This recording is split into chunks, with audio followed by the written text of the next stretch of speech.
Tales of the Reincarnated Lord Part 7. Chapter 107 Supply Transportation. Here's your third sponsored chapter of the week, jointly sponsored by Siddharsan L. from the UK and Tyler L. from the USA. Fourth sponsored will be coming tomorrow, so CYA all then. Lorist sat back down on his chair to rest for a while, and by the time he recovered some energy, he circulated his internal energy according to the aquametal technique for one minor cycle.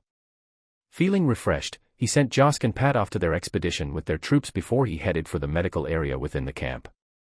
Around the area of the 12 large tents, the injured soldiers of the family could be seen lying and occasionally letting out moans of pain. It was quite fortunate for them that some medical supplies had been found within the construction site. Having had their injuries wrapped up and after consuming some medicinal concoctions that would hasten their recovery, the ones with light injuries fell asleep not long after. However, those who were injured more heavily had a much harder time, as they couldn't embrace the peace of slumber due to the pain they were suffering from. Lorist's herbalism knowledge that he had picked up at Dawn Academy had also been put to good use. After giving the more heavily injured soldiers another check, he had someone else slaughter a goat and used its intestines to make threads that were later used to seal up the open wounds of some soldiers. After that, he cleaned up the wounds and applied some more medicine onto it before he wrapped them up with some bandages. Lorist also came up with a few medicinal prescriptions according to each soldier's needs. He hoped that these men who had so bravely served his family wouldn't lose their lives due to insufficient treatment.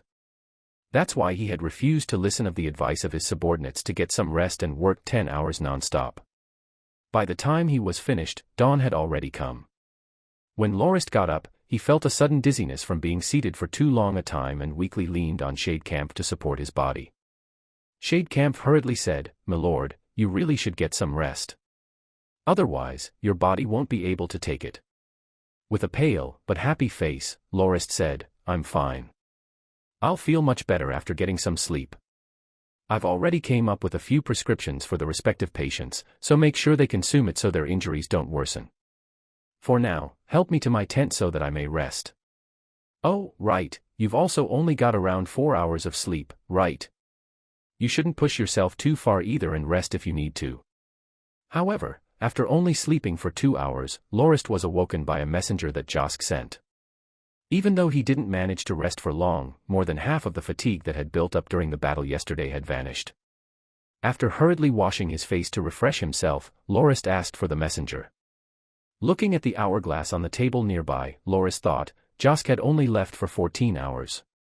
Considering that it takes only 6 hours to get to the Redriver Valley Bastide, didn't they return far too quickly? After all, they did bring with them tens of carriages.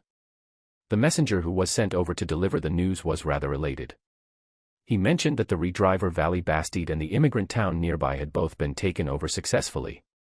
According to him, Josk had left the convoy to Pat and went forward by himself with another 40 riders and spent less than 6 hours before they arrived at the Bastide.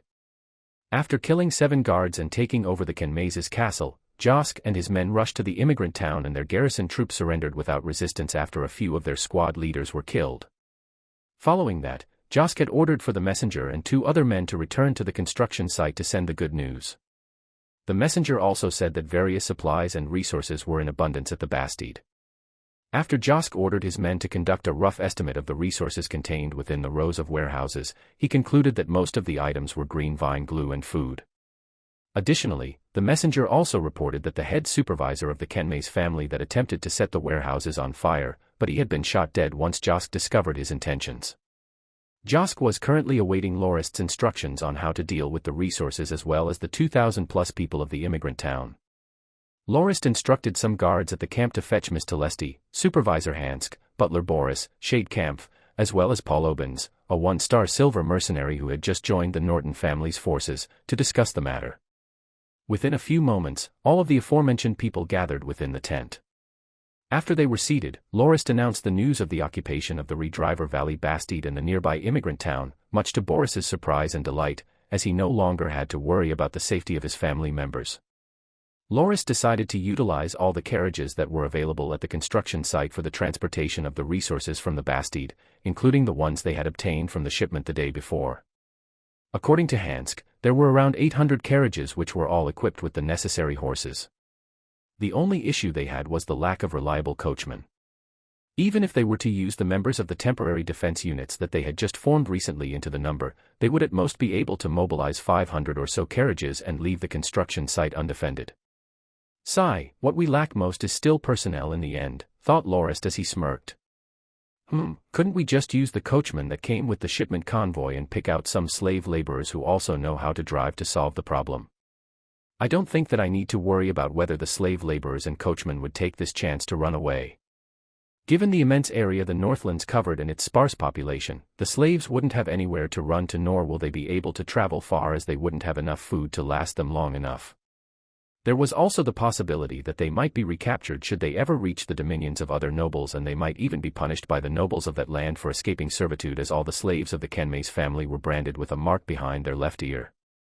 They might even be put to death for that offense.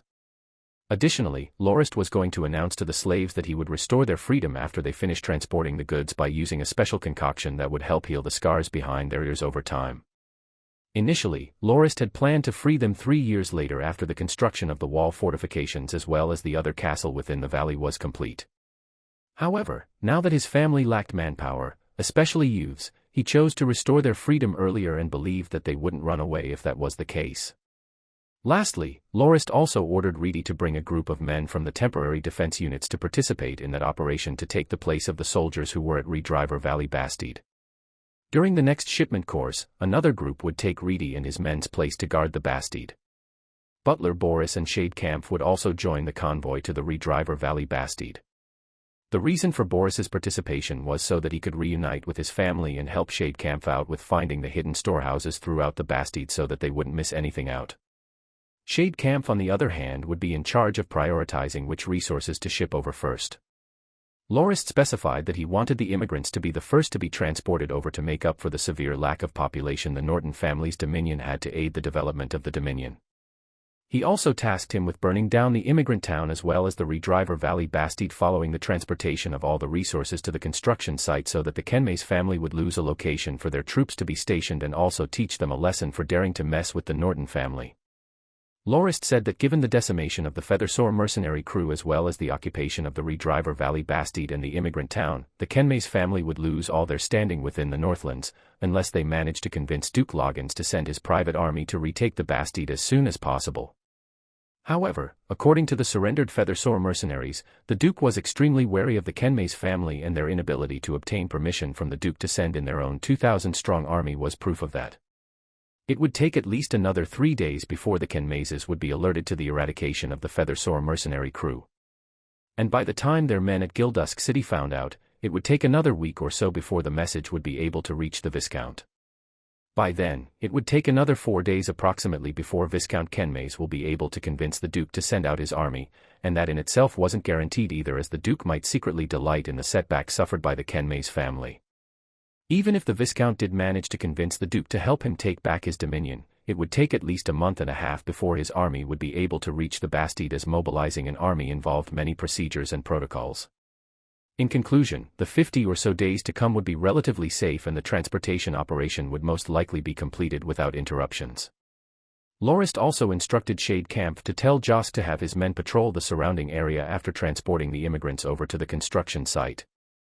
Ideally, they would be able to catch the scouts of the Kenmaise family to further delay the information from being spread. Should the Kenmaise family's army somehow make their way to the Northlands earlier than Lorist had predicted, he would still be able to order his men to retreat in time even if the resources were not yet fully transported, and burn the Bastide and the immigrant town down. "Milord, what do we do if the soldiers of the nobles in the area come over?" Shadekampf asked. "Those people. Just have Josk get rid of them. They would at most have a couple of nights with the rest of the soldiers being disorganized farmer troops anyway. I believe that Josk would have no hard time showing them their place," said Lorist. He also wondered why the Kenmaise family chose to go against the Nortons instead of eradicating the nobles surrounding his dominion to claim their lands. What Lorist didn't take into account was that before his arrival, the Norton family was indeed one of the weakest families in the area, with one of the largest dominions, which also encompassed the location where the Kenmaise family intended to build their castle. Who else would they target other than the Nortons? However, Lorist's arrival had caused them a huge loss which they didn't even get to know about yet. "Miss Telesti, I truly am sorry that we have to delay the construction process yet again, said Lorist after he finished managing the affairs of the transportation operation. The young woman sighed and said, "My lord, I understand that you didn't have much of a choice in that matter. Now that the slaves have mostly been assigned to carry out the shipments, what would we do about the incomplete wall? If the Kenmei's family's forces come knocking a month and a half later, we would definitely have a much harder time defending the place without proper fortifications. I've already taken that into account. Aside from the slaves participating in the transportation operation, there should be around 800 laborers left behind here.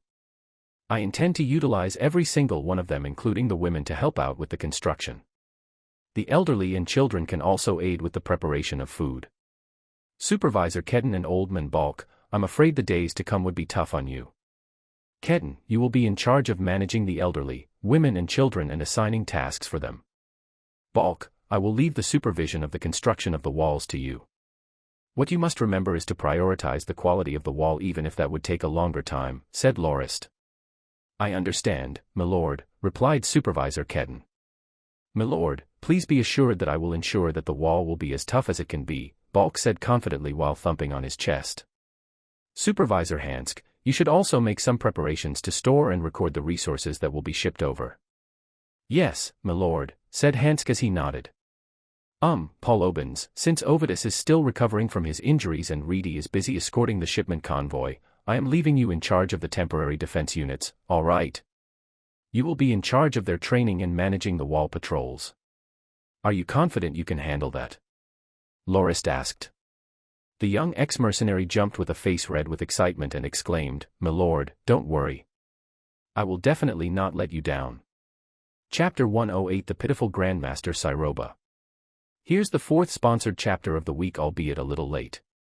It was made possible thanks to Tyler L. once again from the USA. The queue is finally cleared as well at October 20th, so stay tuned for the regular chapters in a day or two. Later that day, Lorist had something at the back of his mind that he couldn't quite remember. After the shipment convoy had been sent off to the Redriver Valley Bastide, Jim bade Lorist farewell and returned to his post at Poplar Coast with the rest of the mercenaries. However, he also asked Lorist nervously if they would be allowed to buy a few chain mail, as the mercenaries were quite envious of how well-equipped the Norton soldiers were. After asking for Hansk about the amount of armor they had, Lorist decided to sell 20 sets at 70% of the price at 6 gold fords each before sending the grateful mercenaries off. With the resources at the Redriver Valley Bastide being unexpectedly plentiful, Lorist had no choice but to delay his plan to have every available person work on the walls and slow down the construction process to carry out the transportation. The first few shipments that were sent to the construction site were mostly green vine glue because Shadecamp believed that it was one of the most important resources the Dominion needed for its development. He understood that it was even more paramount given Lorist's choice to continue building a city in the valley. Lorist had once asked butler Boris why the Kenmei's family stockpiled so much green vine glue. The butler replied confidently that the Kenmeises had in contract with the Roman Empire to purchase 100,000 buckets of green vine glue from them every year. That was why it was only natural for there to be around 30,000 buckets of it at Redriver Valley Bastide, which was supposed to be the home territory of the Kenmeises. There was one small accident during the transportation of the glue though.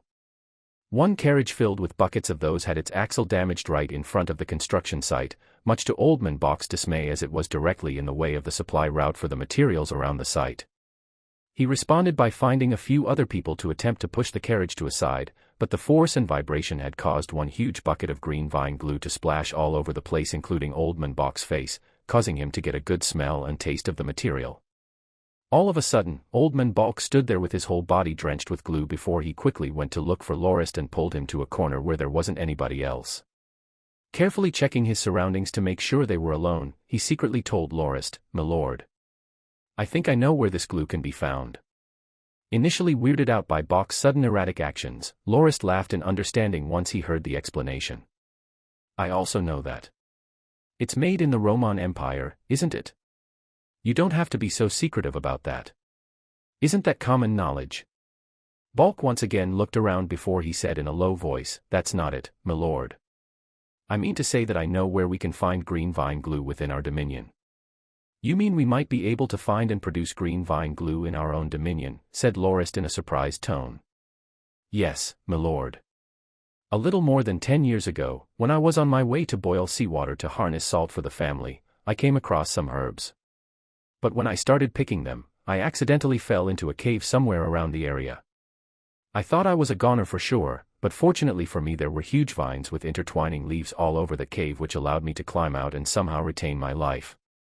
Before I started climbing, I lied down on the ground for some rest and noticed a peculiar quality of those vines. For some reason, it was moister than most plants I've seen and there weren't any insects around them. Apart from some decaying leaves on the ground, I couldn't even see a single ant. I was quite hungry at that time and had nothing better to eat or drink, so I bit into those vines and sucked out some of its secretions to sustain myself, but I stopped after tasting its extreme bitterness. That cave was a rather large one and I couldn't find the exit after walking around, so that's when I decided to try climbing those vines, and halfway up the deep cave, I cried out for help. It was fortunate that some of my friends were looking for me, so they dropped a rope for me to hold onto while they hoisted me up. Due to consuming some of the secretions of the vine, my stomach hurt for quite a long time and I only managed to recover after spending quite a sum to purchase some medicines from Master Dunbarson of Wild North Town. From that day onward, I've never forgotten the taste of that liquid that caused me so much pain. And just now when I got a slight taste of the green vine glue, it was exactly the same as that liquid I drank so many years ago. You mentioned that it was very moist down the cave. Yes. And that there weren't any insects or even a single ant at all. Balk continued to nod earnestly. The vines were also rather huge relative to others you've seen elsewhere. The old man then stretched his arms upward, indicating that it was easily taller than he was. Lorist stroked his chin in deep thought.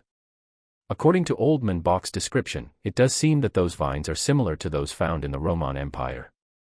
If that is true, then the Dominion will have one more resource to capitalize on for its development. We can also sell or trade them with others for some other resources if we have a surplus. Old Man Balk, keep this secret between us for now and don't tell anyone else. When we finish construction the outer wall of this valley, I will accompany you to the cave you mentioned and verify whether those vines were indeed glue vines, Lorist said. Balk nodded and replied, I understand, my lord. I didn't tell anyone else about it just now either and went straight to you first. Good, let's leave it at that. For now, we have to complete the wall first. By the time Butler Boris returned with his family to the construction site along with the convoy, he also brought Lorist some good news. He and Shade Camp had discovered a hidden room back at the Bastide which stored up to 100,000 gold fords and 120,000 imperial god coins. Coupled with the multitudes of silver and copper coins within, there was at least 200,000 gold fords worth of money over there. That report had caused Lorist immense joy as he thought, the quickest way to wealth is indeed taking it from others. And merchant families like that should have the most amount of money. After resting for around 20 days, Ovidus had returned to his former energetic state. Given that he was sick of lying around in bed for days, he pestered Lorist endlessly to allow him to go to the Redriver Valley Bastide for some exploration and even did a few somersaults to show Lorist that he had completely recovered. Having no other choice, Lorist arranged for Ovidus to lead the next batch of carriages and soldiers to take Reedy's place. After seeing Ovidus, Lorist suddenly remembered the one thing he had neglected to do. He had yet to punish Grandmaster Siroba, who had ruined his plan before it was put into motion. After asking some guards, he got to know that before the ambush, the metal armor-equipped soldiers had all forgotten about Grandmaster Siroba after being told to find a place to hide from sight. That was why he had managed to sneak out to alert the Feathersore mercenary crew on that day. Currently, Grandmaster Siroba was dragged in front of Lorist like a sack of dirt by two other guards. Seeing the kneeling and shivering old man, Lorist asked, "What's up with him?" One of the guards replied, "My lord, I think he's terrified of you." "Me? How is that possible? I've only just thought about him earlier today. How would I have the chance to go out of my way to frighten him?" "It's true, my lord," replied the guard. "Right after the battle that day, a few of us wanted to look for this cursed old guy to give him a good beating. But when we found him, he was crouched on the ground muttering something about seeing a demon. It was not long after that we understood that he was referring to you, my lord. After giving him a sound thrashing, we tossed him back into his cell. Some of my friends reported that this pile of crap of a grandmaster was having severe nightmares that caused him to spring awake screaming about demons in the middle of the night while also begging for your forgiveness so that you wouldn't eat him alive. After that, some of us used your name to frighten him when we had nothing better to do, and every single time it caused him to cry non-stop. It was fun while it lasted. Grandmaster Siroba's experiences had been quite unfortunate during that span of time. Initially, he was naturally elated to find out that the Norton family was going against the Feathersore mercenary crew. Being a famed architect of the Iblia Kingdom and a citizen of Windberry City, he had long heard about the reputation of the Feathersore mercenary crew and had even worked with them on several occasions. He believed that the Norton family's forces would definitely not be able to match that mercenary crew given that they had went out of their way to set up such an elaborate plot to ambush them. He thought that if the Feathersore mercenary crew was able to defeat the Nortons, then he would soon be able to regain his freedom. That was why he was willing to take the risk to reveal the ambush to the crew before he was knocked unconscious by Ovidus. The real crux was Ovidus's relatively light strike, which caused the Grandmaster to wake up before the battle had ended. As he had wished, the Nortons were in full-on conflict with the mercenary crew. Having learned not to reveal himself so easily lest he get knocked unconscious again, the old man didn't go out of his way to cheer for the mercenaries and opted to spectate the battle while hidden. As a person who had no experience on the battlefield whatsoever, Grandmaster Siroba had only just found out about the cruelty and bloodshed present in any conflict. The only things he knew about war was those depicted in novels about fictionalized knights and heroes who gloriously led their armies to defeat their adversaries and returned home with beauties in their arms to live out the rest of their lives in happiness and bliss. But when he heard the agonized cries and saw the blood spurting out of the slaughtered mercenaries, he puked on the spot. To avoid having to see that sight again, he turned backwards just in time to see Lorist killing the 2 gold-ranked shield-bearers. After that, the Grandmaster witnessed Lorist rushing into the crowd of people and killing the mercenaries without breaking a sweat. Quickly losing count of the mercenaries who had died by Lorist's sword, Grandmaster Siroba felt a chill down his spine. Quickly, he realized that he had made a grave error in offending a fearsome being like Lorist. By the time Lorist had decapitated crew leader Adams, Grandmaster Siroba had completely despaired.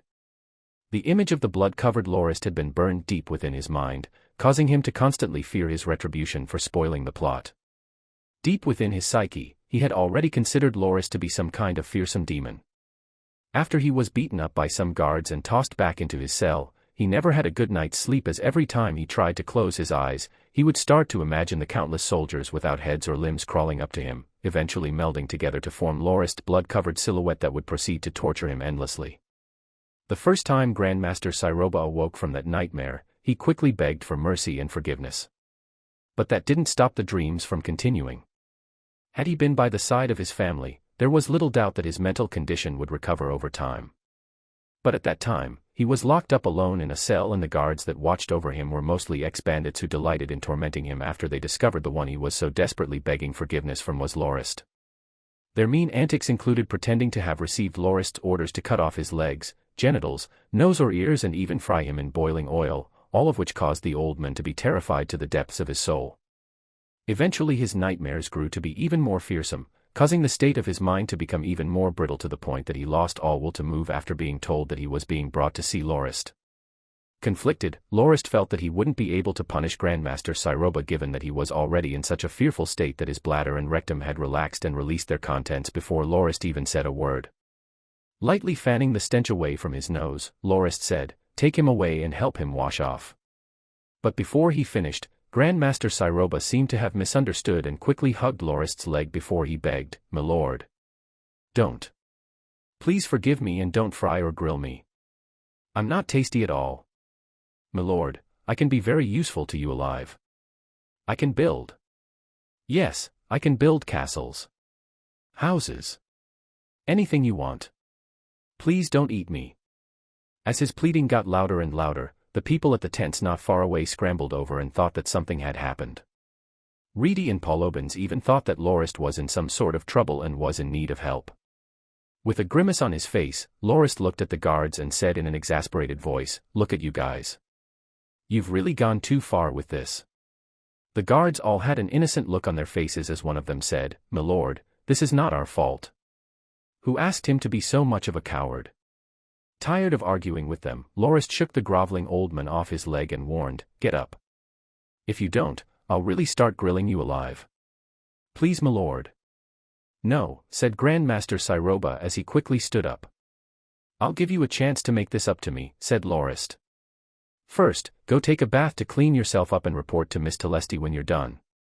Help her with the construction of my castle and I'll forgive you if you do well. Otherwise. Lorist revealed his 2 rows of gleaming white teeth and said, "You know what will happen."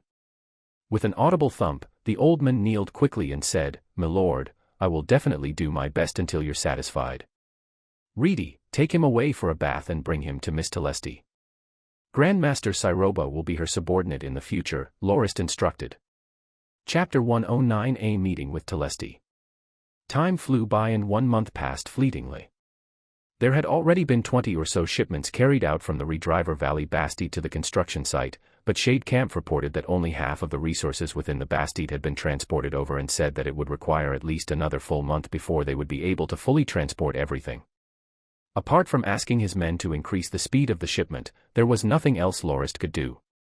Not to mention that many carriages had been damaged during the course of the shipment and there were currently more than 100 of them awaiting repairs. It was a rather pleasant day, at least to Lorist, as the first outer wall had been completed. Currently, Lorist was standing atop the new wall, which was around 7.5 meters tall and 3.5 meters wide. Its length was around 86 meters with 2 other walls extending at right angles from both ends, effectively forming into a _ shape. The main difference between this outer wall and the one at the other end facing the Norton family's dominion was that Lorist had borrowed elements from ancient Chinese architecture to build blockhouses on the face of the walls, with each extending outwards from the wall by 2 meters and having a width of 5 meters while extending upwards to 1 meter above the wall itself, causing the whole stretch of the wall to look rather imposing. Patting on the crenels of the wall, Lorist felt rather satisfied. Now that they had completed the construction of that essential defensive structure, there was no worry that the construction site would fall into the hands of others easily. What made Lorist curious was the fact that not a men from the Ken mazes have been detected recently according to Jost's reports, even though they had just increased the frequency of the patrols recently.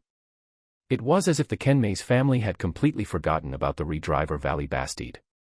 Logically speaking, upon getting to know that the Viscount's Bastide had been occupied, it only made sense for the Ken mazes to be wary and scout the surrounding area for any more of the Norton's movements. The fact that Josk hadn't found anything like that was definitely a sign that something fishy was going on. That shouldn't be possible. Unless the Ken maze family still haven't received news about the occupation of the Bastide.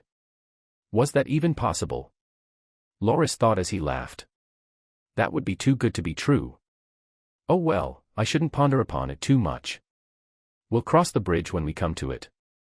It's already fortunate that I managed to get so many benefits from their Bastide, so it would be going too far to hope for such an ideal scenario. Old Man Balk, have you finished planning the arrangements of the construction of the second wall with Miss Telesti? Balk, who was standing beside him, replied, Miss Telesti had tasked me to first lay the foundations for the wall but stopped me from doing anything else as the details of its design still hasn't been confirmed yet. I see. Then I guess I should go pay her a visit, Lorist said. Telesti was within the center of the 5 buildings on the wall as usual. When Lorist went inside, he bumped into Grandmaster Siroba. Letting out a frightened cry, the old man ran to the corner of the room and curled up into a ball as sounds of dripping water could be heard. It seemed that his bladder had loosened from his terror once again. Annoyed and feeling a little awkward, Lorist thought, how many times has it been? Every time I come to visit Miss Telesti, Grandmaster Siroba would become like that. And then there's little Vinny. As he had expected, Lorist heard Vinny's startled gasp. Mistress. Not good. The man-eating demon is here again. A snicker rang out within the room. Lorist walked into the room with a gloomy expression without giving Grandmaster Siroba any heed. Ever since that old man started working under Telesti, he would keep repeating that Lorist was a man-eating demon, and the others all knew that the old man behaved as such because he was completely terrified of Lorist. However, Telesti's young maidservant, Vinny, thought it was funny and even secretly went up to ask Lorist whether human flesh was delicious. At that time, he was in a rather playful mood and opened his mouth wide to pretend to bite Vinny, only to send her scurrying away in terror. Ever since that time, Lorist had properly cemented himself as a demon in Vinny's mind. Ouch! Vinny's pained cry rang out from within the room. Mistress, why did you hit me? Telesti said, why else would I hit you? How can you believe in something as ridiculous as that? You even ran inside my room and messed up all my models. Mistress, I'm really not kidding. At that time, he almost ate me alive. Oh no, he's coming in. said Vinny before she crawled under Telesti's chair to hide. While Telesti was initially seriously trying to reprimand her maidservant, upon seeing Lorist's defeated expression, she gradually let muffled chuckles until she could no longer hold back and laughed out loud. "Am I really that funny?" Lorist said, dissatisfied. "Ha ha. Ha ha ha. Man-eating demon. Ha ha ha." Lorist could see Vinny poking her head around from underneath the chair and suddenly felt in the mood to make a scary face while raising both his hands clawed, as if he was about to leap straight at her. "Eep!" Vinny squealed in a terrified voice. Feeling unsafe despite being behind her mistress, the young maidservant took the risk and ran straight out of the room and closed the door tight behind her. Seeing that, Telesti's laughter got even more severe to the point that she was banging on the table involuntarily. "Hey, have you laughed enough now?" Lorist asked Telesti, who was laughing so hard that tears were coming out of her eyes. "Enough. Ho ho. I want to stop, too. But every time I look at you, I can't stop laughing," stammered Telesti as she tried her best to catch her breath. Annoyed and slightly pissed, Lorist started thinking of what he could do to make her stop. Circling the table and pulling Telesti up suddenly, Lorist planted a kiss onto her luscious lips before she managed to react. Her laughter finally stopped, but she was equally stunned as well. With both her eyes opened wide, she continued to stand there in a daze and only managed to react when Lorist teased her tongue with his own. "Ouch!" exclaimed Lorist in pain. "What did you bite me for?" Telesti pushed Lorist aside and breathed raggedly with her cheeks flushed red and said, "My lord, that's far too rude of you." "Just call me Locke," he said. "Well, at least I managed to get you to stop laughing." "Locke, you should give up on any notion on courting me," said Telesti with an embarrassed expression. "I've already taken an oath in the name of Seemingglide that I would continue my mother's research and will stay single for the rest of my life. I want to become an impressive scholar." Seemingglide was Grindia's god of knowledge and wisdom, and his shrine was rather special even among the other deities worshipped by the people of the continent. It was shaped like a circular tower that was rumored to be based after the Magi's towers in the ancient times. "All right," Lorist said. "Then I give my best wishes that you will fulfill your dream one day and become the most influential scholar that you want to be so much. Can we now talk about the serious matters?" Telesti sat down with her face still blushing and said without looking directly at Lorist, "My lord, what have you come here to talk about? I've heard Old Man Balk that you still haven't decided on the design of the second wall. Why is that so?" Upon hearing Lorist's serious tone, Telesti forgot about what had happened previously and said, "It's like this. The main reason is that Grandmaster Siroba feels that if we continue to build the second wall as we have planned, the protruding part of the blockhouses would be a little troubling. Let me bring you to the model so the Grandmaster can explain it to you."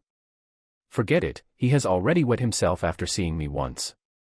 I don't wish for him to have to change into another pair of pants again," Lorist said. Telesti giggled as if she had thought of something and rolled her eyes at Lorist before she stifled her laughter and reached out for her teacup, only to notice that it was already empty. "Locke, please ask Vinny to pour me some tea." Telesti had used Lorist's nickname without much thought, but after she noticed it, her face flushed red again and she avoided looking directly at him. "All right," said Lorist as he opened the door to do as she said. But right after he pushed the door open, Vinny's head almost bumped straight into Lorist's chest. "What's wrong, little Vinny?" said Lorist as he caught her to stop her from falling. But this time, Vinny wasn't afraid of him anymore. After seeing Telesti safely sitting behind her desk, Vinny let out a breath of relief and said, "Sniff. Mistress. Vinny shouldn't have forgotten about you and left you alone in the room with him. Thank goodness you weren't eaten. Oh no. Vinny is caught by that monster. Mistress, save me." Upon noticing that she had been captured, the maidservant started making quite a ruckus. "Stop fooling around, Vinny. Pour me some tea and bring me a basin of water for me to wash my face. After that, call Zumban to bring the model of the wall over here," Telesti said. Seeing Vinny carefully circling around Lorist as she brought the tea, Telesti almost broke out into laughter again.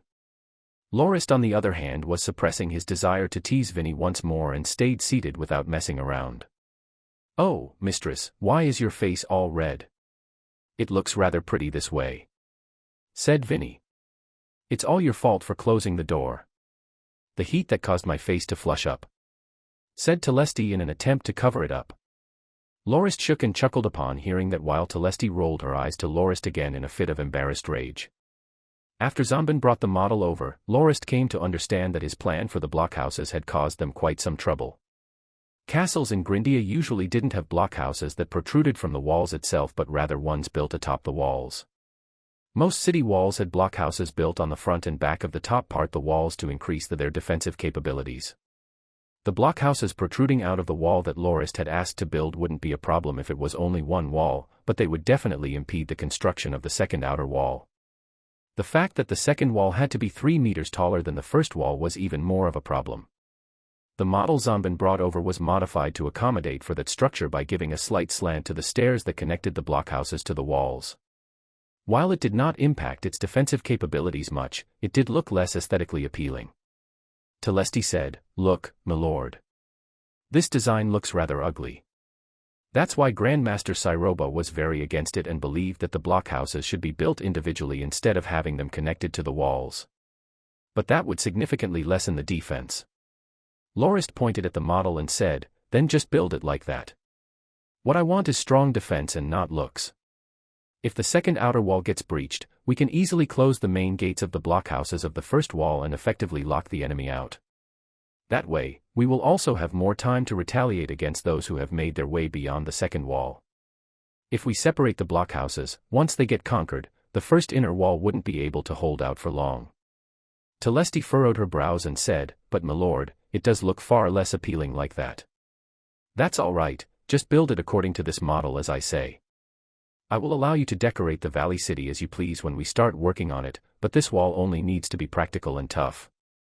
I will look forward to how beautiful you can make the city in the future," Lorist said. "Okay, milord. Then we will begin construction according to this model," said Telesti while looking a little crestfallen as she waved for Zonban to put the model back. "Milord, do you have anything else you need me for?" Telesti asked. "Of course I do," Lorist said. "Vinny, you don't have to be so scared of me, you know.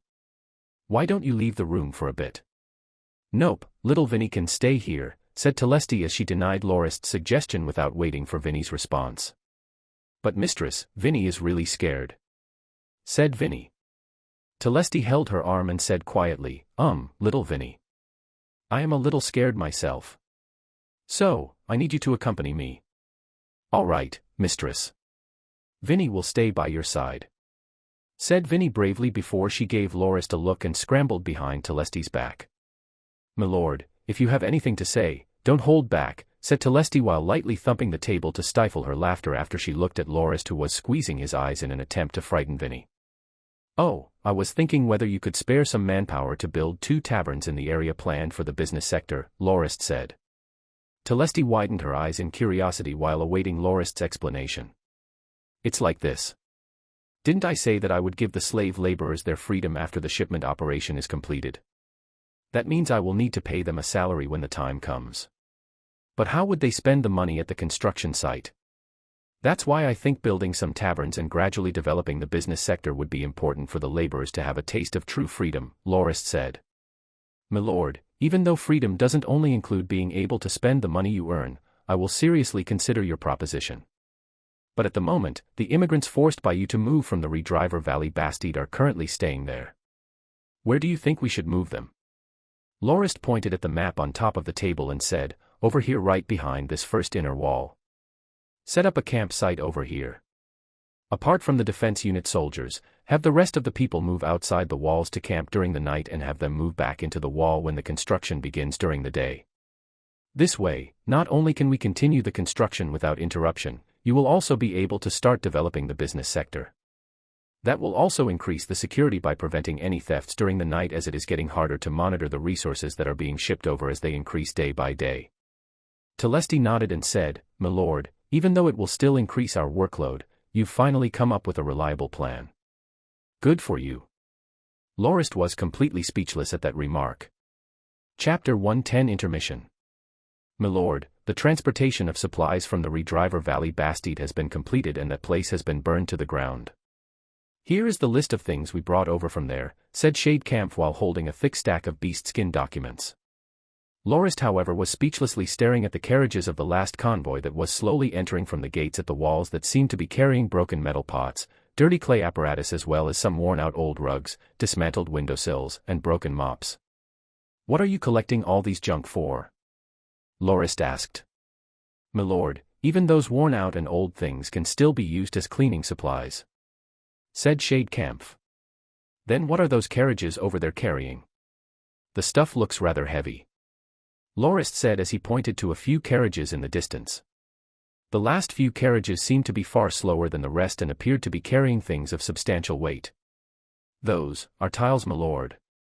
I removed them from the main hall of the manor and thought that we could use them for our own castle when it is completed," said Shadekampf. Lorist made a thumbs up and said, "I say, the next time you see Charade, you can proudly tell him that you've learned everything he has to teach and has graduated from being his disciple." Seeing Lorist turn and leave, Shadekampf got hold of Reedy and asked, "What did my lord mean by that? It's not like I took Sir Charade as my master. What did he mean by graduating?" Reedy burst out in laughter instantly. Having been by Lorist's side for quite a long time, he wasn't a stranger to his complaints about Charade's petty and stingy attitude and understood Charade's personality very well. After giving it some thought, Reedy said seriously, "That is my lord's way of praising you for being as calculative as Sir Charade and being a great supervisor." Lorist and Josk were currently within a large tent enjoying some steaming hot macks. That was also something they had in abundance as the Redriver Valley Bastide had quite a huge supply of it. Apart from giving Telesti 2 large jars of it, Lorist claimed the rest for himself. "During the past month, the 7 people I've caught nearby the Redriver Valley Bastide were all ambassadors of noble families from the surrounding area, ranging from those who were interested in starting friendly relationships, those who wanted to engage in trade, and some who came to request for help. There were even a couple of them who were there to request marriage alliances with the Kenmays family. I locked them up and only released them before we set fire to the Bastide," reported Josk. "Weird, why hasn't the Kenmays family sent any scouts yet? That really boggles my mind. Don't tell me that they still haven't received news of the Feathersore mercenary crew's demise and still doesn't know that we've occupied the Bastide. That can't be," Lorist said as he scratched his head in confusion. In actuality, Lorist was correct. The Kenmays family did indeed not know about the Bastide's occupation. Of the 3 unfortunate mercenaries that managed to get away, the one who got shot by Josk's arrow died moments later while the other 2 split up during their escape. One of those unlucky fellows actually somehow made his way into a war zone between 2 noble families. The soldiers who were hiding and preparing for an ambush thought that the mercenary was one of the enemy's men and ordered for the archers to turn him into Swiss cheese. The other mercenary traveled for a day and found a village where he could rest for a bit. It didn't take long for him to notice that there were only women, the elderly and children among the inhabitants of the village, as most of the youths and men were forcefully conscripted into war.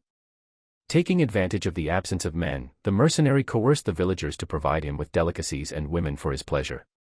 To the iron-ranked mercenary, the people of the village were not his match and there wasn't anything he had to worry about. What he did not know were the customs of the people of the Northlands.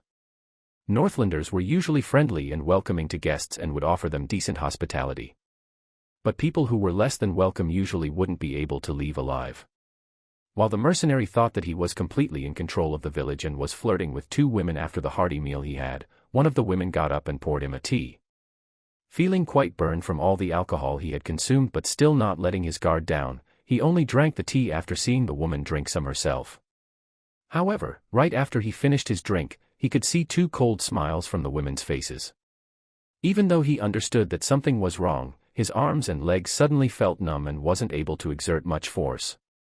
In the end, that mercenary was buried alive by the seemingly defenseless people of the village, who even managed to profit a little from the weapons, armor, mount and other belongings he left behind. That was how the famed Feathersore mercenary crew of the Iblia kingdom vanished without a trace. Under the impression that the crew was guarding the Bastide, the Viscount didn't feel worried at all about its safety and only focused his efforts on negotiating with Duke Loggins in hopes that his force of 2,000 would be allowed into the Northlands. If they split the force up into multiple smaller parts, they would have been able to enter the Northlands discreetly long ago. However, the Kenmays family didn't do that because of the second prince's suggestion to use the presence of the force as a warning and obstacle to the Duke's unification of the Northlands. The Kenmays family also wanted their army to arrive at the Northlands glamorously to impress upon the other nobles the rise of the family so that they would no longer set their sights on taking advantage of the Kenmayses. The greatest flaw of Duke Loggins was his indecisiveness. However, for some reason, this time he had stood firm on not letting the Kenmays family's 2,000-strong force enter the Northlands. Even though the Duke's very own Northland army had about 20,000 soldiers and was easily 10 times more numerous than that of the Kenmays family, and not to mention that the Kenmays family had always been on rather respectful terms with the Duke given that the cousin sister of Viscount Kenmays was the Duke's mistress, he was quite unyielding of his decision and the two parties had already been negotiating for more than 3 months. Given that Viscount Kenmays was a busy man, he didn't have the time to pay any attention to the happenings within his own domain.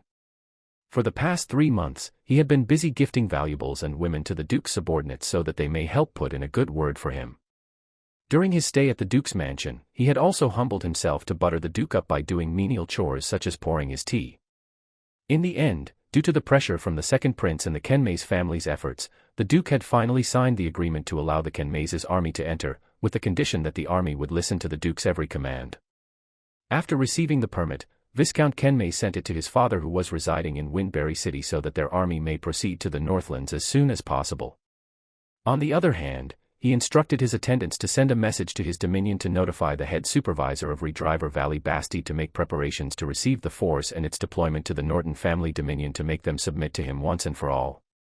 By the time the 3 of Viscount Kenmays' attendants arrived, all of them were stunned speechless upon seeing the burnt remains of what used to be the Kenmays family's headquarters. Not a soul could be seen, even the immigrants living at the town nearby had all vanished. The attendants looked at each other before the eldest and most senior of them decided for one of the attendants to return and notify the Viscount of the bad news and the other to check on the construction site to see if it was still under the control of the Kenmays family while he himself would go investigate the surrounding area to find out who the perpetrator was. "My lord, you no longer have to worry so much about the Kenmays family. After all, we've already taken everything they have. Since news doesn't travel fast in the Northlands, it's far better to sit tight and wait to see how things turn out. What will come, will come. And if it doesn't, it's not like we have nothing better to do than wait aimlessly for it, right?" said Josk before he took a sip from his cup. Loris tapped on his thigh and said, "You're right, Joe. I'm just not used to this. Back in Moranti City, I was able to know what happened around the continent clearly by reading the papers. But after returning to the Dominion, it's like I've suddenly turned blind. Other than the small piece of land around the area, I am not informed of anything going on outside it at all. It really isn't pleasant to sit and wait for the enemy to arrive. I really dislike this feeling of leaving everything to fate." Josk placed the cup in his hand down and said, "Why don't we talk about something else? My lord, I've heard rumors that you've been courting Miss Telesti. Is that true?" Seeming a little down upon hearing that, Loris said, "Yes, but I failed. Telesti's dream is to be a venerable scholar and she has decided to remain single for the rest of her life to stay focused and doesn't want to have any children to take time away from her work." For the past month, Loris had visited Telesti on multiple occasions in an effort to woo her. But Telesti was far from defenseless, she would always be with either her butler or her maidservant Vinny. Once when they were both alone, before Loris was able to try anything, Telesti called Zonban into the room with them, much to Loris's frustration. During that visit, Loris brought the 2 jars of Max to Telesti's place. Determined to wait for Zonban to leave the room, he started making some Max for himself. In the end, after consuming so many cups that he had lost count, Loris gave up and left because he could no longer hold his bladder. It was from that day onwards that the rumor of the Dominion Lord courting Telesti started to spread. Being single, huh? It sounds rather good. I want to be single for life as well, mused Josk. Forget it, you better find a wife and form a family to pass down your legacy. I don't want the divine marksman to be history during the generation of my heir. Also, after I announce the freedom of the slave laborers, I want you to pick out a company's worth of men to be trained into longbowmen and crossbowmen. Currently, one of the most glaring weaknesses of our force is our underwhelming ranged attack capability. While many of our soldiers know some degree of archery, it is far from reliable to be employed on the battlefield. If we had a squad of longbowmen or crossbowmen back when we faced the Feathersore mercenary crew, we would have had far fewer casualties, said Loris in a serious tone. Josk nodded and said, "My lord, I understand. However, most of the slave laborers are common folk who haven't awakened their battle force. I'm not sure my training regiment would suit them. This is no issue. I will still stay here at Firmrock Castle for around 20 days. Even though the situation at Maplewood's Bastide is a little urgent, I can still afford to delay my return for a bit. I will use this time to teach the slave laborers to awaken their battle force. As they have been working rough labor for long periods of time, most of them have strong and healthy bodies. With a little more physical training, there is a good chance that a huge number of them will be able to awaken their battle force. You can then pick a couple of them from the ones who succeed to train. As for longbows and crossbows, I've already asked the father-son arbalists to prepare some. They promised to make me some simplified crossbows that can be used in training within a month. Proper crossbows would require more time to make and won't be ready until next year, Lorist said. All right, simplified ones will do. Even though the range, power, durability, and accuracy are considerably lower, it would be more than enough for its intended purpose. My lord, it's a shame that the main convoy still hasn't arrived yet. Otherwise we would have as many weapons as we need, Josk said as he sighed. That's right. I kind of miss them too. Darn fatty, I haven't received any news about the convoy for more than 3 months already. You'd think they would send someone to notify us about their status. Complained Lorist. Achoo. Achoo. Achoo. Elsewhere, Charade let out 3 loud sneezes. Hee hee, and you just said that fat people don't feel cold. You should wear some more clothing just in case you get sick, teased Els. I'm not cold at all. It's just that somehow my nose started to itch. Someone must be talking bad about me behind my back, said Charade as he took the blanket Els handed him to wipe off his snot. Good soul. Fatty. Don't be so gross, said Els as he snatched the blanket back from him and handed it to a guard who was passing by and said, it's a reward for your hard work. We only have enough for one each person. Don't you go take one more after giving it away, said Charade while eyeing Els. I'll see if you dare to stop me. If you don't give me another one to replace the one you dirted, I will even take your wife's, Els replied. Charade was troubled as he knew Els was definitely capable of doing what he just said. Gosh, I give up. Go take another one then by the time we set up camp. But still. Those sneezes of mine were definitely not normal. Somebody must have been cursing me, said Charade, not willing to let the subject go. Els laughed and said, why would you think that people wouldn't? During the 3 months we were at Geldo City, do you know the moniker the nobles gave you? Charade the Skinner. You won't believe how many of them were cursing you day and night for taking so much of their stuff that you're practically skinning their family alive. Do you recall the nobles who gathered up to send us off on that day that even hired drummers to make a grand spectacle? They weren't cheering for our safe journey but rather their salvation from a miserly demon like you. Those nobles can say whatever they want. It's not like what they say or think will actually hurt me in any way. I am a knight of the Norton family, it's only natural for me to put the family's interests first, Charade said righteously. Hey, do you think that the person who's talking behind your back might be Locke? It's already been 3 months and we're still wandering around the Redless Kingdom. We've really took too much time to depart. Even though it's been a month since Potterfong conquered Ben's citadel with our army, it would still take us at least 20 days before the convoy will be able to reach there, Els complained. Upon hearing Lorist being mentioned, Charade went silent for a while before saying, we had no choice in that matter. After occupying Geldo City, the amount of supplies we have to manage has only increased. There was also the training of the newly formed combat units and the reorganization of the convoy as well as the collaboration with Viscount Tim and the Peterson Merchant Guild to handle. We also had to deal with the conflicts between the various nobles. That's right.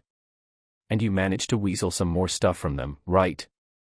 Right now, apart from weapons and equipment, they are already on the brink of running out of food. I bet they were itching to fight each other for it the moment we left. Said Els sarcastically in an effort to ridicule Charade's methods. But if we didn't do that, would we have been able to sustain all 50,000 people of the convoy? I'm sure that Locke would understand this as well as the delayed date of departure for the convoy considering its huge scale of over 4,000 carriages, Charade said. Fatty, I miss Locke. I wonder if he's doing well right now. If we arrive at the Andanak Kingdom without issues, do you think I can leave first and head to where Locke is? Asked Els. Charade nodded and said, I guess that would be fine. It is about time we sent someone to tell him that we're fine and the journey is progressing without problems. Chapter 111 Breakthrough. It has been 3 months since Lorist had left the Maplewoods Bastide. It was already the 6th month and the weather was getting warmer gradually, thus relinquishing the need for winter clothing.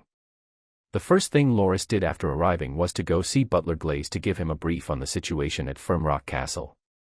After the completion of the wall, Lorist had a few stonemasons carve out large characters of the castle's name onto it, hence officially setting the name of the place in stone quite literally. To the old butler, it was already a great shame for the Norton family Bastide to have been under siege by the Kenmays family that one time. After hearing about the resources they had taken and the state of the burnt-down Redriver Valley Bastide, the old guy couldn't help but drag Loris to the family's forbidden area to let the Norton family ancestors know that the current heir did not let their hopes down and had successfully wiped clean the humiliation they had been forced to endure. Slightly regretting informing the butler of the good news, Lorist could only push the butler's wheelchair into the cavern hesitantly and tried his best to not breathe the stench in. After listening to the old butler's ramblings for a whole hour, Lorist was finally allowed to leave. Arriving at the building he usually stayed in, Lorist noticed that Supervisor Spiel was standing at his door and waiting for his return with a big stack of beast-skin documents in his hands, obviously eager to report to him about the happenings within Maplewoods Bastide during the past 3 months of his absence. Waving his hands in annoyance, Lorist said, "Don't you see that I'm quite worn out after my travels? Tell me about that tomorrow. Also, Supervisor Spiel, I've brought back lots of supplies on this trip so you should go see Shade Camp and make an inventory of those first. Additionally, don't interrupt my rest for tonight. Notify Knight Pajik and Supervisor Ketten to come here tomorrow as we will need to meet up to discuss something. I also want to be briefed on the status of the defense squads as well. Oh, and if Supervisor Ketten is at Poplar Coast, I want you to ask him to return to tell me about the situation there. My lord, would you want to ask Lady Pesha to come over as well?" Spiel stammered. "Why would I call her over? She has given me nothing but trouble so far," said Lorist as his gaze sharpened. "Did she cause any more trouble during the 3 months I wasn't here?" "She didn't," said Spiel in a panic. "That's definitely not the case. Ever since she was taught a lesson by you, Lady Pesha has been cooped up within her quarters. Apart from accompanying the illegitimate son of the late first young master, she has been practicing her swordsmanship day and night. Well, I only mentioned her because she is technically a knight of the family. It wouldn't be good if she were to miss an important meeting like this. Supervisor Spiel, I hope you understand that the child you mentioned is the bona fide descendant of my elder brother and not just some illegitimate child. Also, it's not that I'm leaving Pesha out of the important matters of the family. Raising my brother's son is definitely a great contribution. As for her swordsmanship practice, I am pretty satisfied with that. At least she is not ignorant of her shortcomings and understands that she has still room to improve. Do you have anything else you want to say?" Lorist asked with a solemn expression. "That's all, my lord. Your subordinate shall leave now," said the supervisor as he bowed and left. Pushing open the door to the guest room, Lorist saw Belnick, who was previously reading a book by the window, getting up hurriedly and paying his respects. Lorist said, "It's all right, cut the pleasantries. Sit down. Let me see how much you've recovered." Belnick sat down once again and placed his right hand on the table. Having been acquainted with how his lord checked for ailments and illnesses, he was quite curious with the technique Lorist used. However, he was under the impression that pulse reading was a new medical technique that was being commonly used in Moranti City, so apart from some fascination, he didn't think too much about its eccentric approach. Lorist took a glance at the book Belnick was previously reading, titled The Journey of the Sage. The book was about one of the many legends that were passed down from the age of the magic civilization. It was part of the collection Lorist had brought back when he first arrived at the Northlands. "My lord, I apologize for borrowing this book without permission. Recuperating alone in this room is really far too boring, so I couldn't help myself when I saw Irina dry some of the books under the sun," said Belnick. "It's all right, you can read it as you please. Just make sure you don't lose it," Lorist said as he took the book and used it to prop up Belnick's outstretched arm before he proceeded to read his pulse. "Your condition has gotten far better than before. Have you started training your battle force already?" Lorist asked. "That's right, my lord," said Belnick. "When I felt my energy returning last month, I tried to give battle force training a try and was surprised to notice that it has already returned to normal. I've been doing that daily ever since. It's better if you stop training in the standard military battle force technique. Right now, your body is still a little weak, and the battle force technique taught in the military taps into one's innate potential. Your current condition is less than ideal for it. You have a wood attribute battle force, right? Lorist asked. Yes, said Belnik as he nodded. Lorist placed a high-ranked battle force manual on the table and said, in the future, train in this technique. I trust that you'll be able to break through to the gold rank within a year. Surprised and elated, Belnik looked at the battle force manual on the table that was titled, Viridian Battle Force, and said, My lord. What? Touched? Take it and train hard in that technique. I heard that the wood attribute Viridian Battle Force has a great healing property and will definitely be ideal for your condition. You can start serving me well when you reach the gold rank. Yes, my lord. I will definitely not let your expectations down, Belnik said with a resolute expression as he made a knight's chest salute. After going upstairs, Lorist saw the maidservant Irina bow to greet him. My lord, welcome back. Thanks, Irina. Prepare some bath water for me and notify the staff at the small kitchen to get some food prepared, Lorist said as he placed his two swords onto the table. Ever since Pesha attempted to snatch his swords away, Lorist had refrained from putting them onto the blade rack and carried both with him everywhere he went, not letting them out of his sight. Yes, my lord, said Irina before she went into the mini bathroom in the bedroom to bring out a huge maple wood bathtub and ignited the fireplace before placing a kettle on top of the metal rack to start boiling some water. Seeing Irina's busy form, Lorist started to wonder if he could try to build a solar-powered water heater. The principle was simple. He only had to get his hands on a large metal water tank and paint it black so that it absorbs the heat from sunlight more easily. The only problem is that he did not have access to any iron or copper plates. It wasn't possible with this world's current technology to make thin metal sheets, so the water tank he had envisioned would definitely be nothing short of a super heavy steel slab if he really commissioned one from the local smith. Forget it, he thought. Given that he had his own personal maidservant, there was no need for him to personally prepare all those things and go out of his way to make a new invention. Within a few short moments, the bath water was prepared, and as Lorist comfortably squeezed and settled into the bathtub, he saw Irina cleaning up the clothes he removed. Irina, come here, Lorist said. Irina started shivering and caused two of Lorist's garments fell out from her arms. Come help me scrub my back, Lorist instructed. With a flushed face, the maidservant gingerly approached as her petite body shivered ever so faintly. Arriving by the side of the tub, Irina carefully took a bar of soap made from soap pod and started rubbing Lorist's back with it. Soap pod was a kind of plant that was commonly available on the Grindia continent. It was said that the plant had been used to make soap bars since ancient times. Soap made from that plant had a kind of fragrance that also helped to refresh the body and mind after using it in a bath. After applying some soap, Irina used a fine linen cloth and started cleaning away. Irina, it's about time you cleaned the front, Lorist said. The maidservant did not make a single sound. Lorist turned himself around only to see Irina shivering by the side of the tub.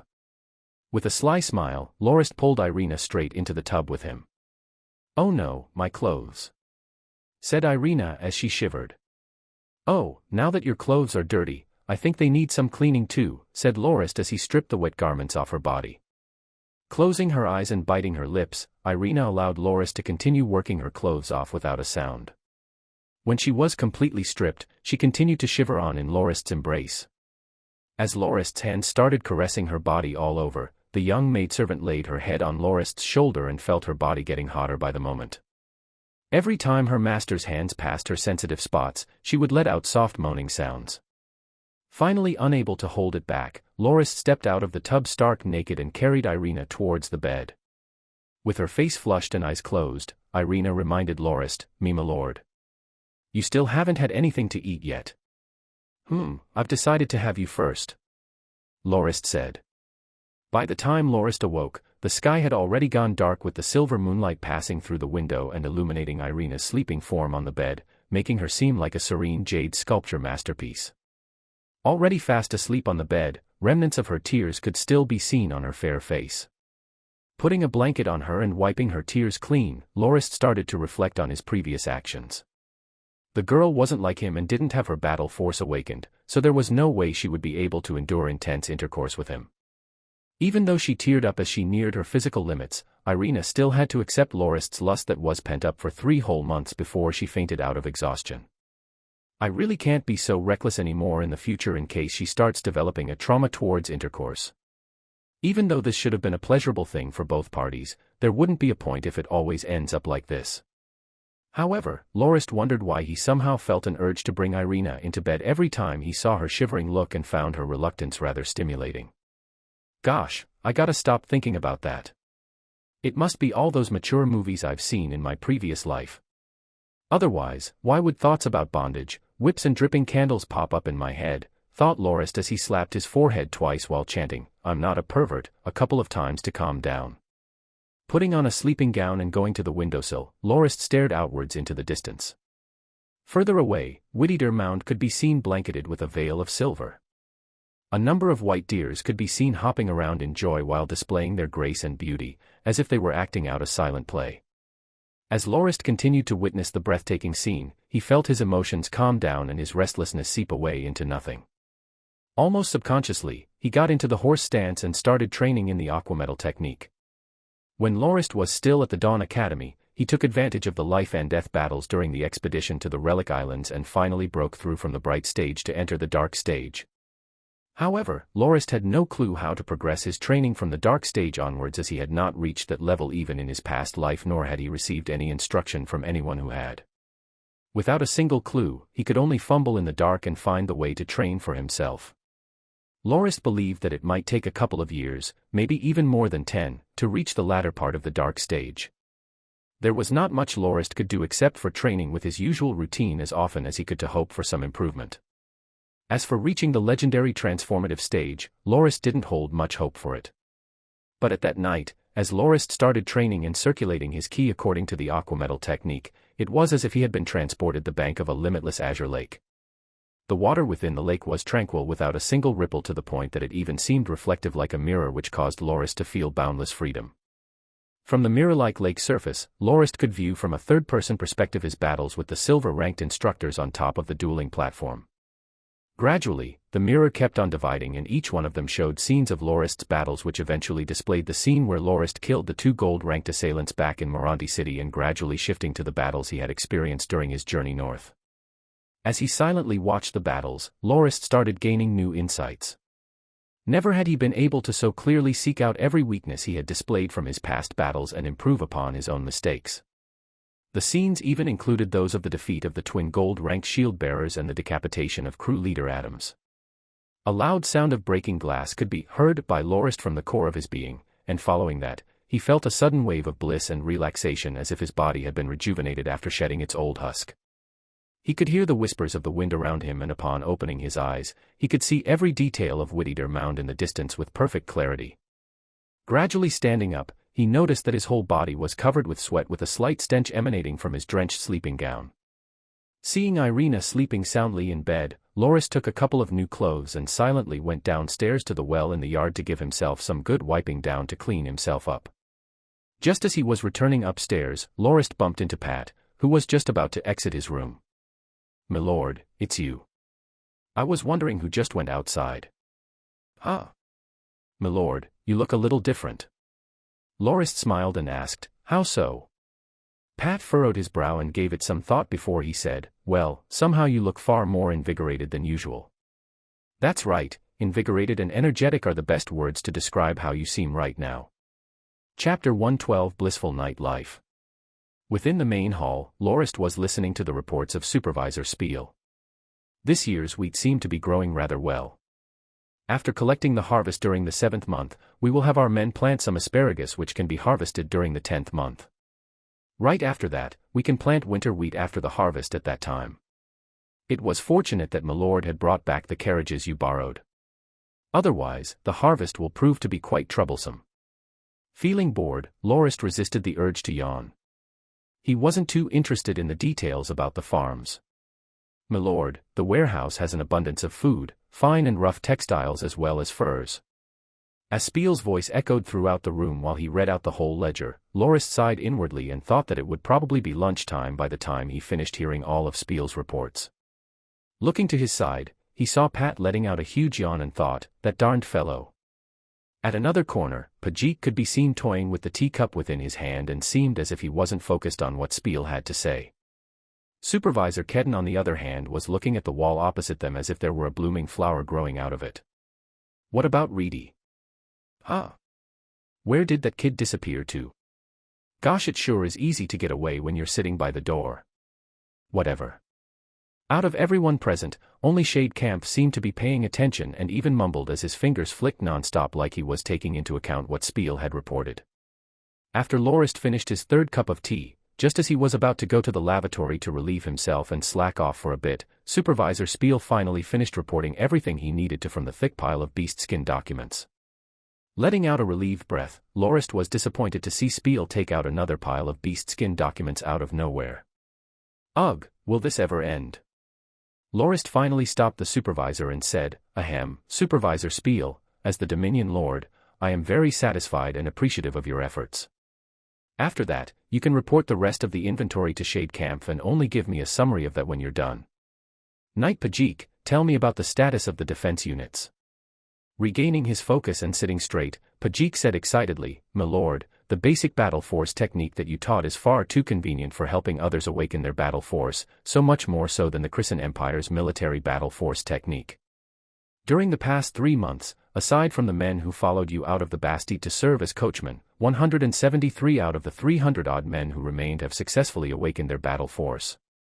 However, the way to practice the technique you taught is a little different from that of the military battle force, so I hope you can show us what to do next to progress forward.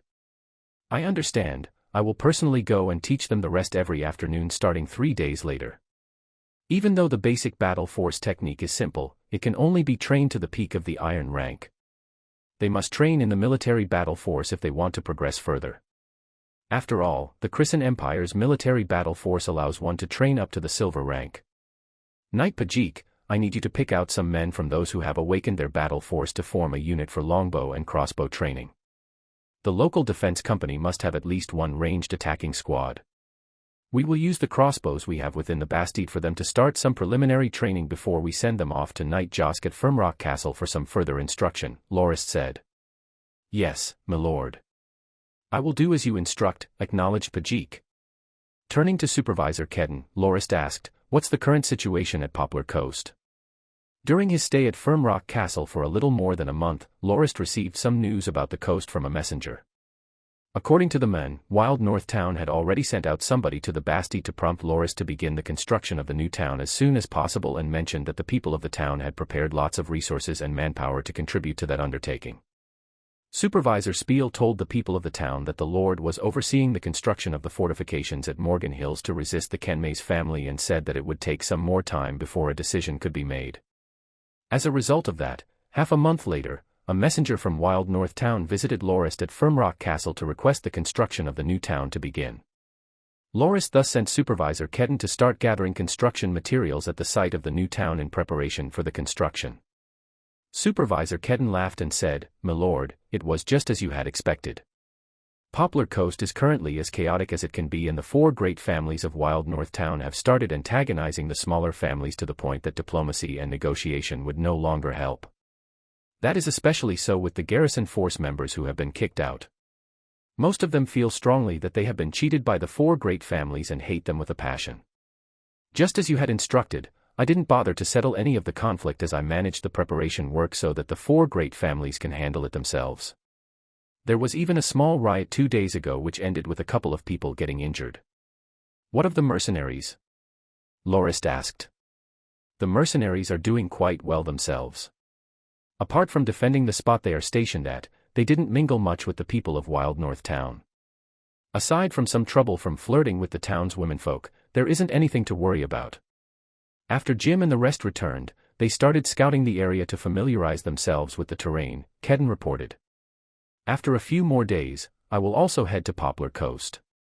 Supervisor Kedden, you can put the issue of Wild North Town aside for now and tell the mercenaries to finish scouting the terrain as soon as possible to pick out a suitable place to build the military base. Only after we finish constructing the base can we further divide and conquer the smaller families of Wild North Town to be able to use them in our favor, Lorist said while stroking his chin. Yes, my lord. I understand what I have to do, Kedden nodded and said. That settles it. Let us have lunch before we adjourn the meeting. Reedy, where were you all this time? Help me carry that box on the carriage into my room, Lorist instructed when he saw Reedy walking into the yard of the building. Yes, my lord. When Lorist reached his room upstairs, he noticed that Irina had awoken and was currently scrubbing the floor. Upon seeing him, she hurriedly got up and lowered her head to greet him. My lord. How are you? I'm fine, Irina. But you don't look too good yourself. Lorist said as he took the cleaning cloth from Irina's hand and tossed it into the wooden bucket nearby. Me, my lord. Did I do something wrong again? Asked the girl as she started shaking in fear. Using the bridal carry to hoist the young maidservant up, Lorist got to the chair beside the windowsill and sat down. Irina, I don't think that you did anything wrong. In fact, I like how you always try so hard, and that's fine. But remember, you're my woman, so you should leave rough chores like these to other servants. It'll be enough for you to dust off the study table and make the bed. If you have nothing better to do, you can take a nap or try doing some makeup. Or if you're bored, you can even learn to make some desserts. But me, my lord. Stammered the young maidservant who was still in Lorist's embrace. I'm just a maidservant, and doing these is perfectly normal. The things you said just now are things no noble women do. Even though you're my personal maidservant, to others, you're not that much different from a noble woman, understand?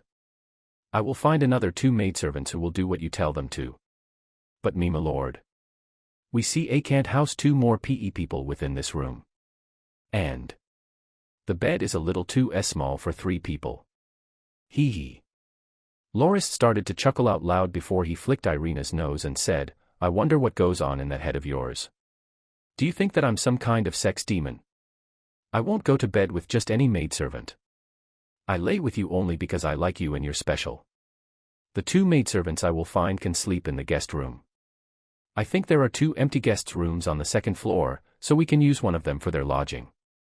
In the future, let them handle the cleaning work. You only have to supervise them. After seeing the girl's ears turn red from his laughter, Lorist playfully gave one of them a little bite, causing the maidservant to stiffen completely within his embrace before she started to shiver again.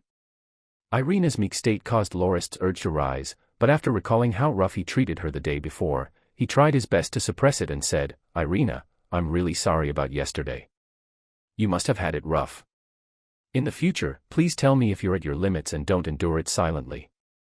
I feel like a beast every time I see the tears on your face. Once again, I apologize. The maidservant stared at Lorist frozen at that sudden, unexpected apology. And no. It's my bad for being so useless. There's no need for my lord to apologize. It's only right for me to apologize for my mistakes. Irina, I will no longer treat you that roughly. I really don't want to see you cry anymore. The young girl didn't say anything more and only snuggled herself tight against Lorist's chest. Ahem, my lord. I've brought the box upstairs. Lorist had actually long noticed the sounds of Reedy coming upstairs, but he was too lazy to move and thought that hugging Irina felt rather nice. The girl on the other hand was like a frightened rabbit who squeezed out of Lorist's arms and stood beside him, not knowing what to do in that awkward situation. Put the box onto the table. Irina, give that kid the chain mail I removed yesterday. Reedy, go downstairs and polish the mail for me before bringing it back up and accompany me to check on the defense unit later, Lorist said. Hee, my lord. How long do you want me to polish it? I'm afraid that I'll be too quick and bother you two once again. Reedy teased. Lorist gave him a stare and said, You've interrupted us already. We'll be leaving as soon as possible. Go do your thing and mind your own business, sheesh. Opening the box and bringing out an intricate jewelry case, Lorist said, Irina, this is a gift for you. Put it on and let me have a look. That was one of the spoils they looted from the Redriver Valley Bastide. There were quite a number of chests filled with women's clothes and jewelry that seemed to be erroneously delivered to the Bastide. It was meant to be used as gifts for some of Viscount Kenmay's noblewomen guests during his parties to win their affection, but it had been accidentally shipped to the Redriver Valley Bastide by the Feathersore mercenary crew. With the Viscount being so busy obtaining permission from Duke Loggins for his army to enter the Northlands for the past couple of months, he didn't have time to host any parties or banquets and left the items at the Bastide, causing them to be shipped back by Shadecamp after the Bastide's occupation. Lorist opened the box and took out a necklace and motioned for Irina to take it. With her glazing eyes filled with yearning transfixed at the sapphire necklace in Lorist's hands, Irina still said unwillingly, "Me, my lord. That is far too precious for me to own. I can't take it. Something like this is nothing precious. Remember, you're my woman, so it's just natural for you to dress up to impress. The clothes within the larger box over there mostly contain clothes that I've picked according to your figure. Try them out. You can give them away if they don't fit you. Also, these jewelry are yours as well, so take care of them," Lorist said as he smiled. "Oh, okay. Thank you, my lord. Then I'll be leaving now. Oh, don't forget to look for 2 other maidservants to help you out. If you don't know who to pick, you can ask Supervisor Spiel to do it." As Lorist headed downstairs, he could hear the maidservant's surprised cheers of joy that she tried her best not to let out in his presence. Irina seemed in a pretty good mood for the whole day, and it was still evident from her expression after Lorist returned that night. After helping out Lorist with his bath, the girl wrapped herself up in a towel before she snuggled into Lorist's chest on her own accord.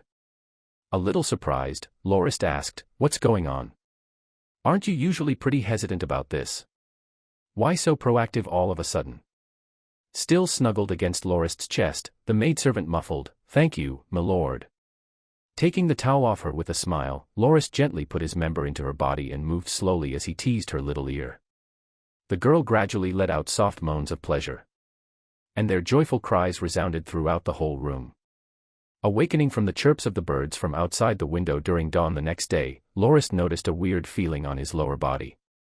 Opening his eyes slightly, he saw Irina inspecting his erected member and lightly poking it with her finger once in a while as if she was wondering how something like that managed to send her to heaven and back the night before.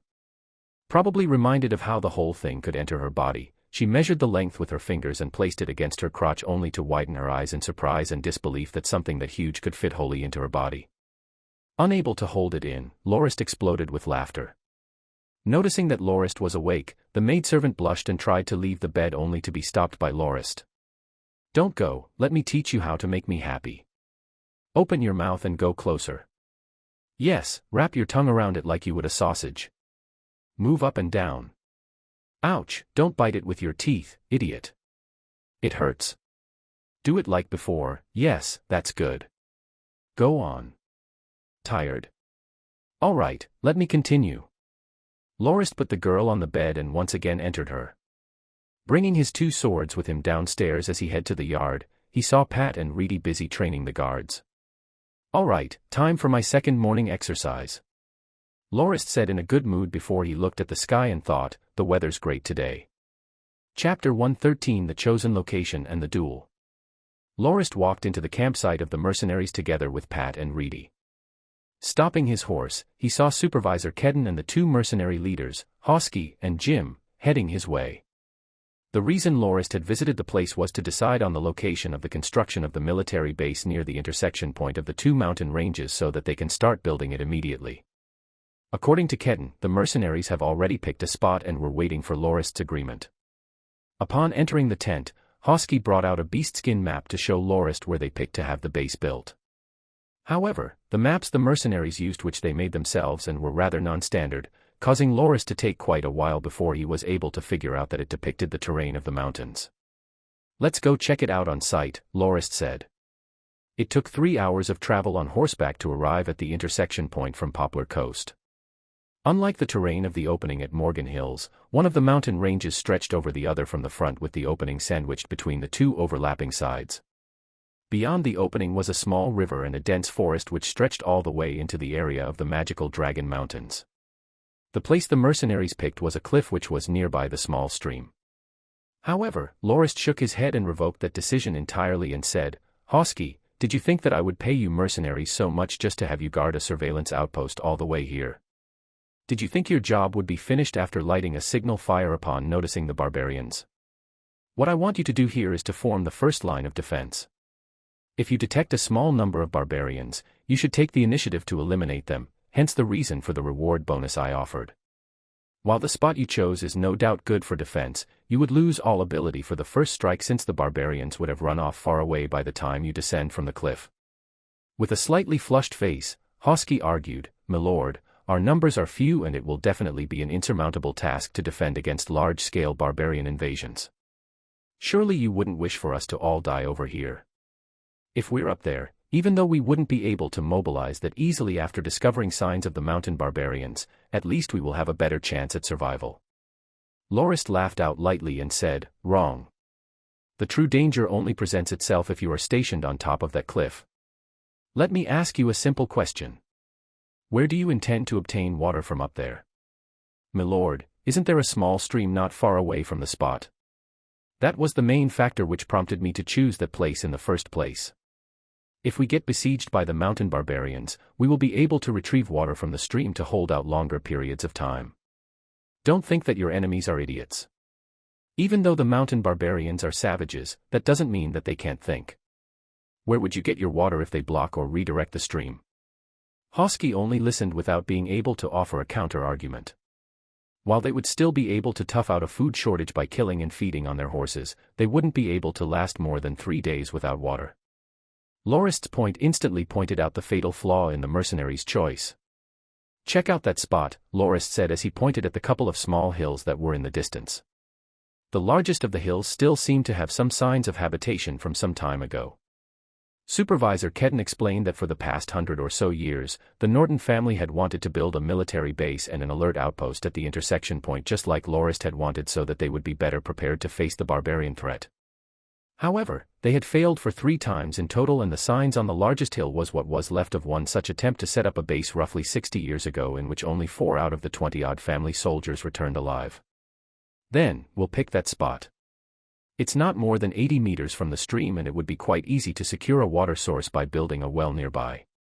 Thus, the largest problem is solved," Lorist said as he made his decision. "My lord, what would we do about the defense then?" asked Hosky whose expression had turned dark after hearing what Kedden told Lorist just moments ago. "Hee, don't you worry. I won't have you defending a poorly built base. I'm prepared to build 2 towers over here and surround them with a wall roughly 8 meters tall. You also don't have to worry about the manpower and materials required to build it and only have to be in charge of the security during the construction. Within a month, you will have a strongly fortified base at your disposal," Lorist said. Even though Hosky wanted to say something else, Jim thumped his chest in a salute and said, "My lord, as long as you build a base here, we will definitely defend it to the best of our ability and not let the barbarians invade your dominion." After deciding on the location to build the base, everyone took some time off to relax. Lorist was prepared to rest up for 2 hours before returning. As expected, the mercenaries were skilled in surviving in the wilderness as shown by their hunting and fishing prowess. It didn't take long before they returned with quite a huge haul and started grilling food by the stream. With an impatient expression, Jim dragged Hosky and brought the other mercenaries to Lorist. Jim said agitatedly, "My lord, I've told them that you managed to defeat crew leader Adams with a single move but they didn't believe me and even said that you probably caught him off guard and exhausted after the long battle he had fought. They also wouldn't believe that you were able to kill so many feather-sore mercenaries because you aren't even a silver rank and dared to challenge you to a duel."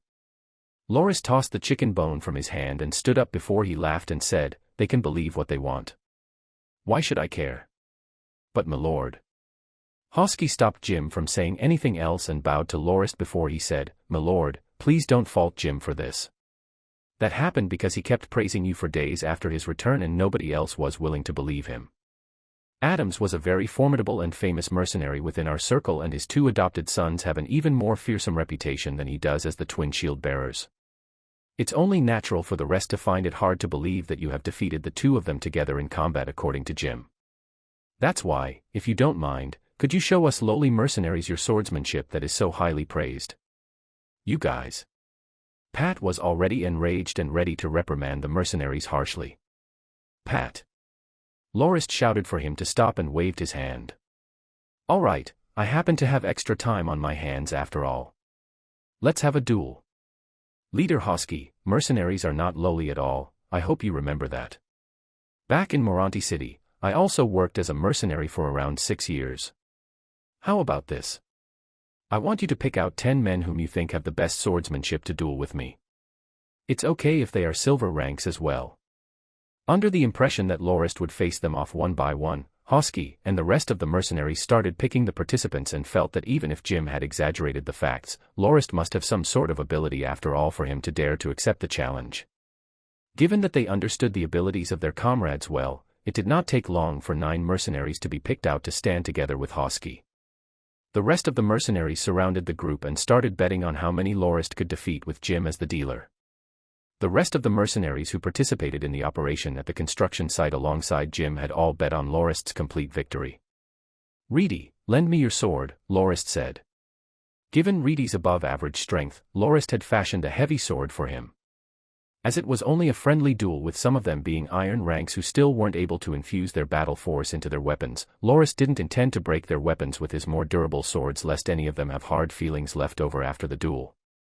Using Reedy's heavy sword, which was far less durable than his own, would prevent any damage to the mercenaries' weapons. After giving the heavy sword a few swings, Lorist said with a satisfied tone, "Come at me all at once." "Huh." The mercenaries were all stunned to find out that Lorist hadn't challenged them to one-on-one duels but instead wanted to fight them all at once. "Since Milord has requested it, we will act accordingly. Everyone, don't get distracted and show Milord the best of your abilities lest we disappoint him," said Hosky while feeling rather pissed. "He's underestimating us too much, isn't he? He chose to fight the 10 of us all at once and even went out of his way to not use his own weapons. He probably doesn't even consider us to be a threat at all." As their leader, Hosky took command during this duel. He first sent a few of the mercenaries to test Lorist out so that he would be able to gauge his true abilities to be able to formulate a proper strategy to use against him. However, with but a few moves, the 4 mercenaries who were sent to engage with Lorist had all slumped to the ground. It happened so quickly within sheer moments that Hosky wasn't able to clearly see what Lorist did. Right after that, Lorist rushed over to the 6 remaining mercenaries and the 2 in front hurriedly slashed at his silhouette. This time, Hosky managed to get a close look at the scene. Lorist parried the 2 of their strikes and moved in between the 2 mercenaries right after that. The mercenary in front fainted and wobbled to the ground after Lorist struck the back of his head with a backhand flick using the flat of his blade. The mercenary behind suddenly noticed that Lorist was too close for comfort and quickly attempted to retreat backwards to regain some distance. Unexpectedly, after the mercenary stepped a few inches back, the sword which Lorist had previously retracted flashed past the chin of that mercenary, causing him to fall face first towards the ground unconscious. Surprised, Hosky thought, "That's way too fast." Within moments, 6 of the 10 mercenaries had already collapsed with only 4 including Hosky still standing.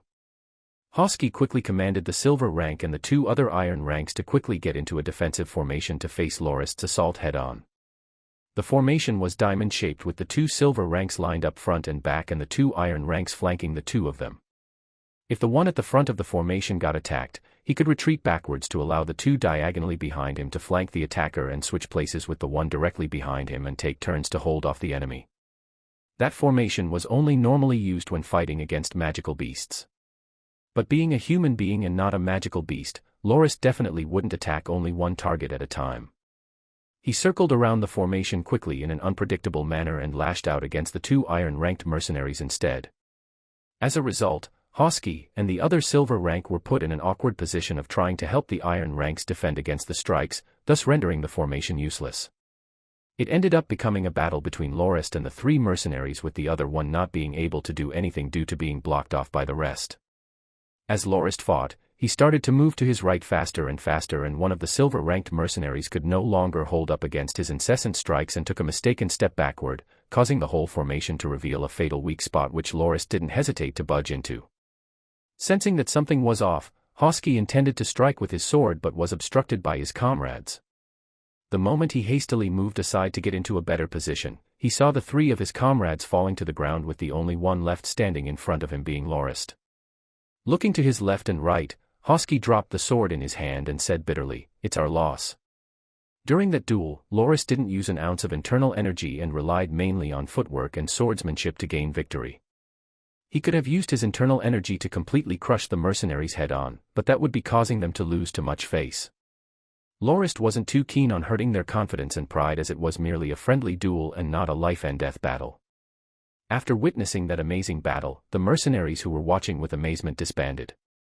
However, Hosky remained and asked, "My lord, I have a question." "Go ahead and ask away," Lorist said as he tapped on the rock beside him, signaling for the mercenary leader to sit down.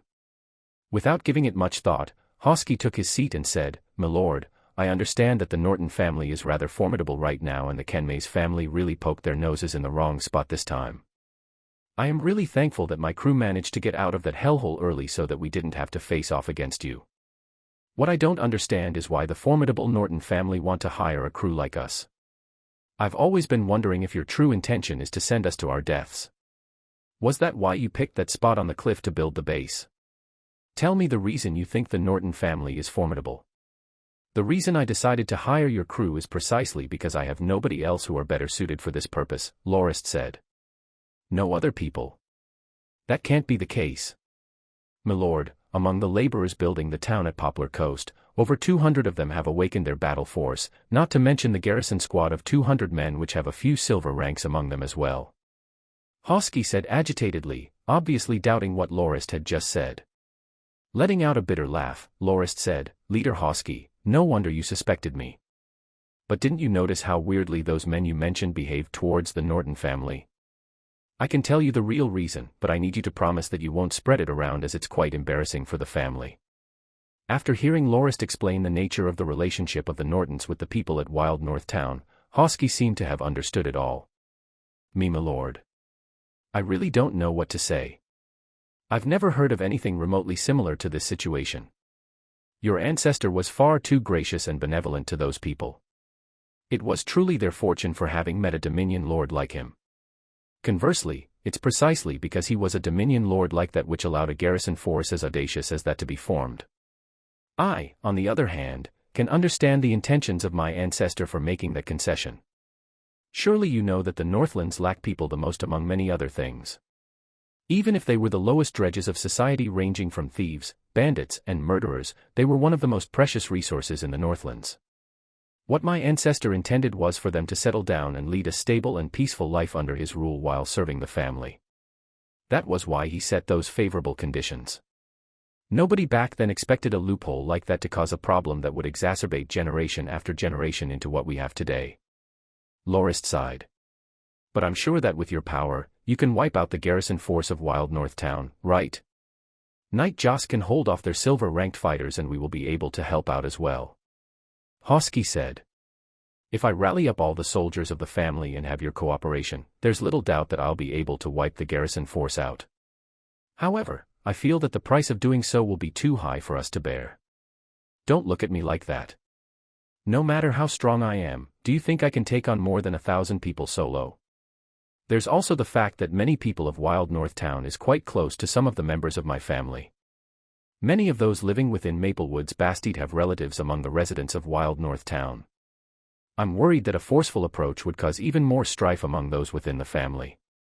Even though the garrison force is rather impudent, they're still subjects of the Norton family in name, and we can't justify wiping them out if we have no concrete evidence on their treason. That's why I can only endure and cross the bridge when the time comes. I for one can't wait for them to rebel so I can have an excuse to wipe that cancerous tumor once and for all." "Then, I'm sure that you have a plan in mind, right?" "I understand. A couple of days ago, a number of youths with awakened battle force asked to join our crew to become mercenaries. I was worried that it would cause some conflict, so I declined their request," Hosky said. "It's all right. If they're willing to live the tough lives of mercenaries, you can allow them to join. After a certain amount of time, the family will also pick a number of them to form a new defense unit. Letting them build the military base here is but a test for them," Lorist said. "Okay. Thank you, my lord. Please be assured that we will definitely stay firmly nailed on this spot to become the first line of defense against the barbarians for the Norton family," pledged crew leader Hosky. Chapter 114 News of the Mountain Barbarians. The base that Lorist had intended to build for the mercenaries basically comprised 2 firing turrets, each with 4 floors extending up to a height of 13 meters. The two turrets would be built 5 meters apart with a gatehouse in between and a wall branching off from each to surround an area with facilities such as the horse stable, warehouses, and other necessary infrastructure to allow for long-term stay. If the wall was somehow breached by the enemy, the mercenaries can still retreat to the turrets and guard it until reinforcements arrive. The construction of the base proceeded rather quickly. First, huge logs that were used to construct the framework of the turrets and wall before 3 moats were dug at the foot of the mound, which was in turn connected to the small stream nearby. Loris tasked his men to use the mud that was dug out to make mud bricks using the technique he had seen back at Firmrock Castle. The finished bricks were then lined up around the wooden framework before a thick layer of green clay was slabbed onto the surface to further strengthen and solidify the structures. Even though the wall was only 5 meters in height, Loris had made the angle of the small mound around the wall to be slanted at a 45-degree angle, causing the total height of the mound and wall to be around 9 meters, further adding to the difficulty of besieging the place. The busy days passed quickly and 1 month elapsed within the blink of an eye. The primary sections of the base, including the main wall, the 3 moats, the 2 layers of wooden barricades, the drawbridge, and the turrets had already been constructed. What remained was fine-tuning the smaller details. Loris even ordered his men to transport 4 ballistas over from Firmrock Castle for them to be installed at the top floor of the turrets. Back when he was at Firmrock Castle, Loris went to visit the father and son arbalists once. After listening to the father, Grandmaster Felon's explanation, Loris came to understand that the tens of ballistas used at the castle were merely simplified versions and not proper defense ballistas. Proper defense ballistas had a firing range of 150 to 200 meters, whereas the simplified ones at Firmrock Castle could only shoot 80 to 100 meters away, which is easily half of what proper ballistas could achieve. The accuracy of the simplified ones is also vastly inferior, and it would already be considered good if it could hit a target 3 out of 10 times. According to Grandmaster Felon, it takes a lot of time to make a proper ballista. Choosing materials for the ballista frame and setting its shape will take 2 years at least. The ballistas the Grandmaster were currently making were merely simplified ones which would break or malfunction after firing more than 10 times, and their frames had to be replaced frequently to keep performance up to par. Thankfully, wood was abundant in the Northlands, which allowed the Grandmaster to construct a few extra frames for each ballista he made. Apart from the construction, the simplified ballista bowstring was usually made of cow sinew and horsehair and would loosen after approximately 8 shots. However, that disadvantage is compensated by its swift construction and easily obtainable materials, which also cost far less to procure. And while the shooting range is far less than that of proper ballistas, the momentum and force of the simplified ballistas were still enough to threaten gold-ranked fighters who were within range. That was already more than enough for Loris. During that visit, he also made a suggestion to Grandmaster Felon to add a wheel-like component to the back of each ballista for it to act as a pulley so that it would take much less force to load them. It would also decrease the number of people required to operate it by 2, prompting the Grandmaster to gasp in admiration at that innovative upgrade. Actually, the ideal ballistas within Loris's mind were the ones he saw in the movie titled Rise of the Werewolves in his past life that were used at the vampire's castle. Each ballista could fire up to 3 arrows and was also equipped with a pulley system, a base rotator, as well as some sights, which increased its overall flexibility, ease of loading and accuracy. The werewolves seen in the movie that were the size of bulls were easily nailed to the ground with the bolts fired from those ballistas, and they only required 1 person to operate. He recalled that he once tried to replicate a ballista like that in his workshop and sell it to collectors to earn some extra cash, only to have it confiscated by the local authorities and fined $5,000 for possessing what was basically a lethal weapon. He still remembered the warning given to him by the officer of the police: without a proper order, request and permit, he wasn't allowed to manufacture ballistas like that. Had he broken those regulations regularly, he definitely wouldn't have been let off with a simple fine. Even though that plan to make some quick cash from back then had failed before he even started, Loris could distinctly remember the parts he used as well as their relative sizes. The only problem now was that he did not have any materials to make those parts, nor did he know where to procure any, and could only make a mental note to do more research into that matter when he had more time. What made Loris wonder was that during the past month of the construction of the base, the border of the intersection point was relatively peaceful and there wasn't even a single instance of barbarian assault. So, the mercenaries gradually widened their patrolling area over time and finally managed to catch a barbarian old man and a child who were collecting herbs not far away. Even though they were obviously non-combatants, they were still living barbarian captives, so Loris still had to pay the mercenaries a bonus of 2 imperial gold coins. After seeing the restless barbarian child calming down from being given a maple candy, the old man showed a relaxed expression. He used a variant dialect of the Grindian common language to tell Loris that the current year was the year of the Kubawesan festival and all of the tribe chiefs of the mountain barbarians had brought their warriors to Smormiljan Mountain to participate in the ceremony and attend the Baiwesi conference. I see, so that was the case. It was a fortunate coincidence for him to have picked that time frame for the construction of the military base. Loris understood that the Kubawesan festival was a year-long celebration which was celebrated once every 12 years that commemorated the birth of the barbarians' most worshipped mountain deity, Kubawesan. During the festivities, the barbarians would sacrifice livestock to the god once every month. Wolayer and its related terms were titles created in the barbarians' own dialect to honor the warriors of their society. Smormiljan Mountain was considered to be a holy mountain by the savages and was also the birthplace of the deity Kubawesan according to their legends and myths. The ceremonies that were conducted during the Kubawesan festival involved blood sacrifices at the peak of the mountain as an offering to the mountain deity. And the Baiwesi conference was a meeting between the tribe chiefs to pick the next overlord, otherwise known as the Thamusin in the dialect of the barbarians. The selected Thamusin would then proceed to allocate domains for the various tribes to prevent large-scale conflict among themselves and determine the general goals of the united tribes, such as focusing their efforts on invading the other Grindian people, or Flatlanders as they called them. The other tribes must also make their fair contribution to the current Thamusin.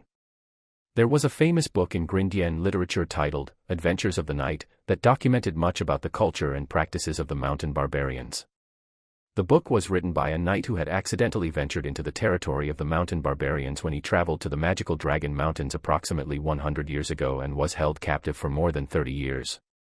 He had experienced 2 Kubawesan festivals during his captivity and managed to escape from the magical Dragon Mountains in the end with his barbarian wife and children and made his way back to his hometown. The book was later written by him, which also served as his debut thesis as one of the most reputable mountain barbarian scholars. During his years studying at Dawn Academy, Loris had read quite a number of books written by that knight, and Adventures of the Night was one of his most coveted books. The description of the culture of the mountain barbarians was detailed and thorough. According to it, during the Baiwesi conference, other activities such as fighting competitions, unarmed combat, and hunting events would be carried out. From the map of the whole Grindia continent, one could see that the magical Dragon Mountains stretched more than 50,000 meters across the center of the continent and covered a huge amount of area. 2 of the 3 greatest rivers on the continent, which were the cradles of life of Grindian life, have their headwaters located on the mountain range itself. According to the legends, that mountain range was also the home to the ancient dragon race. In present time, however, dragons were no longer anywhere to be found and the magical Dragon Mountains was mainly inhabited by mountain barbarians. Other than the Norton family dominion, other dominions near the mountain range also suffered from the same fate of being pestered by the mountain barbarians. The old barbarian told Loris that the tribe that was in power near the dominion of the Nortons was called the Habibaba. That tribe had a strong force of more than 1,000 Wolayers and had an iron rule over the 7 smaller tribes in the area as well. The tribe the old man belonged to was one such small tribe which only had around 400 members. He mentioned that when the tribe chief of the Habibaba tribe returns after the festival, he might very well become the Jamasan, or the regional chief, of the nearby area, which means that the other minor tribes there would become subordinates to the Habibaba by force, as in the case of the tribe of the old man and child. Whether the Habibaba tribe would consume the tribe of his 2 barbarian captives didn't matter to Loris, nor did he intend to interfere with it. To him, he couldn't care less about whether the barbarians harm other nations or kingdoms at all as long as they didn't cause trouble in his dominion. However, he definitely wouldn't tolerate them should they ever dare to poke their hands into his lands and would definitely reciprocate in kind if that ever happens. The intersection point between the 2 mountain ranges was the precise route that the mountain barbarians took to invade the Norton family dominion. Hence, setting up a base here would allow the Nortons to have ample time to react and retaliate to any future attempts.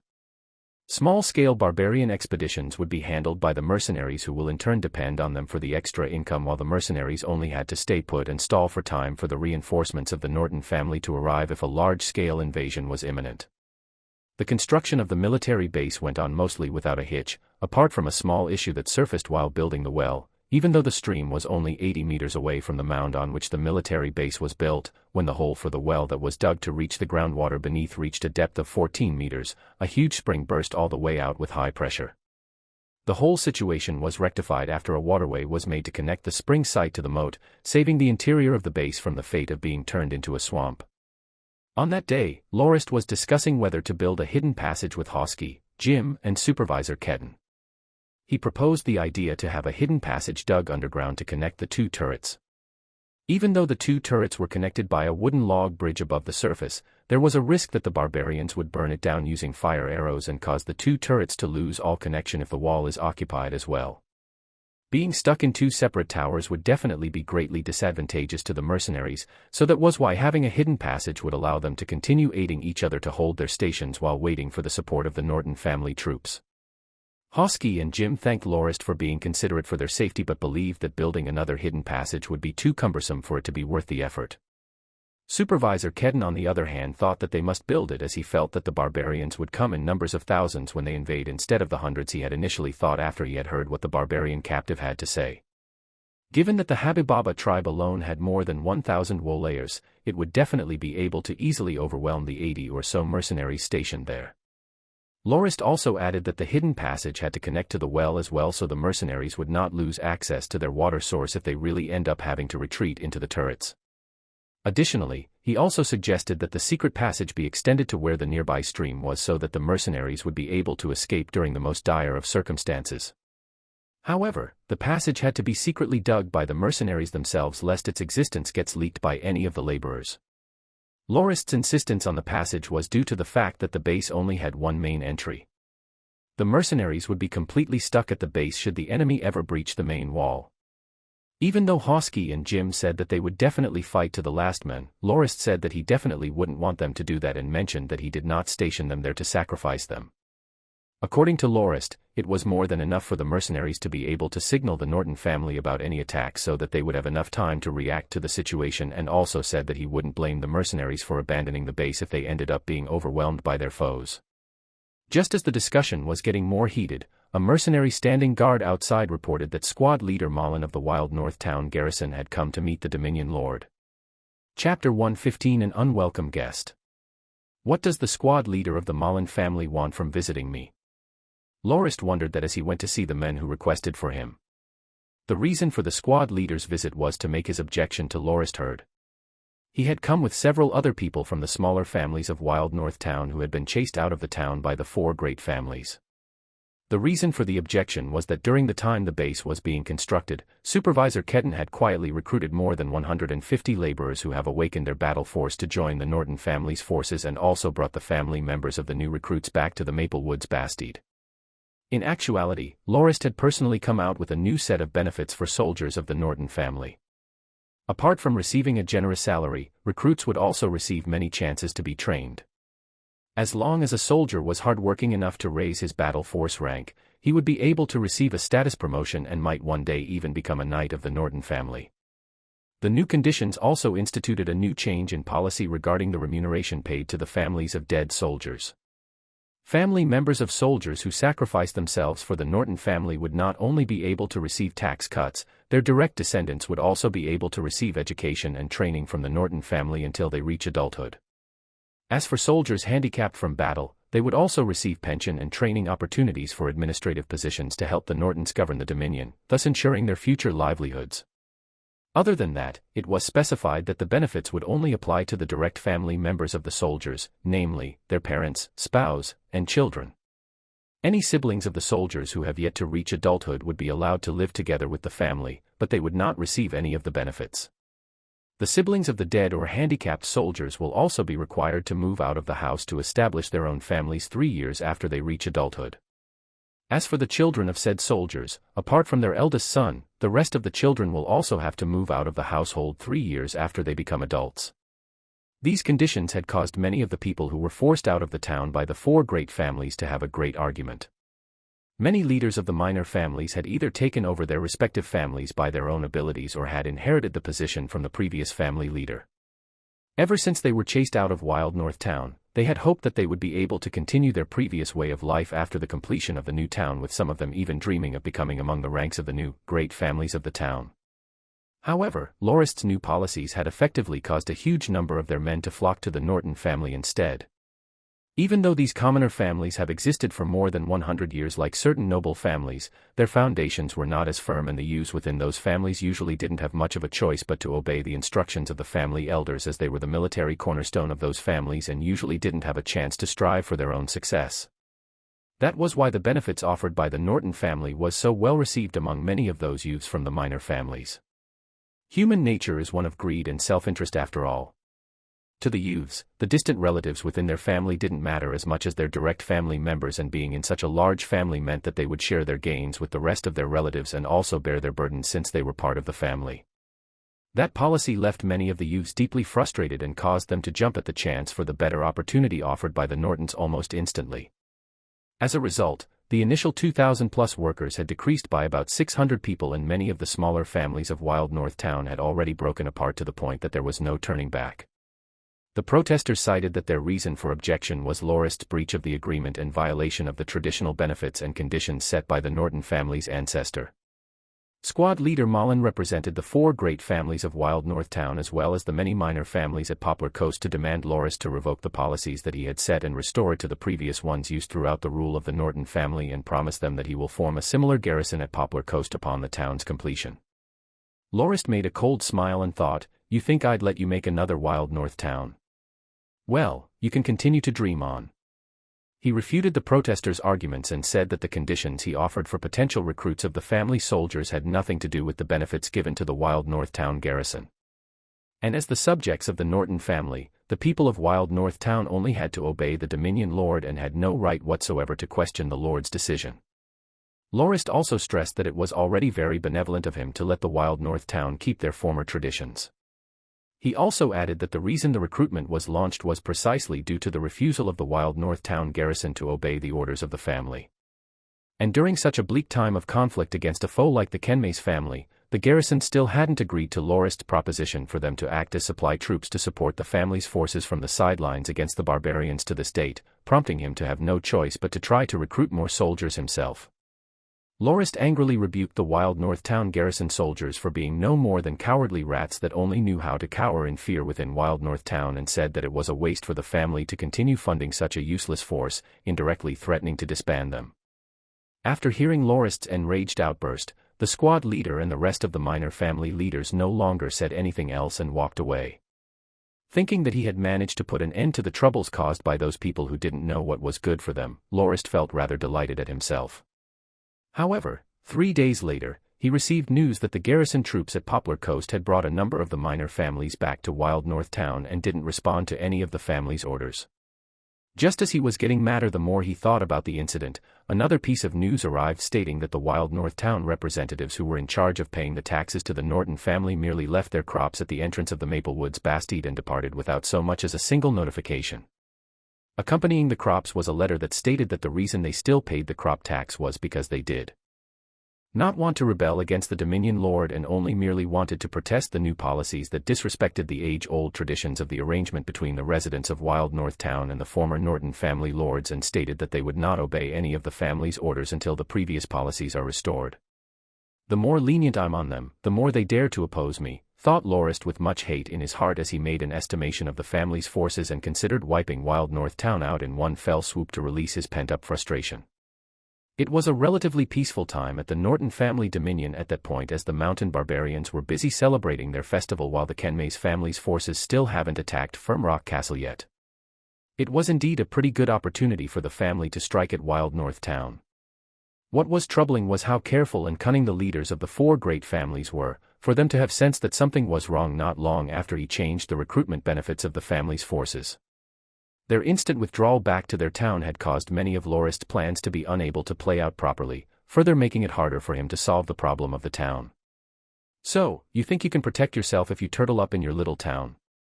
Lorist grinned as he thought of the 500 new recruits that the family had just got from the laborers at Firmrock Castle recently, which was almost enough to form a company of troops. Coupled with the existing 3 guard and defense squads which numbered around 600-plus troops, with the company of guard troops at Maplewoods Bastide as well as the 150-plus laborers at Poplar Coast who had just joined the family's forces, he had around 1,200 soldiers at his disposal. And that figure didn't even include the 80-plus mercenaries stationed at the coast as well as Lorist, Josk, Pat, Reedy, and the rest. It should be more than enough for him to crush the Wild North Town garrison once and for all. I didn't expect that I would have so many soldiers in such a short amount of time. The only other thing I have to consider is the amount of casualties we will incur since it's the first siege I will be conducting. Unlike Lorist's previous battles in which he relied on surprise attacks to render the moat of his enemy's forts useless, this time, he had no other choice but to attack head-on. The wall surrounding Wild North Town was at least 9 meters tall and there were up to 600 battle force-awakened troops defending the place. The garrison also had the upper hand in terms of terrain advantage. Sigh, this battle will be rather tough. I might lose at least half of my 1,000-plus troops. What Lorist was most worried about was that his attack would force the 4 great families into desperation and send their elderly and womenfolk to defend the place as well. Even if he was extremely skillful in combat, how many of those defenseless non-combatants could he kill? Josk himself had said that he only had enough stamina to shoot a couple of hundred of arrows before he would become totally wasted. And if the battle caused both sides to suffer huge losses, how would he proceed to face the impending threat of the 2,000-strong Kenmei's family forces? The only way to get out of that situation without losing too many men was to employ a long-term besiegement tactic, but what Lorist lacked most currently was time. And Wild North Town had also finished their crop harvests only recently. Coupled with the food they already have in their stores, how long would they be able to last without venturing out of their town? 3 years. Or maybe 5. It definitely wasn't practical to besiege them for that long. And there was no doubt that the mountain barbarians would begin their attack during the next year after their celebration ends. Sigh, thought Lorist as he felt that it would really be a waste to expend all of his forces on a small threat like Wild North Town, even though he did have a reasonably large force at the moment. As he pondered on, Lorist thought, darn it. Just give me a few more months. All of a sudden, a man on horseback sped into the military camp and the rider quickly dismounted and reported, "My lord, the ambassador of the Duke of the Northlands is at the Maplewoods Bastide. The old butler has requested for your immediate presence." Weird, doesn't that dipshit of a duke only come to collect his taxes during the 10th month? It's only the beginning of the 8th month. What business does he have so long before the tax collection date? While he was on the way back to the Bastide, Lorist asked his messenger whether the Duke's ambassador had stated a reason for the visit. The messenger shook his head and said that he didn't hear anything about the reason and mentioned that he saw quite a substantial number of people arriving at Firmrock Castle not long ago and that Josk had led a fully armed squad of guards to serve as an escort for the visitors before he was tasked to send the message to Lorist by the old butler. That's odd. Why would Josk do the escorting with a fully armed squad? Upon thinking back at the huge number of people the messenger had mentioned, Lorist believed that the Duke must have heard rumors about the Norton family's looting of the Redriver Valley Bastide and had sent his men to threaten his family for a cut of the profit. It seemed that Josk believed the family would have a hard time handling the issue and decided to bring his men to keep an eye on the people of the Duke in the name of escorting them. Otherwise, he could have simply sent somebody else to handle it without having to lead a fully armed squad personally.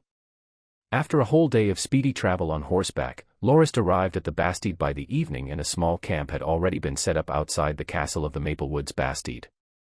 The messenger mentioned that the camp was where approximately 200 of the soldiers of the Northland army which accompanied the Duke's ambassador resided. Since the family had refused to let them into the castle, they had no choice but to set up camp outside. Seeing the castle being completely fortified, Lorist understood that the old butler also found the timing of the ambassador's visit to be weird and suspected that they didn't come with good intentions, and raised the alert level of the troops stationed at the castle. Supervisor Spiel hurriedly came out to greet him and said, "My lord, they are all currently within the great dining hall and have feasted for the whole afternoon already." The Duke sent a baron over and he brought along 1 gold-ranked knight and 20 other silver-ranked knights with him. Old Butler Glaze is accompanying them there along with Sir Pajik and Sir Josk. Lorist stopped and asked, "Did they say why they made a visit during this time?" Spiel shook his head and replied, "They didn't say anything about that. I only remember hearing them ask the old butler about the date of your return and they sounded rather impatient about it too. Lady Pesha was there originally, but she left after the men said some rather disrespectful things to her. That gold-ranked knight even asked her to accompany him for the night.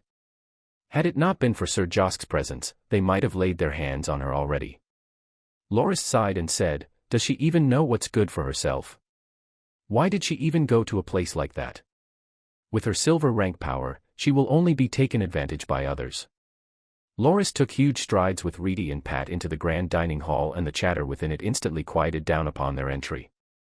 In the middle of the hall were 2 long tables at which 20 or so soldiers with flushed faces wearing grey leather armor could be seen.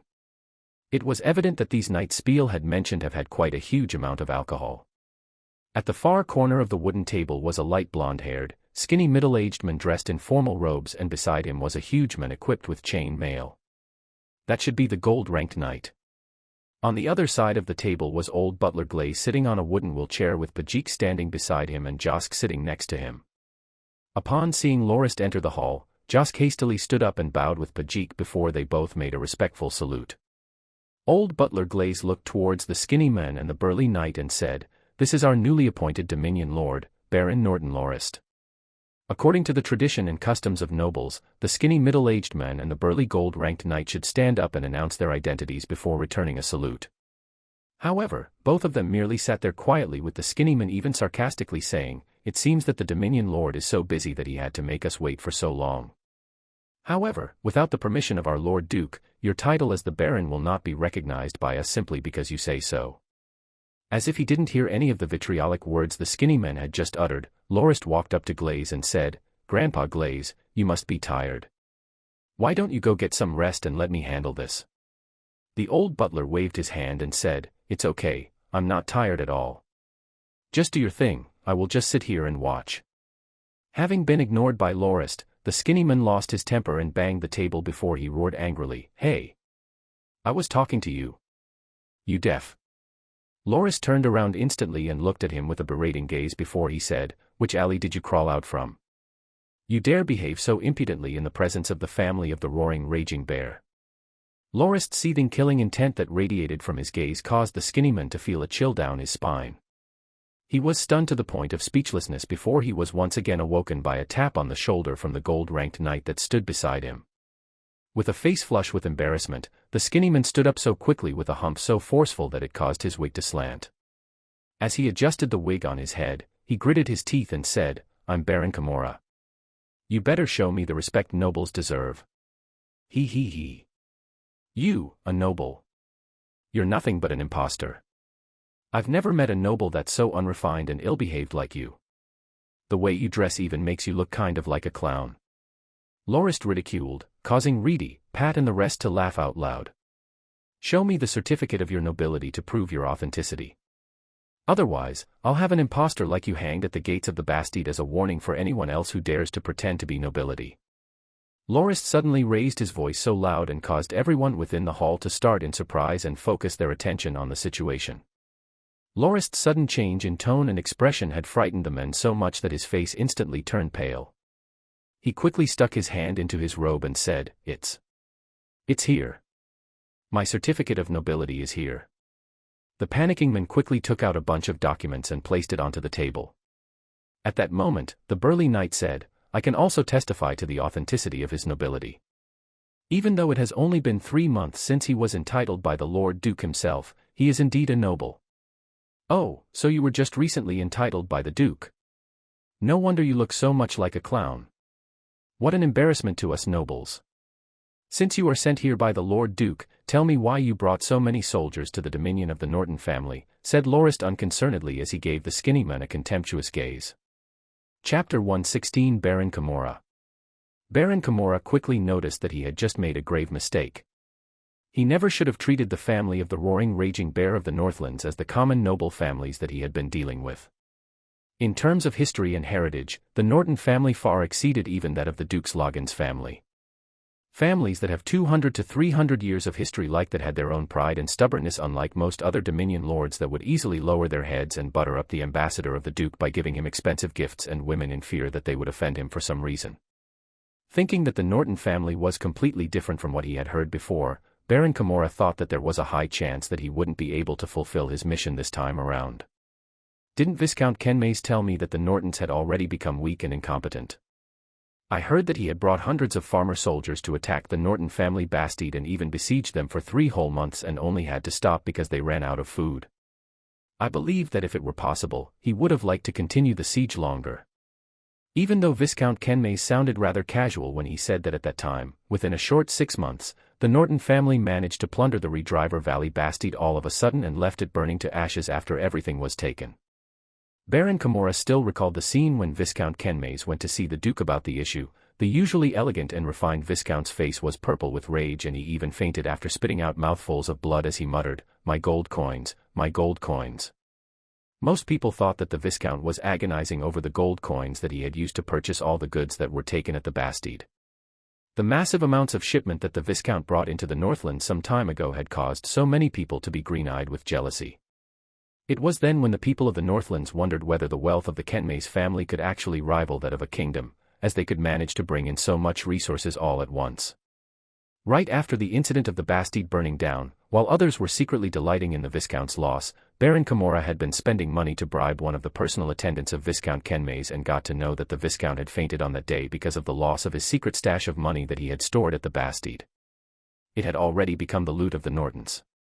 According to that attendant, there were exactly 100,000 gold fords stored at the bastide, and he was certain of that figure because he had filled up those chests himself within the secret room at the bastide. He remembered clearly that there were 5 chests that each stored 20,000 gold fords stacked neatly together. That sum of money was actually the result of the efforts and methods the Viscount had meticulously employed over the years ever since he first joined the family's trading group at the age of 16. Aside from the 3 of his personal attendants, nobody else including his own father knew about the money. Now that it had been taken by the Norton family, the Viscount could only despair. Even if he could eradicate the Norton family by the time his 2,000 soldiers arrive, the existence of the money had already been revealed, and it would no longer be his personal cash, as it would have to be handed to the family itself. It would never make its way back into the Viscount's hands. Baron Camorra was shocked to hear the figure of the private savings of the Viscount. That amount was easily 6 times the annual income of the Duke's dominion. He was really familiar with the Duke's income and expenses, and the formation of the Duke's Northland army of at least 20,000 people would add another 40,000 imperial gold coins to the Duke's upkeep. The Duke's annual income was just around 60,000 imperial gold coins, which was roughly equivalent to around 16,000 gold fords. That was the main factor that limited the Duke's ability to further expand that army. To most other people, Baron Camorra was merely someone who had lucked out to gain his position today. Looking like a monkey-faced clown, most people felt that he had managed to gain the Duke's favor by mere coincidence. What they didn't take into account was that while the Duke had many weaknesses and shortcomings, he wasn't a ruler that could easily be swayed around like that. The reason he trusted Camorra and even granted him the title of a baron was because of the achievements he had gained by his own ability. Baron Camorra was originally a commoner born in Gildusk City, and he had spent most of his life in the slums among the lowest dredges of society. He did everything he could to survive, including being a liar, a thief, and a gangster. However, he was finally caught for stealing at the age of 16, and just as he was about to have his hand amputated as punishment, the local Dominion Lord intervened out of nowhere and forgave Camorra of his crimes and even gave him a small fortune and some clothes. That benevolent Dominion Lord said to him, "I can't have a young boy like you dying from having your hands cut off on the day my son is born. That will forever taint this auspicious day of mine. That's why I forgave you and even graced you with this little gift. You don't have to thank me. This is the fortune that my little angel has brought to you. I can only advise you to change your way of life and find a proper job so that you can secure your own happiness and livelihood with your own efforts. If you don't listen to what I have to say, you will definitely be captured again and die a dog's death from having your hands amputated. However, at that moment, your death will no longer have anything to do with my precious son." As if he had gained a sudden revelation, Camorra went to the shrine of Singwa and carried out all sorts of chores there during the day to earn his share of 2 pieces of black bread. During his free time, he also spent his time learning as much as he could from the priests of the shrine, and after 3 years, he had gained the trust and admiration of the priests of the shrine, and one of the senior priests promoted him to become a warden. From a position at the jail, Camorra spent 10 short years to be promoted to the level of a security captain, and spent another 10 years to become the chief tax officer of Gildusk City and caught Duke Loggins' eye. If one were to pick the poorest duke out within those of the Chrisen Empire, the Duke of the Northlands would definitely fit the bill. One of the Duke's ancestors had once took the post as the Prime Minister during the time of Chrisen III and had a reputation in the history books as the virtuous Prime Minister. Back then, the Chrisen Empire was fraught with natural disasters as well as internal and external conflict, and it was the leader of the Loggins family at that time that had used every method at his disposal to unify the empire and grant it peace and stability. In the end, He died from overwork at his work desk, and that prompted the emperor of that time to elevate the title of the Loggins family from a viscount to a duke and grant the southern part of the Northlands to their family as a hereditary dominion. However, the Loggins family could not have hated Chrisen III more. Even though their dukedom was 10 times larger than their previous viscounty, the profit the family made had decreased more than 10 times. Chrisen III had actually claimed the profitable viscounty for himself and ceded the desolate northern lands to their family as their dominion instead. To the Loggins family, that was a stab in the back that they didn't deserve considering the contributions the family had made to the empire. Perhaps it was the emperor's way of punishing the family for hogging so much power within the empire for so long and making the emperor feel like he's nothing more than a figurehead. During the reign of the former Chrisen Empire, the revenue of the Duke of the Northlands was merely around 100,000 imperial gold coins. That amount was akin to the profit that a common baron earned in the most prosperous areas of the empire. The previous leaders of the Loggins family had tried to develop their lands before, but none of the leaders were as talented as the former viscount, and they were mostly plagued by their limited funds and the natural hazards of the Northlands. Surprisingly, the Loggins family had produced a number of family leaders that excelled in the military, causing them to be known by some as the family that had relinquished their scholarly brilliance to become military brutes. When compared to many of his predecessors, the current Duke Loggins was not accomplished in both academic and martial prowess and was only average at whatever he did. He also had lots of shortcomings like lust, greed, indecisiveness, and a fond liking for spending on unnecessary luxuries. However, one redeeming factor that he had was his ability to judge people. He had picked Camorra to manage the taxes of his dukedom and organize the formation of the Northland army as well as manage the logistics and supply of the army. Camorra, not letting the duke's expectations down, had spent 3 whole years revamping the taxation system of the dukedom and helped the chaotic dominion recover its revenue by up to 6 times like it used to be in the old days, thus allowing the duke to no longer have to save up just to make ends meet, as well as allowing for the original 3,000-strong garrison of the dukedom to be expanded into a staggering 20,000-strong Northland army. The income of the dukedom also ensured that the army would be able to sustain itself in terms of equipment and supplies. After merely 3 years, the duke was extremely satisfied with Camorra's performance and fulfilled his promise to make him a baron. Naturally, it was merely an honorary title that didn't come with a dominion. That meant that Baron Camorra was only an honorary noble. The night he was given the title, Camorra locked himself in his room and cried himself to sleep. He knew that most of the people around him treated him like a joke and didn't know how much effort he had put in to get to where he was. Even though he wasn't even 45 years old, he had lost half of the original volume of his hair over the years of stressful toiling. He was extremely thankful for the duke's favor towards him, and he continued to believe that as long as he served the duke well, he would one day gain a dominion for himself and become a proper landed noble.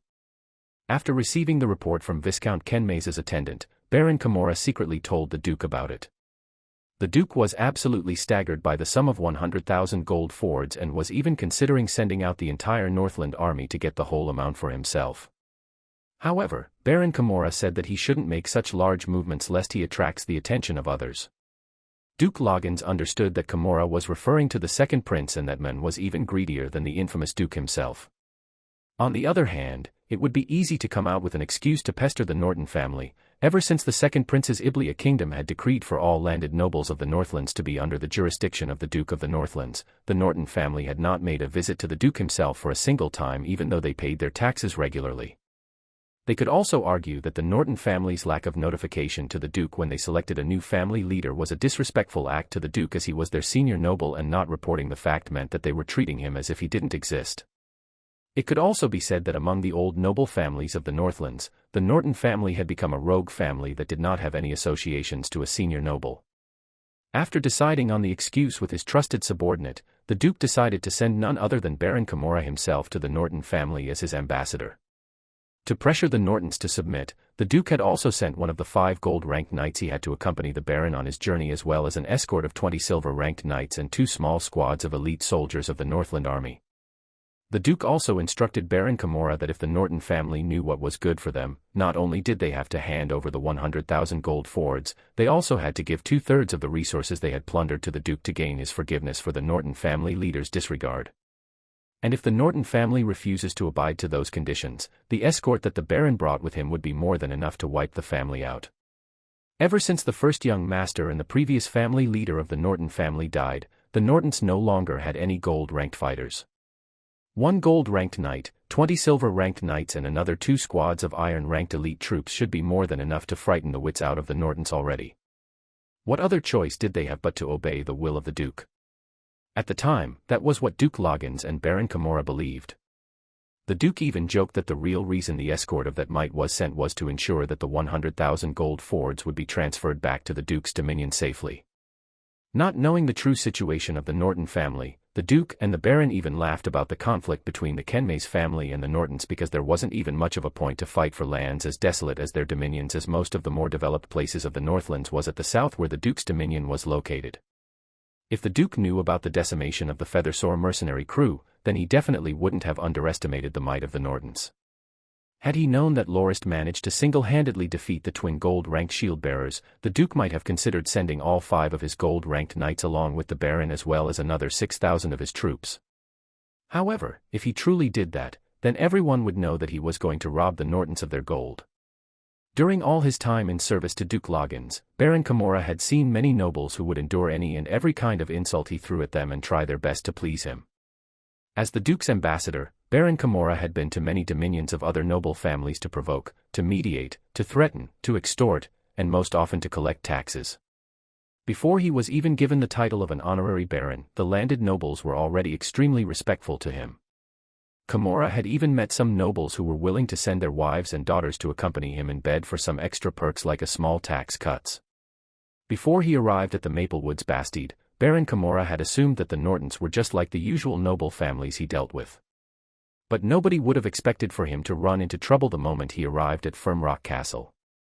At the foot of the newly constructed defensive wall, the gold-ranked knight Tabak who had accompanied him shouted for everyone within the Norton family to show up and receive them.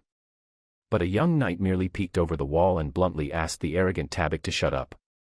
The Nortons' construction of a castle at Morgan Hills was news to the Baron and he didn't expect that they would have a gold-ranked marksman among their ranks as well. When he was making his way through Firmrock Castle, the Baron had also noticed the ballistas which were set up on the wall as well as the metal-armored soldiers who were manning them and felt that he had neglected to investigate the true military prowess of the Norton family and started to worry whether he would be able to successfully complete his mission. By the time he arrived at Maplewoods Bastide, he noticed something different about the place when compared to Firmrock Castle. The people of Firmrock Castle, no matter whether they were soldiers or workers, weren't remotely bothered by the presence of the men sent by the Duke. Apart from a few curious looks, most of the people didn't even show the slightest interest in the Duke's men. However, at Maplewoods Bastide, the moment the Duke's name was uttered, everyone there either panicked or showed their deepest respects. Even though the entry of the 200 or so soldiers into the Bastide's castle was denied, Baron Camorra noticed that they were being served the best food the Bastide had during the reception feast. The one who was present at the feast was the old and cunning butler Glaze, whom Baron Camorra didn't manage to glean the slightest information about the family from despite his incessant questioning. The Baron decided to test them out by secretly asking Knight Tabak to flirt with the female knight of the family and noticed that even though the other members of the Norton family were mad at that act, they did not dare to take any action. At least, that was the case until the gold-ranked marksman who escorted them humphed in annoyance, causing Tabak to cease whatever he was doing. The Baron was also keenly observing the situation when the Norton family's new leader entered the hall and he saw that the gold-ranked marksman and the silver-ranked knight that was beside him were extremely respectful to that young family leader from the very bottom of their hearts. Thus, Baron Camorra decided to test the young leader's reaction with his usual arrogant and rude act. Most other nobles usually attended to him more respectfully after the commotion he caused and the Baron expected the family leader of the Nortons to react the same as well. But he was extremely taken aback by the huge reaction the young man exhibited which involved his questioning of the Baron's legitimacy as a noble. The Baron could also feel the seething killing intent which radiated from the eyes of the young man when he turned his gaze to him. What deep, black eyes! They seemed like an unending abyss of darkness. After he was gazed at, the Baron felt like he was being eyed by a high-ranked magical beast as if he were its prey and found himself frozen and unable to move before his train of thought got disrupted entirely as he awaited his impending doom. That kind of desolation and helplessness had caused the Baron to lose his usual cool and rationality to the point that he even hurriedly took out his nobility certificates when Loris demanded him to prove his legitimacy. Having one's legitimacy as a noble questioned was the paramount insult one could experience no matter whether one was a landed or honorary noble. By the time Tabak was calmly attesting to the Baron's identity, Baron Camorra only felt a pang of humiliation. He understood that he would definitely become a laughingstock among the noble circles, and that would only serve to reinforce his reputation as the clown who merely got lucky. Baron Kimura silently kept the certificates and documents he had placed on the table and readjusted his robes and removed the light blonde wig from his head to reveal his bald, shiny scalp. With a pale face, he performed a standard noble greeting towards Lorist and said with a serious tone, "With utmost respect, Lord Norton, I represent my liege, Duke Loggins, to ask the Norton family a question and to discuss 2 other matters." Chapter 117 Tabik's Demand. A look of surprise flashed through Lorist's eyes as he didn't expect that clown-like Skinnyman to recover his calm so quickly and even manage to carry out his job as an ambassador properly despite having just been humiliated. It seems that this guy is rather strong-willed and is definitely more than meets the eye. Once again wearing a solemn expression, Lorist stood up straight and said in a strict fashion, "I welcome your arrival. As the head of the Norton family, I, Norton Lorist, represent the family to receive the greetings of the Duke."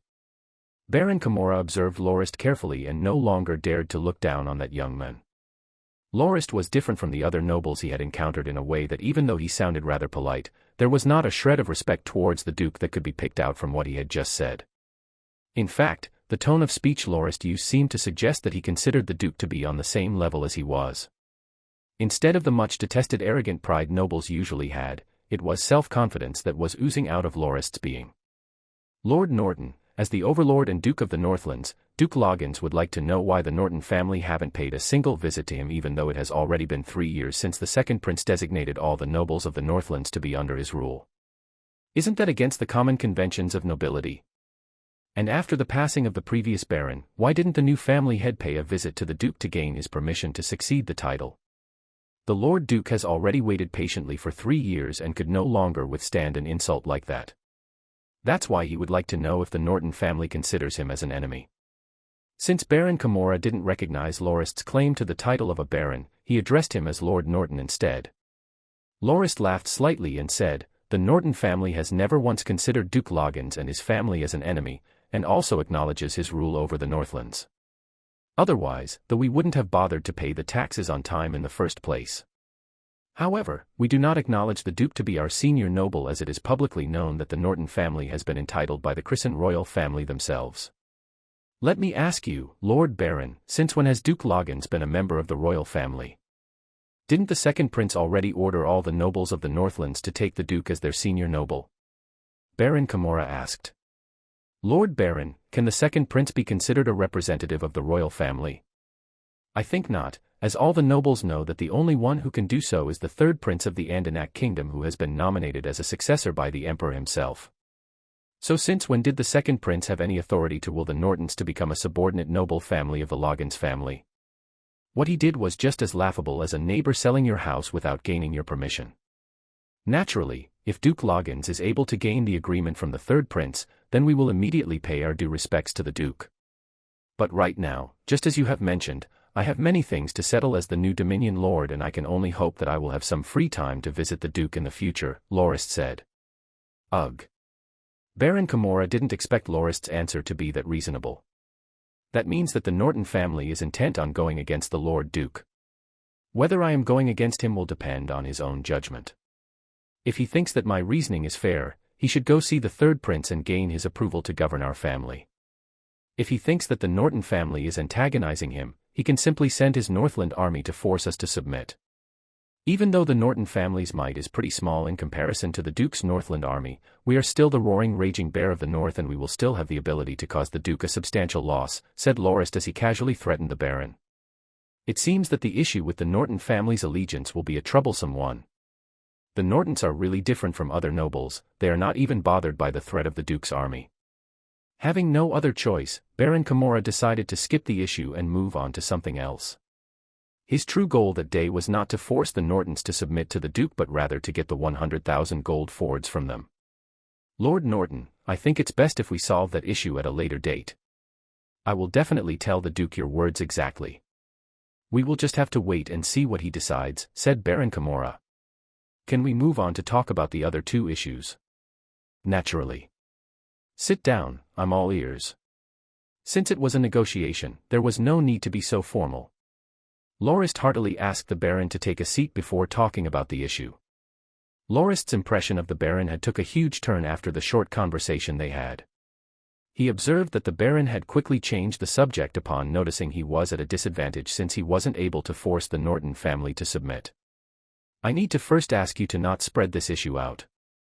The Duke wishes that the second prince doesn't find out about it, as the second prince has been secretly suppressing his plans to build the Northland army by setting up a huge number of obstacles. That was why the Duke had secretly gathered a huge amount of gold and gave it to the Kentmays family so that they may help him to secretly purchase a bunch of military supplies.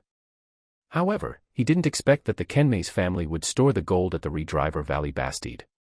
Following the result of the conflict between your family and the Kentmayses, which ended with the Bastide being set on fire, the gold must have come into your possession. The Duke hopes that you would return the gold to him and also offers his heartfelt thanks for your cooperation. The sum of gold coins that were taken is 100,000 gold fords exactly, and they were stored within 5 huge iron chests, said Baron Kimura as he instilled some truth to his lie to make it more palatable. The might of the Norton family had far exceeded his expectations, so he dropped his approach to threaten them and tried to test the waters first. Lorist really wanted to applaud at what the Baron had just said. What a talent he is. He could actually spin such a convincing lie that would definitely sound perfect to those who don't know better. He even knows about the sum of the gold, and that fact reinforces that the money could have belonged to the Duke. Too bad the Duke doesn't know that Butler Boris had already joined the Nortons and he knew almost everyone at the Redriver Valley Bastide, allowing him to easily pinpoint Viscount Kenmays's personal attendant who was in charge of watching the money as well as his family members. After only 50 canes, the attendant had obediently revealed the location where the gold was stored.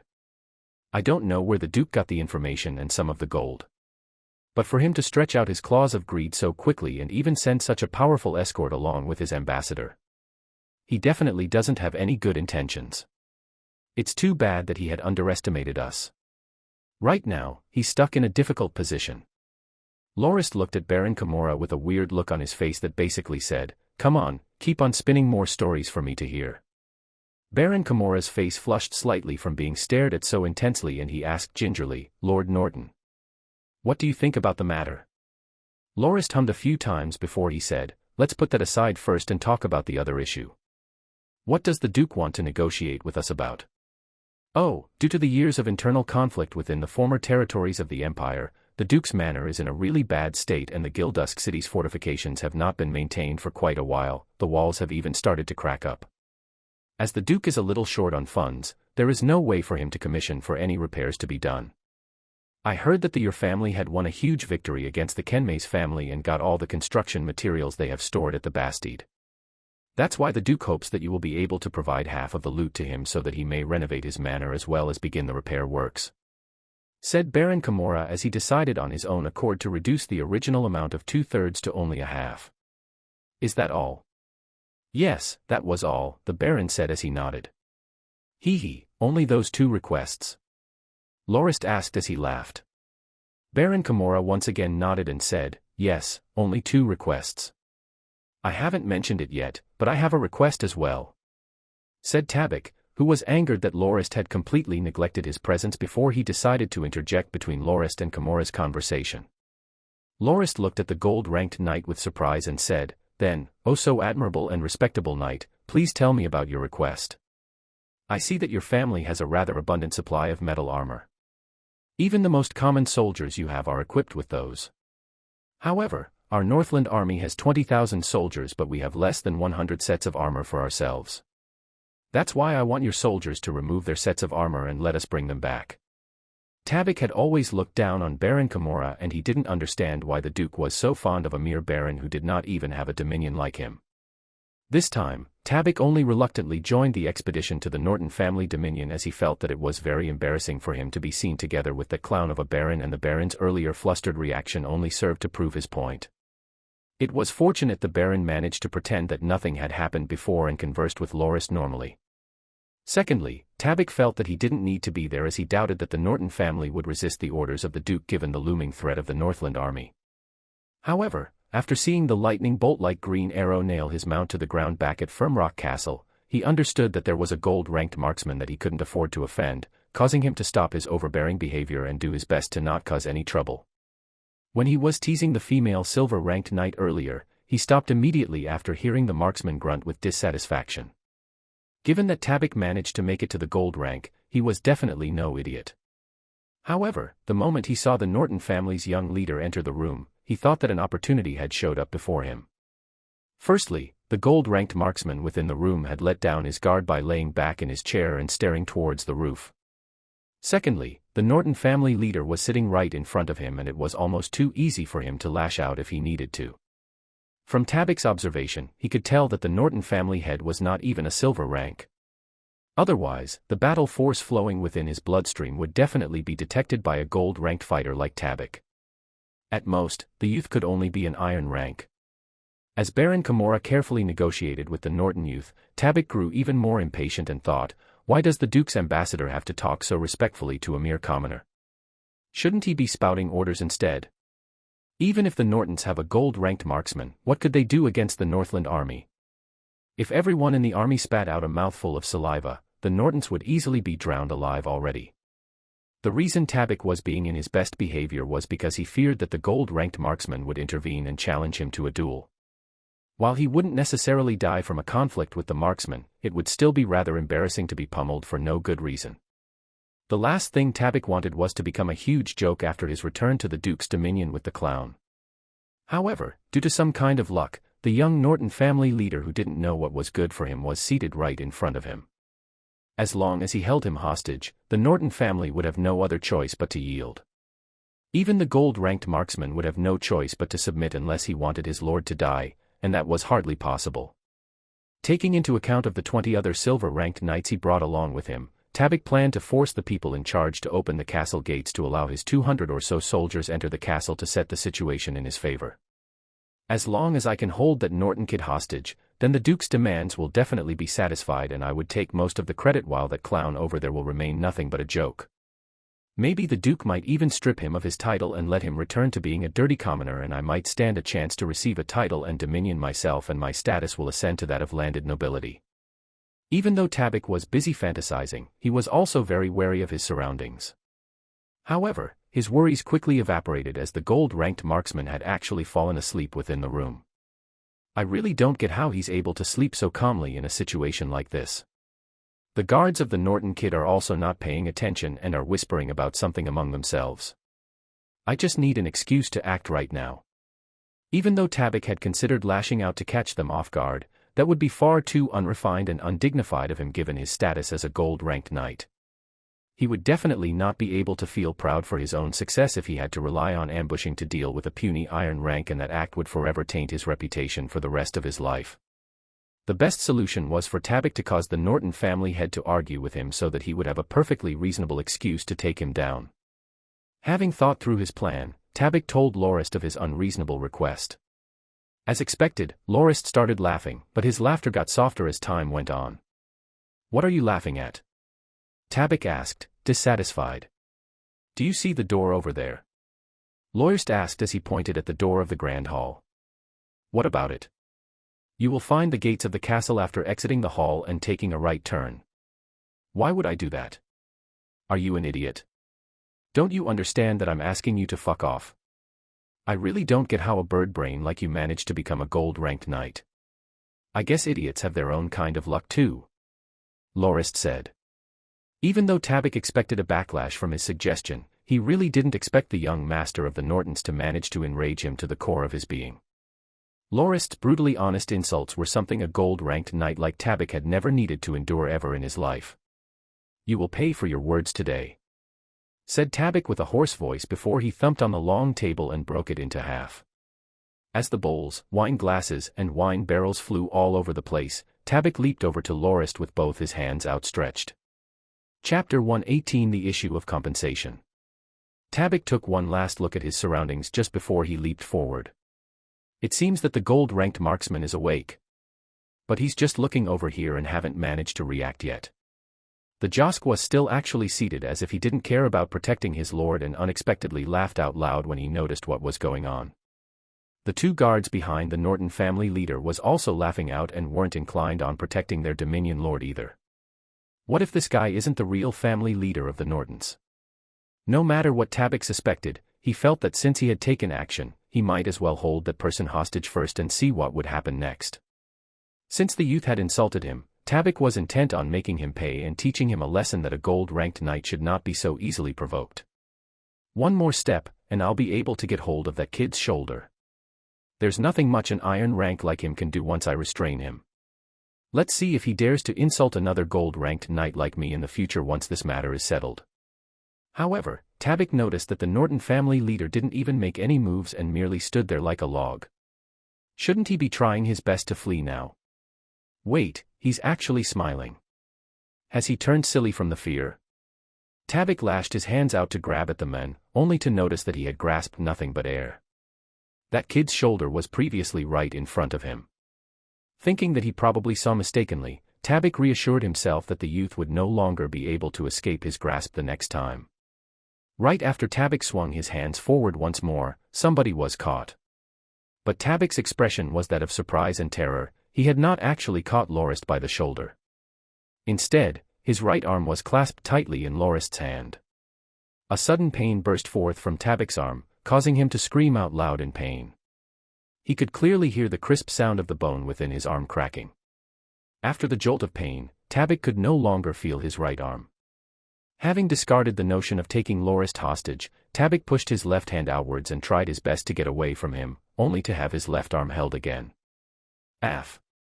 Another cry of pain louder than the former rang out as Tabik witnessed Lorist somersault a few times in the air before his left hand lost all feeling as well.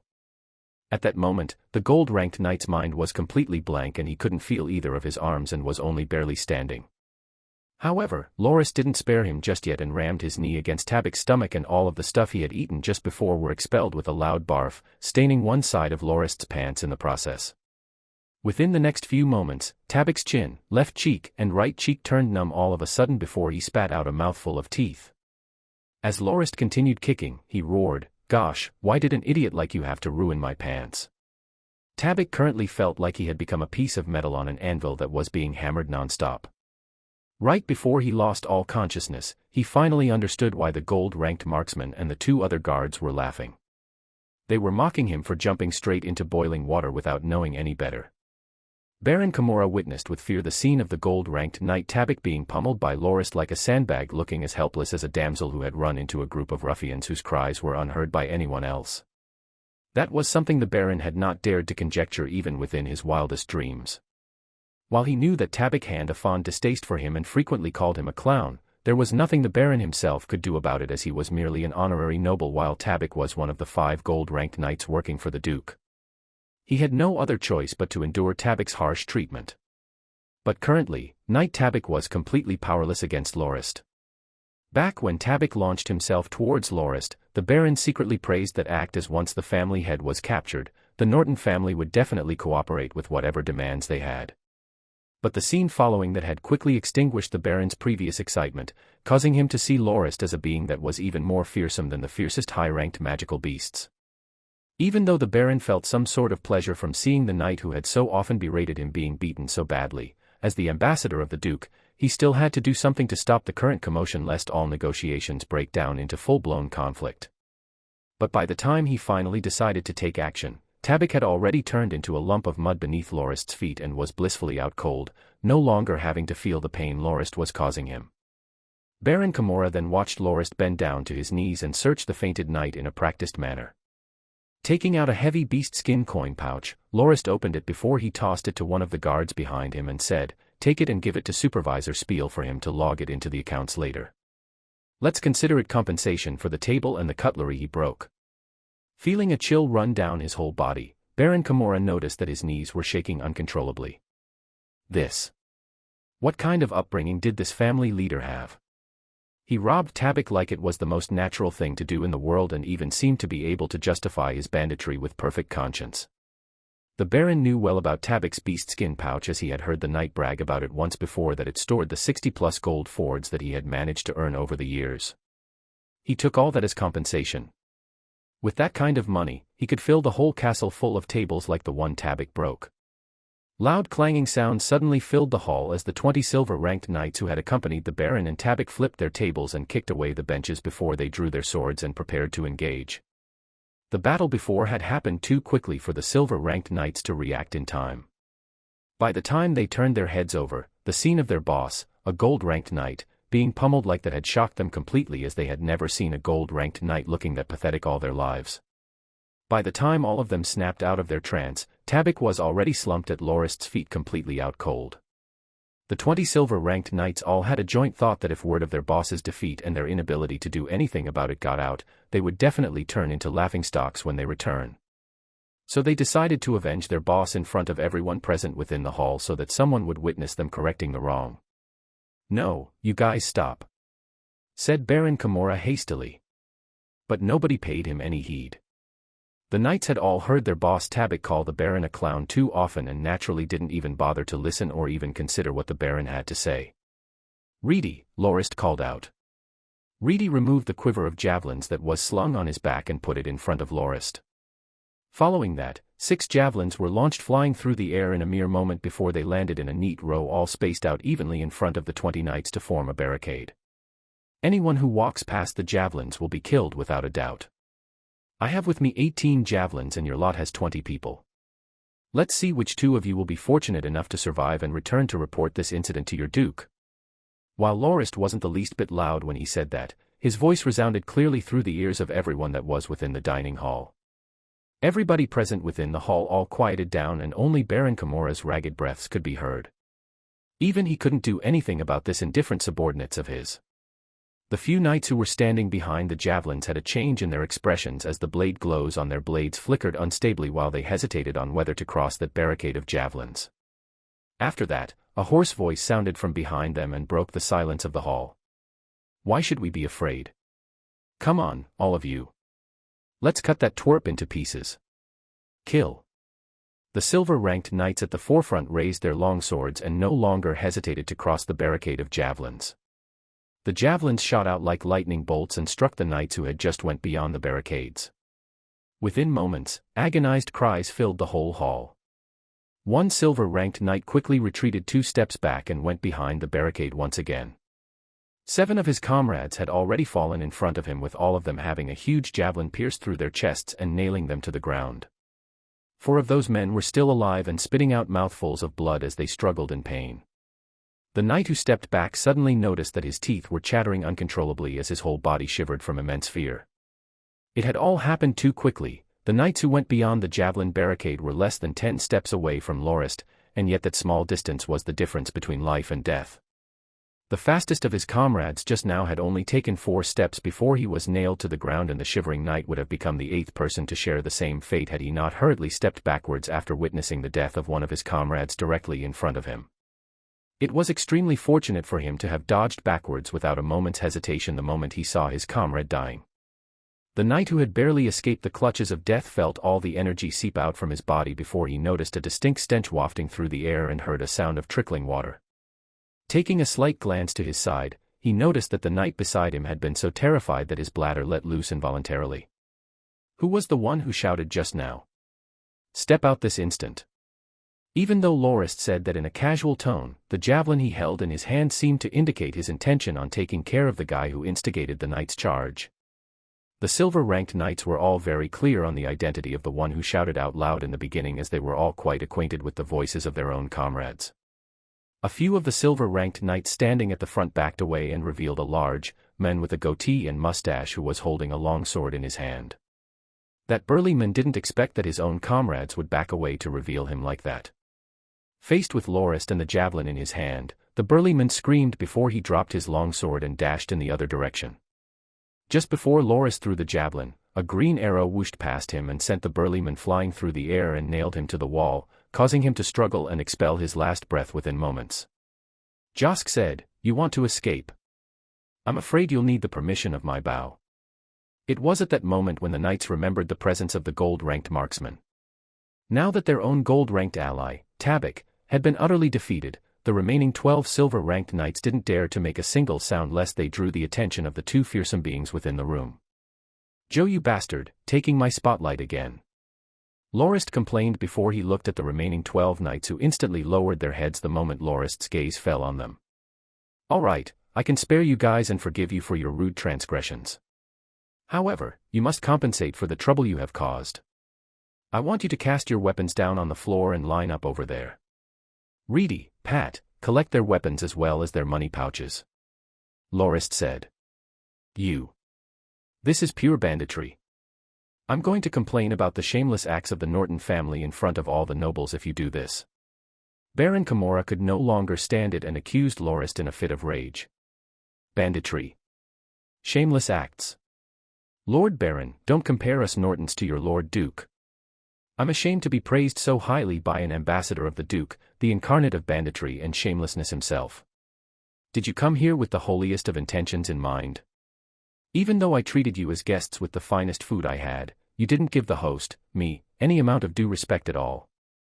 Not only did your men attack first, the guy just now even shouted his intentions to chop me into pieces. Don't tell me that we have to let ourselves be killed just because you're our guests. Lorist said. The pitiful Baron Camorra instantly got 12 glares of hate from the surviving knights. Reedy came over and said, "My lord, here are the 12 money pouches." "Have you turned into an idiot too?" said Lorist as he slapped on the back on Reedy's head. "There are 7 more on the ground and another nailed onto the wall. Go clean those up. Since they're all dead, they won't be needing their stuff anymore, so strip them clean." "You, Lord Norton. They are already dead, show them some respect. They are after all courageous warriors." Baron Camorra could no longer hold back. If the flames of anger in his eyes were real, Lorist would have been burned to ashes already. "So you're implying that the ones who died are heroes while those who survived are cowards?" Lorist asked as he pointed at the 12 surviving knights. The Baron once again got hated stares from the knights. "I did not mean it like that," stammered Baron Camorra. "I understand what you're trying to say. They are courageous all right, but more than that, they are idiotic. Their deaths are one thing, but they also broke so many things and dirted the floors of my hall. I need to pay somebody to clean it all up, you know, manpower is pretty expensive after all. If I don't clean it up properly, I'll be reminded of their corpses every time I smell the stench of blood, and that would definitely affect my appetite when I eat. Should that happen, then I would fall sick and need to spend even more money to get medicine. And you know that medicine isn't cheap in the Northlands. That's why I have decided to take all their belongings as compensation for my loss," Lorist reasoned. As Baron Camorra reached into his robes, Lorist stared at him curiously and thought, "If you manage to take out an AK-47, I'll kneel down in front of you and surrender immediately." However, the item the Baron had retrieved was his own money pouch, which he tossed forcefully to Lorist, who caught it with relative ease. "I'll pay you back with my own money. Now every one of us who are still alive have given you our money pouches. So, as a noble, can you show the dead the least bit of respect they deserve?" pleaded the Baron as he bowed deeply. "All right, sheesh. Why am I such a soft person?" Lorist said before he turned to face Reedy, who was searching the bodies of the dead knights. "All right, just take their weapons and money pouches. Why would we need their smelly socks anyway? It's better to just buy new ones than to let our workers wash them clean. Put it back onto their feet. Same goes for the shoes, we don't need it." Baron Camorra sat back down on his chair powerlessly and thought, "Lord Duke, you've finally met your match." Chapter 119: The Decision to Deploy. As Duke Loggins's trusted aide, Baron Camorra understood him very well. Beneath the Duke's facade of a person of average ability who had many vices hid a heart filled to the brim with ambition. Being a devious person, even though the Duke might forgive one's errors on the surface, he might secretly take several methods to ensure one's demise and won't stop until one's life has been broken apart. If the second prince was a hungry wolf, then the Baron could be said to be a jackal. While wolves were ferocious and savage, jackals were cunning and suspicious. Even though almost everybody knew about the Duke's desire to form his own Loggins duchy, Baron Camorra understood that the real reason the Duke wasn't able to accomplish it was due to his untrusting and indecisive personality. The original reason for the formation of the Northland army was so that the Duke could defend himself against the second prince's father-in-law, Duke Fizablen, and his frontier legion, as well as to be the foundation of the main military force for his duchy in the future. However, the Northland army had now become nothing more than a tool Duke Loggins used to threaten the landed nobles of the Northlands. Even though the Duke's dominion's revenue did not exceed 60,000 imperial gold coins, the wealth he had pilfered from the other landed nobles was enough for him to build 3 more armies the scale of the Northland army. However, the Duke did not do that and instead used the wealth to indulge in a life of luxury and debauchery. One of the Duke's current favorite pastimes was to use his imposing Northland army to force the landed nobles of the Northlands to obey his orders and instructions as well as supply him with various provisions. However, being the person who played a huge part in the formation of the army, Baron Kimura understood that the biggest weakness of the army was its lack of actual experience on the battlefield. During the past 2 years since the army's formation, not once has it been deployed in actual battle. It was further exemplified by the incident that happened earlier from the reckless behavior of the silver-ranked knights of the Northland army at the Norton family's bastide. Some of them were literally scared shitless from seeing their comrades die in front of them. All that time, the nobles of the Northlands had feared the terrifying reputation and the numbers of the Northland army. But on that day, the army finally ran into somebody who wasn't afraid of their empty provocations. Not only did Lorist beat up the Duke's gold-ranked knight severely, he even killed 8 silver-ranked knights belonging to the army and robbed the remaining survivors. That was a huge act of humiliation to the army as well as the Duke himself. Baron Kimura sighed and raised his head before he said to Lorist, "Lord Norton, aren't you afraid that the Lord Duke will lead his army straight to the Norton family dominion? Aren't you afraid of the Northland army tearing your bastide apart? I can only say that what you are doing now will cause serious consequences for the Norton family.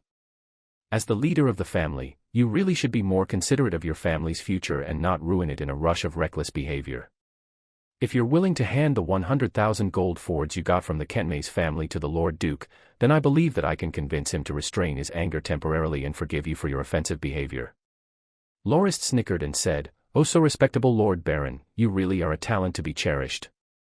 I really admire the way you can tell a lie like that as if you yourself believed it earnestly. In actuality, both of us already know the true origin of the 100,000 gold fords, isn't that so? Since you say that the gold is given to the Kenmays family by the Duke for them to help him purchase military equipment and supplies, then he is no longer responsible for taking care of the money. Instead, it's the Kenmays family's responsibility. Shouldn't the Duke go to the Kenmays family and prompt them to deliver the resources they promised in exchange for the sum of money he paid? Why would you come over to the Dominion to ask us to return the money we took instead? That kind of practice doesn't abide to the rules and norms of us nobles, you know. Then can I take that as an indication that the Norton family is intent on opposing the Lord Duke?" Baron Kimura asked as he stared hard at Lorist. He, isn't the Norton family not at fault here? Lord Baron, perhaps you have heard of a teaching that is passed down through the generations within the Norton family. Aside from the Crisson royal family and the seniors of the Norton family, every single member of the family will never kneel and submit to another person. The Duke should have already expected this the moment he decided to stretch his greedy hands towards us. As for the Northland army, if their ability is nothing more than those good-for-nothing knights over there," Lorist said as he pointed at the 12 knights, "then please, I sincerely welcome the army's arrival. Don't forget to tell them to stuff their money pouches with more coins the next time as well. Trust me, those coins will definitely be really useful for the preservation of their lives." Baron Kimura stood up angrily and roared, "I will definitely tell the Duke about your attitude and the exact words you said today.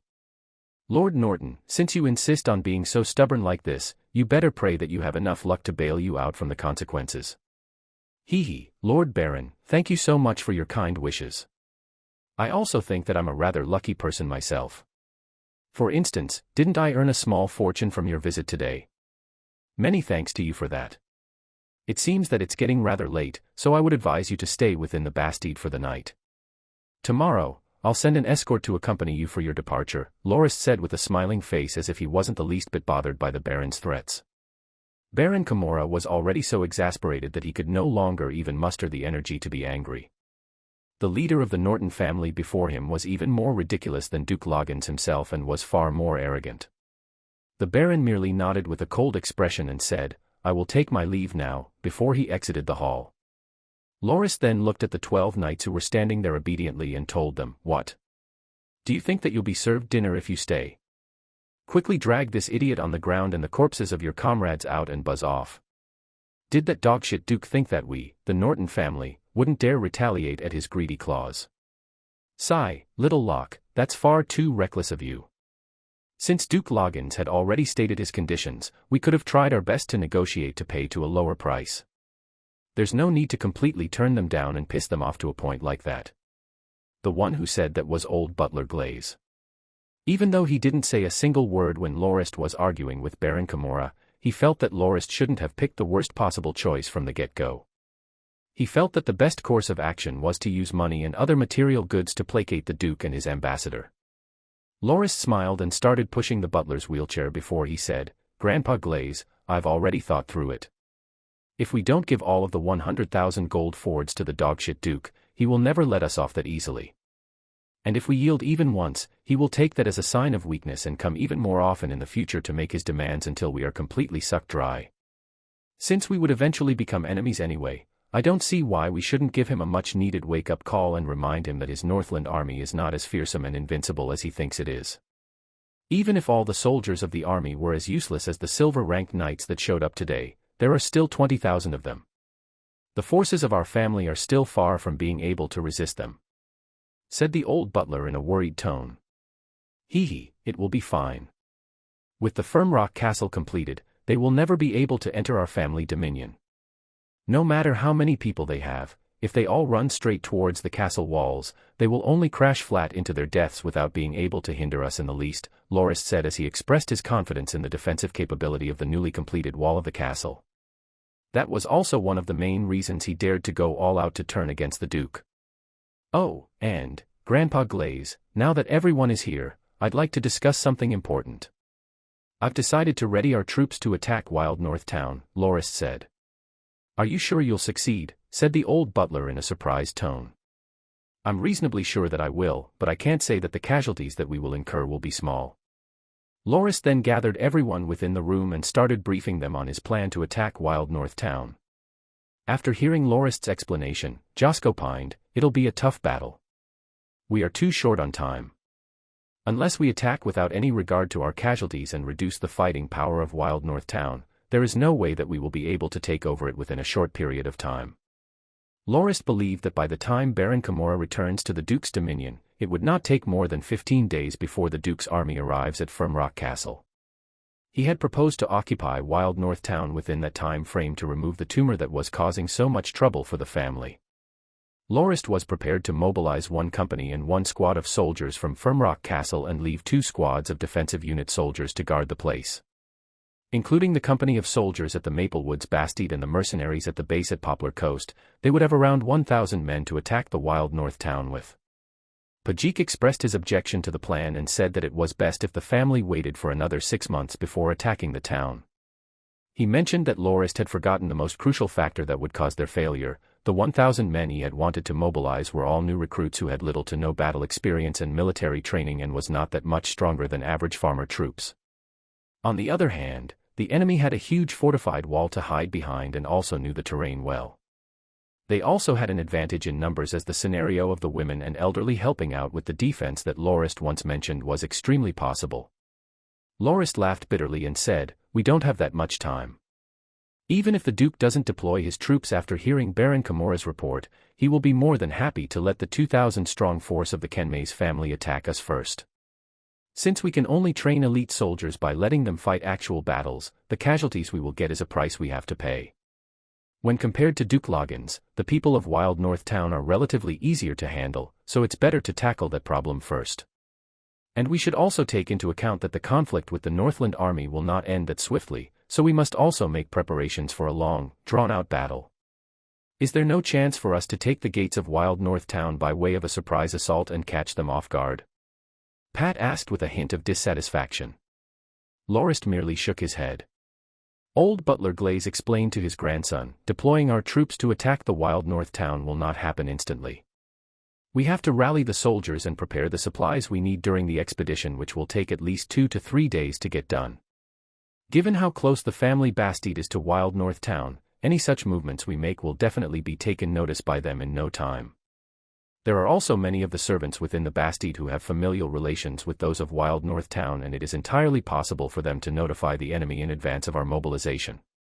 By the time we arrive, they will have made their preparations long ago. That's why there isn't much we can plan for this assault. There is only one way, and that is attacking head-on with full force." Lorist announced, "All right, it's decided. Pajik, you will be in charge of rallying and training soldiers here in the Maplewoods Bastide. Joe, when you escort Baron Kimura to Firmrock Castle tomorrow, lead the company of troops formed from the slave laborers as well as one of the defensive squad troops we have stationed over their back here, and leave Ovidus in charge of defending that place. Polobens will accompany you on your trip. Reedy, I need you to make a trip to the military base tomorrow and tell Hosky and Jim to bring their mercenaries over here and let Supervisor Kedden take charge of the construction work." After making a few final thoughts, Lorist said, "All is set.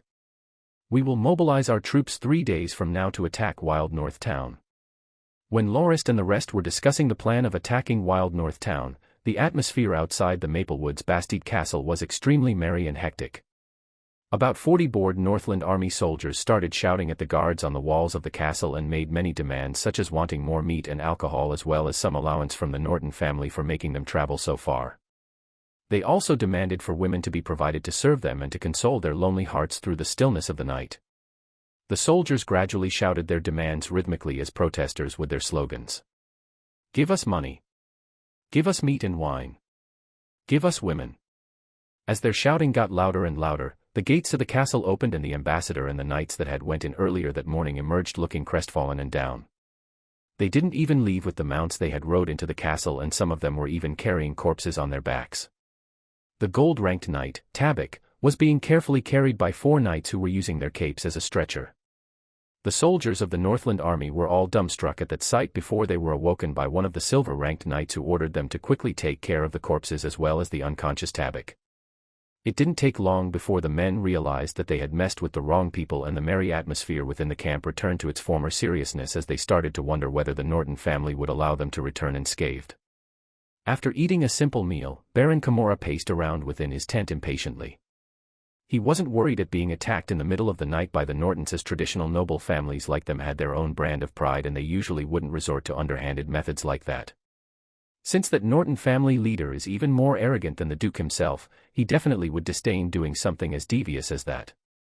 Before the Baron left for this expedition, he had never expected that he would actually fail. Given that the Norton family had turned against the Duke completely and had become his enemy, it was a given that the Duke would mobilize his army in response. Even though it was already rather late into the night, the Baron still didn't feel like sleeping. He was troubled because he still didn't understand the true might of the Norton family, given that they had dared to choose to become the enemy of the Duke. No matter how good the Norton soldiers' equipment were, it would only have limited efficacy against the 20,000-strong Northland army. Aren't the Nortons afraid that they will be attacked? What in the world are they planning? At that moment, a soldier of the Northland army peeked into the tent. Baron Kimura asked, "What's wrong?" The soldier replied, "My lord, a few people have arrived outside the camp and they said that they would like to meet you. They are respectively the squad leader of the Wild North Town garrison force and one of the elders of Wild North Town, which is located within the Norton family dominion." Chapter 120: The Days of the Expedition. 3 days later, Lorist brought a force of around 1,000 men on an expedition to attack Wild North Town. The distance that would have taken 1 hour to traverse on horseback had taken the whole troop 3 hours to travel before they arrived at their destination, causing Lorist to laugh out bitterly while shaking his head. Just as he had expected before he launched the operation, Wild North Town was already ready to defend against the siege. On the walls of the town, blades glinting from the light of the sun and rows of people could be seen. It seemed that the 4 great families had prepared themselves for the incoming assault, and a few of the garrison soldiers even cursed at Lorist and his men from the walls. Lorist sent Pat to the walls of the town to send a final warning to them. He would request for the garrison force of Wild North Town to discard their weapons and open the gates to surrender, and if they do that, Lorist would take into account the 100+ years of relation that the Norton family had with Wild North Town and forgive their act of treason, and will only request the townsfolk to obey the new regulations that were set up. He would also promise not to punish even a single person for this incident. However, before Pat even reached the walls, a volley of arrows had been set flying in his direction, causing his mount to be turned into an arrow pincushion. It was fortunate that Pat responded quickly enough and jumped off his mount before he returned to the rest of the group on foot. Lorist and the rest were enraged at that action, as it represented that the people of Wild North Town did not even bother to take the Norton family into consideration and wasn't even willing to even communicate. The act of attempting to attack a messenger was far worse than normal treason. Resisting his seething rage, Lorist refused his subordinates' request to attack the town right away and ordered them to guide the men to set up camp and start making food. Wild North Town had 2 gates, with one being at the front and the other at the back. Logically speaking, Lorist should have set up 2 campsites to surround the town's exits. But as he only had 1,000 men, the troops would be spread too thin if he decided to split them up. That was why Lorist had his men set up camp and sent another troop of scouts to monitor the rear gate. If the people of the town attempt to send a bunch of troops to attack the Nortons from the back gate, then Lorist would be able to take that opportunity to wipe their forces out. Lorist couldn't help but wish for the soldiers of the garrison force to do just that. He hoped that he could wipe out all his enemy's forces in an open field battle. Not only would that be a great blow to the town, it would also increase the morale of his troops and lessen the number of enemies defending the town, thus making it much easier for the siege to succeed. It was too bad that the garrison force of Wild North Town were famed for their cowardice. They only seemed to be shouting out curses at the Norton's men who were setting up the campsite without any sign or intention of attacking. By the time everything was completely readied, the sky had already turned dark. Lorist checked the arrangement of the patrols and lookouts before he went to rest so that he would have enough energy for the siege the day after. Thus, the first day of the expedition concluded just like that. On the next day, after having his breakfast, Lorist rallied his men and assembled them into formation. The plan for the morning was to have Josk lead a group of mounted archers to circle the walls while releasing volleys of arrows to expose a weak point in the enemy's defense so that Lorist may take the opportunity to attack the spot to take over a part of the walls, thus paving the way for the rest of his forces to eventually overwhelm the town's defense and take over it. Having circled the walls twice, Josk only lost 4 of his men, and that was a rather fortunate outcome. Upon his return, Josk reported, "It won't work. When I was on the other side, I noticed that they had broadened and deepened the moat, so there is no way we can attack from there if we don't fill it up first. Other than that, I tried firing an arrow towards their rear gate and noticed they have it clogged shut from the inside, indicating that they have no intention whatsoever to launch a surprise attack by sending their troops out from the back. We have no other choice but to attack up front. Just now, I also noticed that they were mostly using hunting bows, which will not pose too much a threat to us." Lorist was feeling rather annoyed. The last time he visited the town, the moat was shallower than Josk had described. Who would have expected for them to deepen and broaden it all of a sudden? According to Josk, it was approximately 2 meters deep and roughly 3 meters wide. Due to the terrain, the depth of the moat wouldn't be visible from afar and could only be determined up close. Lorist personally rode his horse around the walls of the town and wondered, where did they take the mud and dirt that they dug out from the moat? Then again, the depth of the moat is just as Josk had mentioned. There's no way that we can attack from here unless we fill it up first. On one hand, he instructed Reedy to return to the Maple Woods Bastide and have Supervisor Spiel send over some grass sacks and digging tools. On the other, he ordered his subordinates to lead their soldiers to fell some trees which he would then use to make some large wooden shields and a transport cart which he would need to move the dirt required to fill the moat. On the 3rd day of the expedition, the plan was to fill up the moat which stretched tens of meters to the left from the main town gates. Lorist planned to launch a strong attack from that spot. Josk commanded a company of soldiers to plant the large wooden shields used to fend against arrows onto the ground within 50 meters from the town walls. After that, he ordered his longbowman squad to fire at the walls from the cover of the wooden shields to suppress enemy fire. The squad of longbowmen used bows of the simplest design. These training longbows were made from firm and flexible yew wood, and its construction method was relatively simple. A yew branch with sufficient thickness could easily be made into a longbow by carving the shape out and drying it. This kind simplified of longbow was slightly longer than proper longbows, however its firing range was inferior to that of a proper longbow by 30 or so meters, being only at approximately 70 meters. Not to mention its power and accuracy was also vastly inferior. The bowstring of a simplified longbow also had to be switched out after 180 or more arrows were fired, and the bow itself had to be checked whether it was still in proper shape for continued use. While it was effective when used in training, simplified longbows like these wouldn't do much actual damage to the garrison soldiers on the walls. Proper longbows, on the other hand, were made out of a kind of wood that was even more firm than yew. The wood had to be dried in the sun for a period of time before it would then be submerged in a special kind of oil for up to 3 months before it must once again be dried at a place out of reach of sunlight. During the submersion process, the wood also had to be shaped and strung before it could be adjusted, fixed, and sanded. Lastly, the bow had to be painted a few times over before a layer of leather would be affixed to the bow's body. A proper longbow like that would require at least 1.5 to 2 years of time to make. The firing range of such bows could go up to 100 meters easily and pose a serious threat to even gold-ranked fighters. The construction of the cart was also rather simple.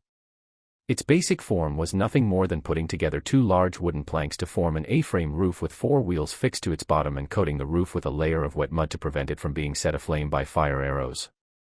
As the soldiers push the carts towards the moat behind the cover of the wooden panels, they can easily fill up the moat by opening the hatch located at the front of the enclosed cart and toss grass bags filled with soil into the moat. The operation during the morning went on without a hitch. Under the leadership of the divine marksman Josk, the squad of longbowmen were successful in their attempt to suppress the garrison soldiers on the wall to the point that they were unable to even stand up to take proper aim and could only fire from the small crenels on the walls. Needless to say, their firing accuracy was rather bad and it was unable to cause Lorist's side much damage, and the garrison soldiers ended up with more casualties than the attackers. Currently, the moat was already half filled and the operation would be complete by noon. Lorist was rather relieved and believed that taking the town would not be as difficult as he had previously imagined given the lackluster intensity of the garrison force's counterattack. His troops might even emerge from this conflict with relatively few casualties. However, after the lunch break, the soldiers of Wild North Town had also erected wooden barriers upon their town walls, which allowed them to mount a proper resistance. Additionally, after noticing that the fire arrows were ineffective against the transport cart, the soldiers of Wild North Town poured a huge amount of flammable oil onto the cart when it was near the wall and finally managed to set it aflame. Josk finally showed his prowess by knocking down a few of the wooden barriers on the walls with his arrows in successive order. However, it was to no avail as the destroyed wooden boards were quickly replaced by new ones. 6 of the longbowmen have died with 21 others injured. Also, more than half of their longbows are worn out to the point that it's already useless. Fortunately, we brought along another 100 plus extra ones which we can use as replacements. 8 soldiers among those who were sent to fill the moat have died and more than 26 of them returned injured. Should we construct another transport cart to replace the destroyed one? Shadekampf asked Lorist after he reported the number of casualties from the failed attempt to fill out the moat. Send another company of family soldiers to fell some trees. Make sure that the soldiers of Wild North Town will be able to see us constructing the cart so that they will think that the soonest time for our next attack is tomorrow and let their guard down. Tonight, we will make our preparations for the time when the clouds obscure the moonlight to have our men bring the sacks to the moat by hand to fill it overnight, instructed Lorist. Lorist's arrangements far exceeded the expectations of the Wild North Town garrison, as by the time they noticed the movements beneath the walls, the moat had already been almost completely filled. Seeing the startled garrison soldiers drop their torches from the wall, Lorist smiled and said, "Come, let's go back. We're already almost done.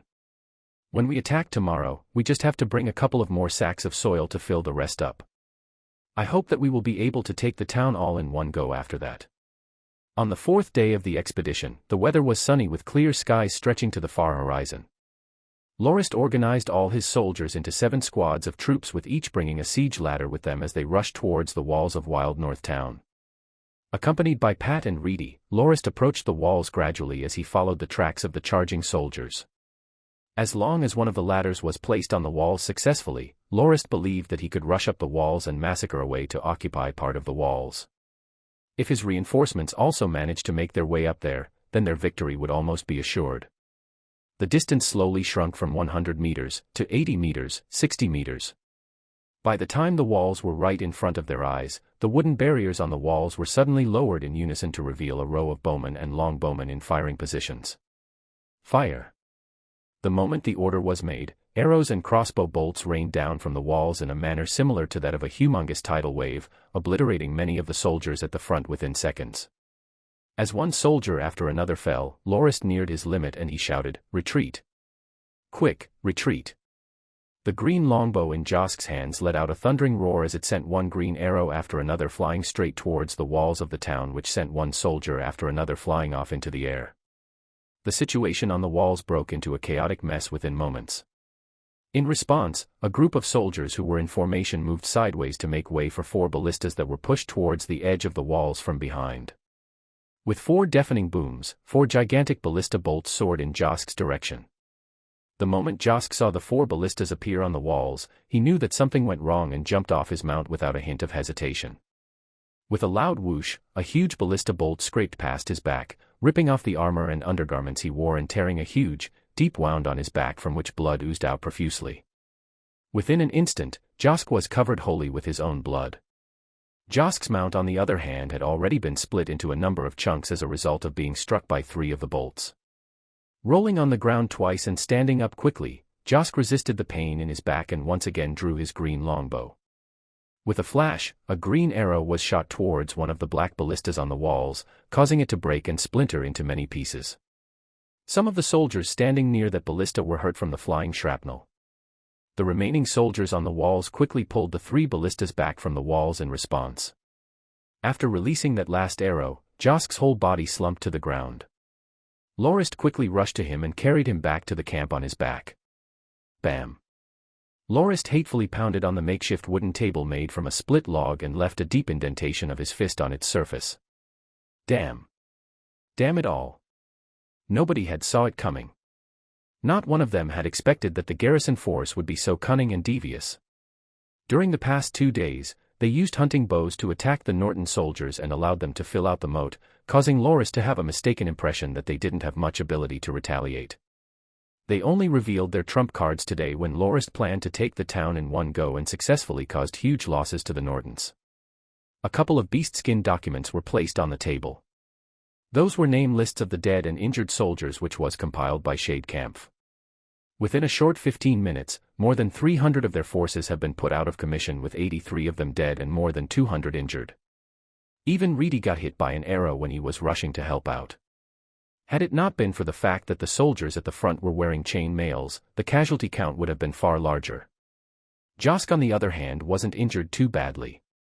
The cut on his back from the passing ballista bolt was easily treated with some medicine and bandaging. However, the final shot he took to destroy one of the ballistas damaged the blood vessels at his back and caused the wound to rupture, and he would require more than 10 days of rest before he would completely recover. My lord, the morale of the soldiers is really low. I think that we will be unable to continue the attack tomorrow.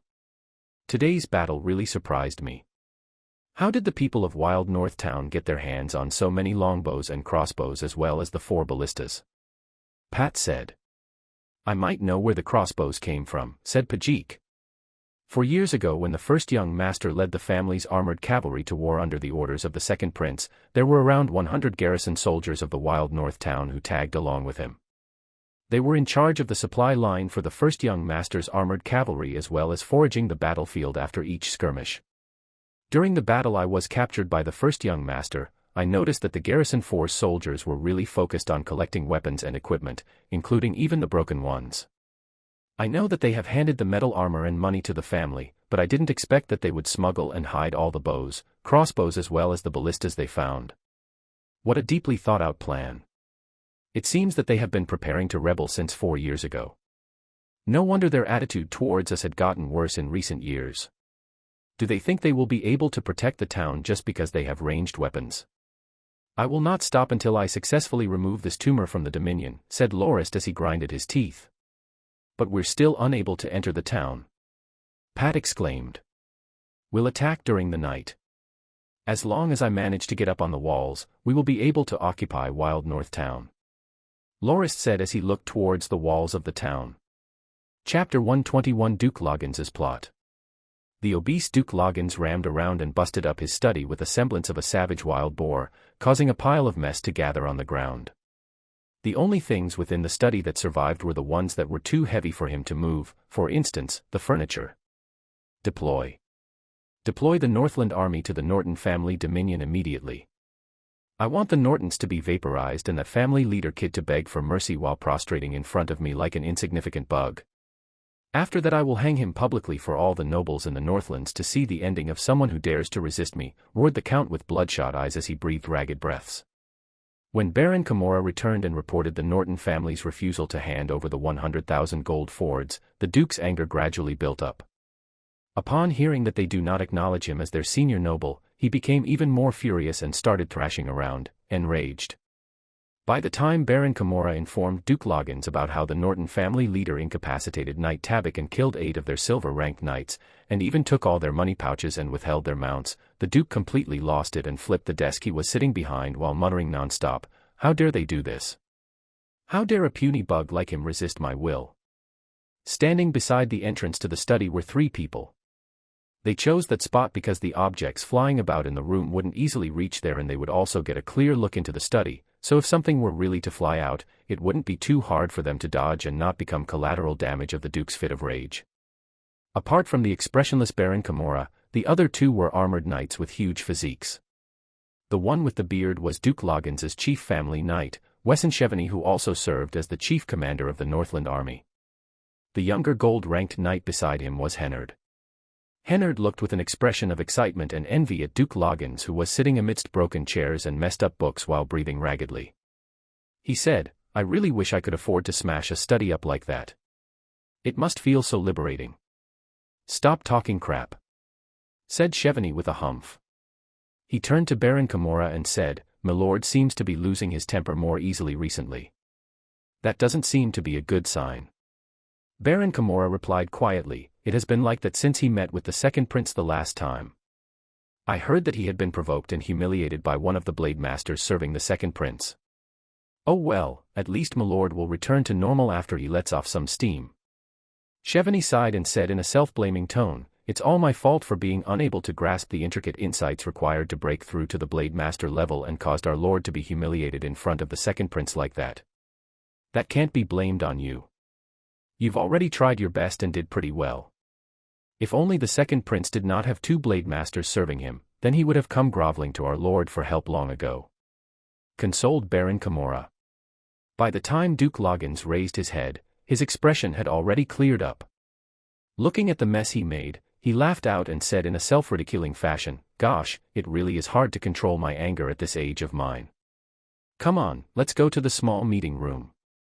Kimura, tell me the details of the happenings once again from the top, and let's discuss how we should handle the Norton family." Following that, with Baron Kimura's excellent memory, he described the happenings without missing a single detail to the Duke, down to the attitude, intonation, and expression of Lorist when he spoke. "How are Tabik's injuries?" Duke Loggins asked. "They shouldn't be anything serious. Mainly, his two arms, which were rather severely twisted. The herbalist said that it would require around 1 year of rest for him to be able to recover," said Knight Chevigny. "Then, do you think that the Norton family leader is strong? What rank is he at? How was Tabik unable to hold his ground against him?" asked the Duke.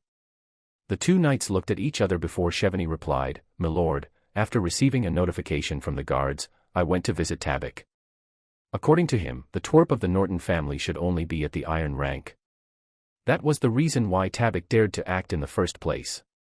But what he didn't expect was that the twerp excelled in unarmed combat. Tabik said that his loss was probably due to him having underestimated the Norton family leader and let down his guard and lost the advantage during the first exchange. When he was aware of the situation, he was no longer able to fight back, and that's how he ended up so severely injured." What a load of crap. I guess Tabik still isn't that honest of a chap yet. How is it possible for an iron rank to injure him so badly? If he lost, he should just admit it and not come out with so many excuses," Duke Loggins said as he knocked onto the tea table with his fist angrily. "No, milord. That is indeed within the realm of possibility. The ancient legends from the magical civilization spoke of a profession called the combat monk. They were devout believers of the gods and also cultivated amazing fighting skills that could even take down dragons. However, they eventually died out during the war between the Magi and the gods. Hundreds of years ago, some combat monk techniques were also excavated from some ruins, and they were all cherished by the shrines like precious treasures. In present day, some of the shrines have practitioners who train in the revamped techniques of the combat monks from the days of old, which also frequently allowed them to defeat opponents of a higher rank. I suspect that the Norton family twerp had managed to get his hands on one such technique that specializes in unarmed combat. If that were really the case, then it isn't weird for Tabik to have lost it all," explained Knight Chevigny. "However, please be assured, milord. Even though techniques like these are extremely effective in one-on-one battles, in a battlefield scenario, the Norton kid will never be able to defeat a fully armored Tabik charging at him from his mount," added Hennard. "I see. Then I suppose this will serve as a good lesson for Tabik. I've heard that he's been getting more and more out of control lately. Hopefully this will change how he behaves in the future so that he doesn't get on the bad side of others and cause all sorts of unnecessary trouble," said the Duke as he breathed out loudly twice from his nose. Chevigny, can you defeat the Norton family's forces if I let you command a regiment of troops? The Duke asked. Chevigny shook his head and said, It won't be possible, my lord. I've already checked the map, and according to Sir Camorra, the Norton family has built a new castle at the Morgan Hills. The fortifications at the castle, according to Sir Camorra, seems to indicate that a 2,000-strong regiment wouldn't be enough to occupy it. Baron Camorra took out a beastskin map from the pouch beside him and said, My lord, please take a look over here. The route at Morgan Hills is the only one that leads into the Norton family dominion. On my way back, I've came to a conclusion that the reason the Norton family was daring enough to go against my lord was because they believed that if they can defend the castle at Morgan Hills, even the Northland army wouldn't be able to force their way into the dominion. I also have a few other drawings depicting the fortifications of the main defensive wall of the castle, which Sir Chevigny has also seen. He thinks that we can only conquer it if we continuously exhaust our soldiers in successive waves of attacks. However, the casualties will no doubt be huge and is estimated to be around 6,000 people. Duke Loggins looked at the map passed over by the Baron carefully and could not help but admit that the terrain was severely disadvantageous to them and that it was easy to defend but extremely hard to attack. Just as Chevigny had mentioned, a 2,000-strong regiment was definitely not enough to conquer the castle. Then do we have no choice but to let the Norton family off scot-free? Duke Loggins was severely bothered by that notion.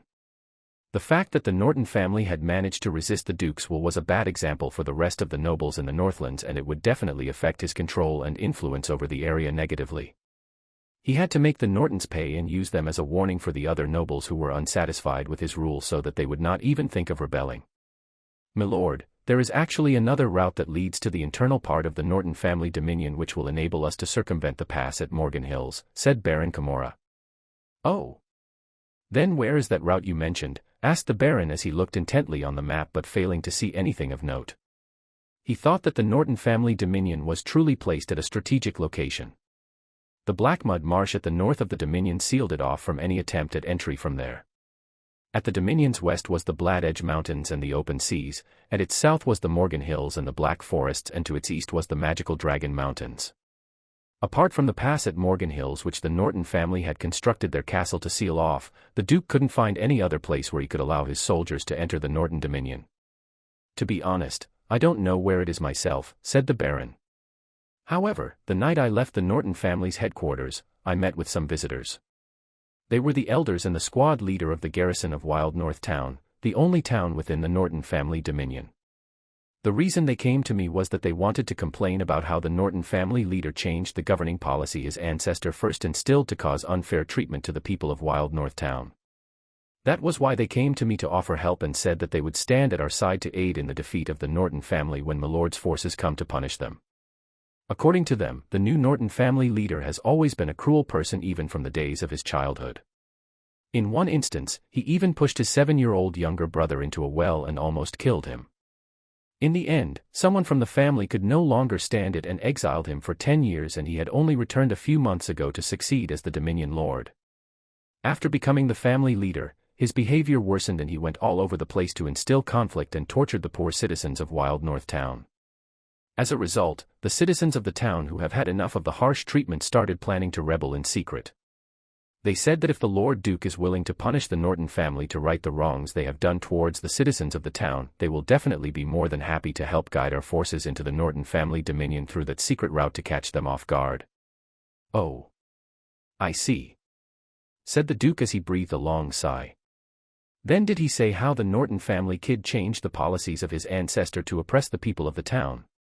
Duke Loggins had always been rather interested with how other nobles reaped benefits at the expense of their own subjects. He believed that learning more methods from others would enhance his own way of squeezing the last copper coin from the hands of his poor subjects. Baron Camorra's face contorted in response to the weird situation. It's like this. Baron Camorra was an intelligent individual and he had seen all too often how the nobles outsmarted each other for the slightest additional gain. The methods he learned was also put to good use by him. That night when he received the visitors from Wild North Town, he put on a friendly smile and personally served his guests to ease them up. Coupled with his expertly subtle questioning, it didn't take long for him to make the visitors reveal the truth completely and unknowingly. By the time Baron Camorra finished describing the relationship between Wild North Town and the Norton family, he was faced with 3 men who looked at him with expressions of bewilderment. That kind of situation actually happened. So there are nobles who are like that as well. Mused Knight Hennard. Knight Chevany thumped on the table and said, ridiculous. Those heartless ingrates deserve death. Were the ancestors of the Norton family idiots? They should have slaughtered people like that long ago. Why have they let them propagate until now? Oh, so the taxes the Nortons paid to us actually came right out of their own pockets instead of their subjects. It seems that the Nortons are rather wealthy. After all, they have near 300 years of history and their foundation should be rather steep. The Duke was instead focused on the financial aspect, the situation that was just revealed. To him, morals and righteousness were merely secondary to monetary profits. Did the people from the town request anything in exchange for their guidance? Asked the Duke calmly. This. Baron Camorra started to hesitate. Tell me. I want to hear what kind of ridiculous request they made, prompted the Duke. They said that since the Norton family dominion was rather large and they weren't that greedy, they hoped that after you exterminate the Norton family, you will assign 4 baronies to them from a small part of the Norton family's territory. Baron Camorra was embarrassed to even recite the request of the 4 great families of Wild North Town. They were thinking too far ahead of themselves. They dared to request that in exchange of merely being a guide, said Knight Hennard in with his jaw agape after hearing that. They said that the 4 great families combined have more than 600 battle force awakened people and up to 10 of them are silver ranked. Other than that, they also have more than 2,000 youths. According to them, if they side with the Norton family, Milord will never even stand a chance. Other than that, the secret route leading into the Norton family dominion is also something that was kept untold for hundreds of years among the leaders of the great families, which they also use to smuggle their goods. They said that if they reveal it to Milord, it will be exposed and they desire compensation for that. Explained Baron Camorra. A smuggling operation that has been going on for hundreds of years. And they only had to pay the Nortons 10% of their harvest. It seems that the town is pretty wealthy after all. Promise them that after we enter the Norton family dominion, we will agree to their conditions if they can conquer the castle of the Nortons. Let them be at the front line so that they will decrease the casualties of the Northland army, decided the Duke. But Milord, are you really going to make them barons after they manage to take over the main castle of the Norton family? Asked Knight Hennard with displeasure in his voice. Do you really think that a noble title is that easy to obtain? We are not as kind as the Norton family. By the time the Wild North Town troops successfully conquer the Norton family's castle, that is when we will strike. Said Duke Loggins as he let out a sly smile. What if they refuse to attack the Nortons? Asked Knight Chevany. Refuse? Then invite them to our main army camp and tell them that we are going to carry out the entitlement ceremony to grant them their baronies. That is when we will strike and grab all the wealth of Wild North Town for ourselves. As for the citizens, kill all the elderly, the youths and the children. Leaving them alive will only spawn trouble in the future. Spare the young women and don't lay a hand on the virgins. I've heard that prices for female slaves have risen recently, just in time for us to make a killing, said the Duke. Then how many troops are we going to mobilize? And, do we have to lock down the pass at Morgan Hills where the other castle is located so that nobody gets out? Knight Chevany asked. Duke Loggins gave some thought before he said, we'll send out 2 regiments of 4,000 troops. That should be enough. The regiments will be led by Hennard and you. Don't forget to pay attention to that gold-ranked divine marksman. If he's willing to defect to our side, bring him back here. As for the castle at Morgan Hills, there's no need to pay attention to that. Viscount Kenmays has just departed with his 2,000-strong force yesterday to take back the gold that was stolen from them. Let's just sit here and wait for them to wear their own numbers down by attacking the castle at Morgan Hills. Oh, before I forget, Camorra, contact the representatives of Wild North Town and tell them to supply us with the necessary provisions and food for the expedition. After all, they won't believe that we've accepted their proposal that easily if we don't even attempt to negotiate the conditions in our favor a little. Yes, Milord, said Baron Camorra as he bowed deeply. Chapter 122 Return in Futility. The silver moon shined its light down towards the realm of men, indifferent of all the ongoing conflict in the world as usual. At that particular night during the 8th month, the cool night breeze took away the scorching heat of the day, causing most to feel exceedingly refreshed. It had already been 8 days since Baron Kimura's departure, and it was currently the 5th day of Lorist's expedition to defeat Wild North Town. Within a small forest roughly 200 meters away from the town, Lorist could be seen leaning against a thick tree looking towards the moon with a long wooden stick placed beside him. Hosky and Jim arrived at Lorist's side and looked at the distant town before they focused their gazes on the wooden stick. "Milord, can you really get up the wall using this wooden stick?" Jim asked with a whisper, already unable to restrain his curiosity. Lorist nodded and said, "I can. You guys should start moving as well after I get up on the walls. Are you all ready?" Hosky patted on his metal breastplate and said, "Don't worry, milord, we won't disappoint you. Why can't we act together? Isn't it better that way?" Jim asked. "The more people at one time, the easier it is for them to discover us. Just wait for me to get up the walls and cause some trouble first. By then, the guards will have their attentions focused on me, which means you guys will have a much better chance getting up there alive instead of being struck down midway." "Milord, thank you," Hosky said in a touched voice. "Hey, why is a big guy like you crying? How shameful," said Lorist as he laughed. "It's not shameful at all. Milord, we're willing to do anything for you. Seriously, not only do you not look down on us mercenaries, you've always treated us fairly. If it were the other nobles, they would have asked us to be the first to attack the town and fill the moat while they remain in safety and enjoy the spectacle. To be honest, I've never given it much thought," said Lorist as he shook his head. "I believe that mercenaries like you are definitely very experienced and far stronger than the soldiers of my newly formed units. That was why I had planned to use your crew as shock troops to rush into the battlefield and seize a sudden victory by the time my forces are at their limits. I've never expected that the garrison force would be so cunning and cause so many casualties among our men though, so I have no choice but to use you guys right now. Milord, we're doing this of our own wills. Not only have you prepared double-layered metal armor for us, you're even going into battle yourself.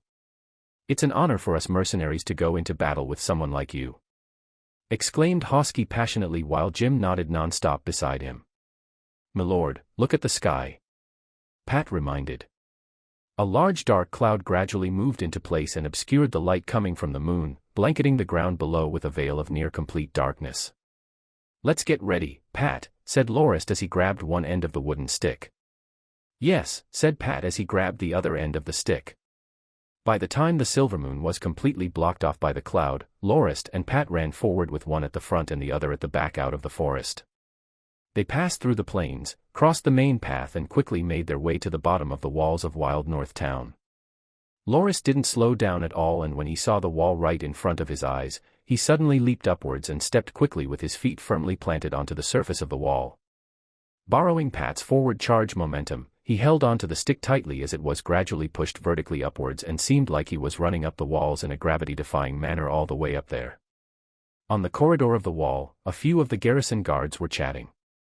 The moonlight was just blocked by that huge cloud. "Can someone toss a few torches down there to see if there are any movements? We must be careful to not let the enemy get up here." "Oh, come on. Their casualties yesterday was so huge that I doubt they'd even dare to mount another surprise attack. I'm just afraid that they don't know when to quit. Come on, don't be so lazy. How much effort does it take to toss a torch down there anyway?" At that moment, Lorist descended from mid-air and landed on the side of the wall just as he had planned. With a few flashes of his sword, the 5 garrison soldiers instantly had their throats slit, with some of them even wearing expressions of disbelief. "Enemy attack! An enemy is on the wall!" A loud cracked voice called out loudly and broke the silence of the night. Torches were rapidly lit within the town and slowly turned it into a shining beacon of light. Children were frightened awake from the commotion, and their cries could be heard from afar as the sounds of the gong signaling for the people to gather reverberated around the area before numerous swords and spears meshed into a chaotic mess of screams and shouts. Over there! Someone quickly saw Lorist standing on the corridor. Swoosh! Swoosh! Countless arrows flew in the darkness towards Lorist. After ducking, Lorist moved a couple of steps to his side while laying low onto the floor, while the spot where he originally stood became laden with passing arrows. However, the stream of arrows did not last long, as right after that, Lorist had already rushed straight towards the attacking garrison soldiers and started slaughtering away. Kill! For spears lashed out towards Lorist in a fashion similar to that of attacking poisonous snakes. Ah! 2 garrison soldiers fell to the ground while holding their injuries, while Lorist's sword found its way to the left shoulder of another one and emerged from his right rib. By the time Lorist pulled out his sword, that soldier's innards leaked out from the gaping hole that just created, causing him to cry out in agony before he stopped breathing altogether. One other soldier was stabbed in the chest by Lorist and writhed in pain on the ground. However, his comrades behind him merely pushed forward and trampled him all over, causing him to promptly lose his life. Bending backwards all of a sudden, Lorist managed to dodge the 4 pikes that barely passed by above him. Clang! With the passing of Lorist's sword, the 4 pikes broke and the soldiers holding them felt a shudder from their hands. Stunned, they looked at their broken pikes, and before they could react, they noticed the silhouette rush towards them, followed by a glint from a blade in the corner of their eyes. Everything turned black for the soldiers before they felt a wound open up in their bodies. A stream of intense pain assailed their minds before they all lost consciousness. Kill. This time, the attacker was a silver-ranked knight who rushed at Lorist with a bright blade glow radiating from his sword. As Lorist spun around, he thrusted out his long sword into the left eye of the silver-ranked knight. "Get into the wave charging formation," shouted a person from not far away. "That voice is familiar," mumbled Lorist as he blocked an incoming pike with his sword and slit 2 garrison soldiers' throats right after. Kill. This time, 8 pikes were headed Lorist's way, with 4 coming from above and the other below, not allowing Lorist any way to dodge by jumping or ducking. However, Lorist merely stepped back and used his right leg to kick a pike on the ground towards the soldiers in front of him. The airborne pike found its way into the chest of one of the soldiers and caused him to drop his pike and fall to the ground as he clutched the one that had just pierced his abdomen tightly while crying out in pain. Lorist moved like an agile fish swimming in the ocean and entered the opening created by the soldier who had dropped his pike. The remaining 7 soldiers all fell onto the ground one by one. Attack from his front and back. Pay attention to the distance of the 2 groups. Get closer, said that voice again. That is Malty's voice. It's that damned squad captain of the Malin family, mused Lorist the moment he recognized who that voice had belonged to. Enraged, he scooped up the pikes on the ground and tossed them in the direction of the voice, causing pained shrieks to surface once again. Kill. This time, another group of garrison soldiers rushed towards Lorist from one direction, with another group rushing towards him in the other. At that moment, a shadow jumped off the walls. Jim's voice rang out. "Milord, we managed to get up." Another 2 silhouettes could be seen getting atop the walls as well. "You guys take care of that side. Let me handle this spot," instructed Lorist before he sheathed his long sword in the scabbard on his back. Following that, he took one of the pikes on the ground and rushed towards the garrison soldiers in front of him. The distinct sounds of slaughter continued to resound through the night. "There's people down there. They're coming up," a panicked garrison soldier said as he noticed the mercenaries who were currently climbing up the walls. "Don't panic. Throw some oil jars and have the bowmen shoot some fire arrows downwards," roared Malty once again. "Brothers, this is our home. Our ancestors have toiled for 200 years to build up Wild North Town. Our parents, our wives, and our children live here. For them, we will fight. Kill. Fight." More and more garrison soldiers rushed up the walls. "So, now I'm the bad guy," Lorist said in a pissed voice as he lashed out without mercy with his pike in quick succession, causing one garrison soldier after another to collapse into the river of blood that was beneath them. But, after one was killed, 2 more soldiers rushed forward to replace the fallen one. There was no end to their numbers. An injured garrison soldier slowly crawled his way to Lorist's feet and tightly clasped on Lorist's left leg. Pulling his pike back, Lorist stabbed harshly towards that soldier's head and instantly shattered his skull and spilled his brains. However, the soldier's death grip didn't loosen at all. "Soul." Lorist kicked his left leg out twice, but he wasn't able to shake the body off. The rest of the garrison soldiers present no longer cared about escaping alive and only wanted to give Lorist at least one stab before they would die satisfied. Some of the soldiers even held hard onto the pike that Lorist had pierced them with so that their comrades could avenge their deaths. The remaining ones who rushed towards Lorist were all willing to perish alongside him. Lorist could only drag the body that was caught onto his left leg with him as he retreated. Hosky's voice rang out from behind him, "Milord, we're at our limits." Lorist stabbed 2 garrison soldiers before he took a peek to his back. Surprised, he noticed that only 4 to 5 of the original 10+ mercenaries that he thought had come up to the walls remained after only a short time of fighting. Jim was fully drenched in blood and breathing raggedly while Hosky was holding an unconscious bleeding mercenary. In front of him were 2 other mercenaries who were fending off the attacks of the garrison soldiers. What happened to the rest? Why are they not up there? Lorist asked. They couldn't get up. One of the siege ladders had already been set aflame and there are bowmen guarding some other sides of the wall. Anyone we send up die before he reaches the top, said Jim while breathing harshly. Just as Lorist was about to say something, he suddenly noticed that the skies were getting brighter. The silver moon had once again returned to its full brilliance and shed its light onto the ground below. Given that he had killed so many garrison soldiers, bodies could be seen scattered all over the ground and the blood that had pooled up submerged part of his feet.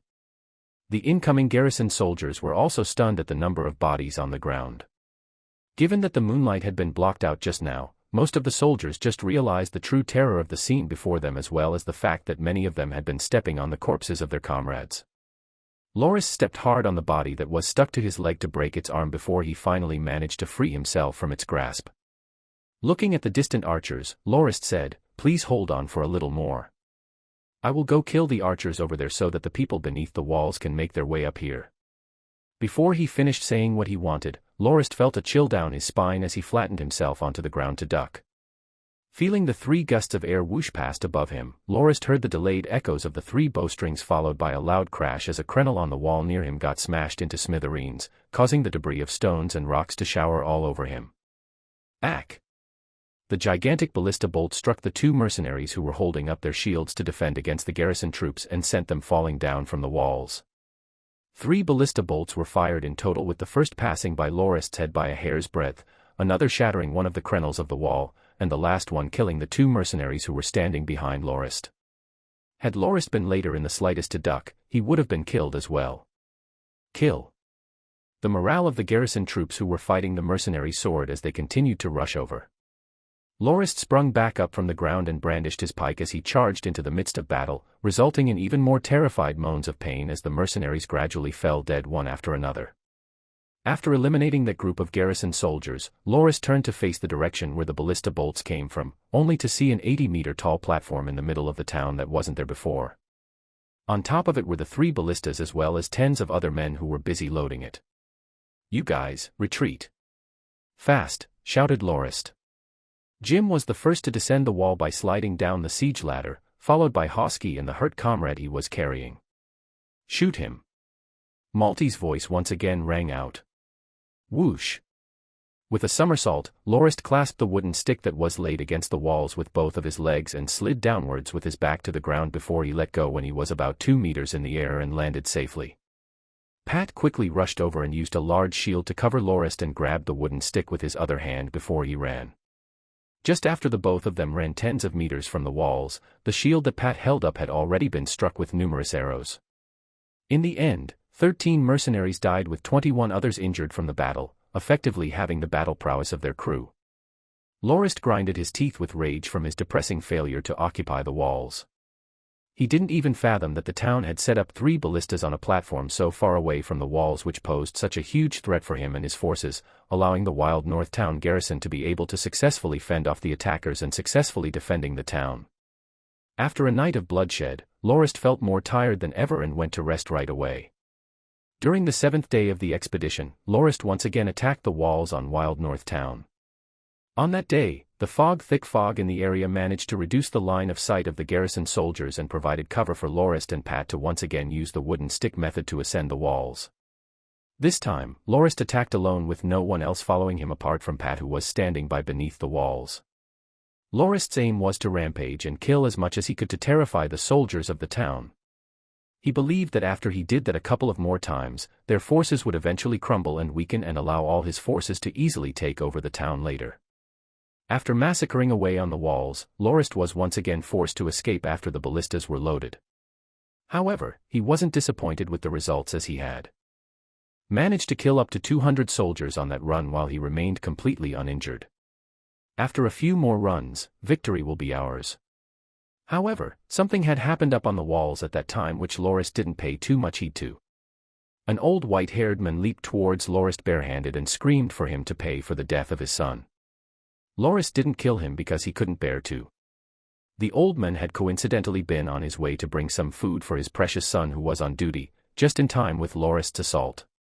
In the end, the son of that man died from fulfilling his duty, causing the old man to enter a maddened frenzy and lashing out at Lorist with everything he had in his disposal including his teeth. Lorist had no choice but to knock him unconscious. On the 9th day of the expedition, Lorist once again attacked the walls. But what surprised Pat was that Lorist had went down from the walls the moment he reached the top. Enraged, Lorist cursed at how shameless the people of Wild North Town were for letting the defenseless old people, womenfolk, and children offer their lives on the wall. Before Pat could react to what Lorist just said, he noticed many white-haired old people, women, and children looking downwards from the edge of the walls while cursing out harshly at Lorist and shouting for him to pay for the lives of their family members that he had taken. Lorist could only escape without any results along with Pat. Perplexed, Pat asked, "My lord, these are all family members of traitors. Why didn't you just kill them off? Soul, if it were you, could you do it?" Lorist said as he looked at Pat. "Why don't I send you up there then to kill them off in my place? We are warriors, not murderers or executioners. Warriors are all prepared for the possibility of death the moment they step onto the battlefield. However, if I were to kill these defenseless people, I would definitely find it hard to sleep when the night comes. Even if they are family members of traitors, we must also have a line we must not cross. They are people after all, not livestock. Then, how would we attack the walls again? Let's go back first. There must be a way if we think hard enough." Chapter 123 Urgent Reinforcement Request. They rushed right at me barehanded. All of them were old men and women. There were even a couple of mothers with tens of children under 10 years old, and all of them were clamoring for me to return their sons, husbands, grandsons, and fathers. I really couldn't bear to kill them and could only return without doing anything," said Lorist when he returned to the tent and explained his early departure.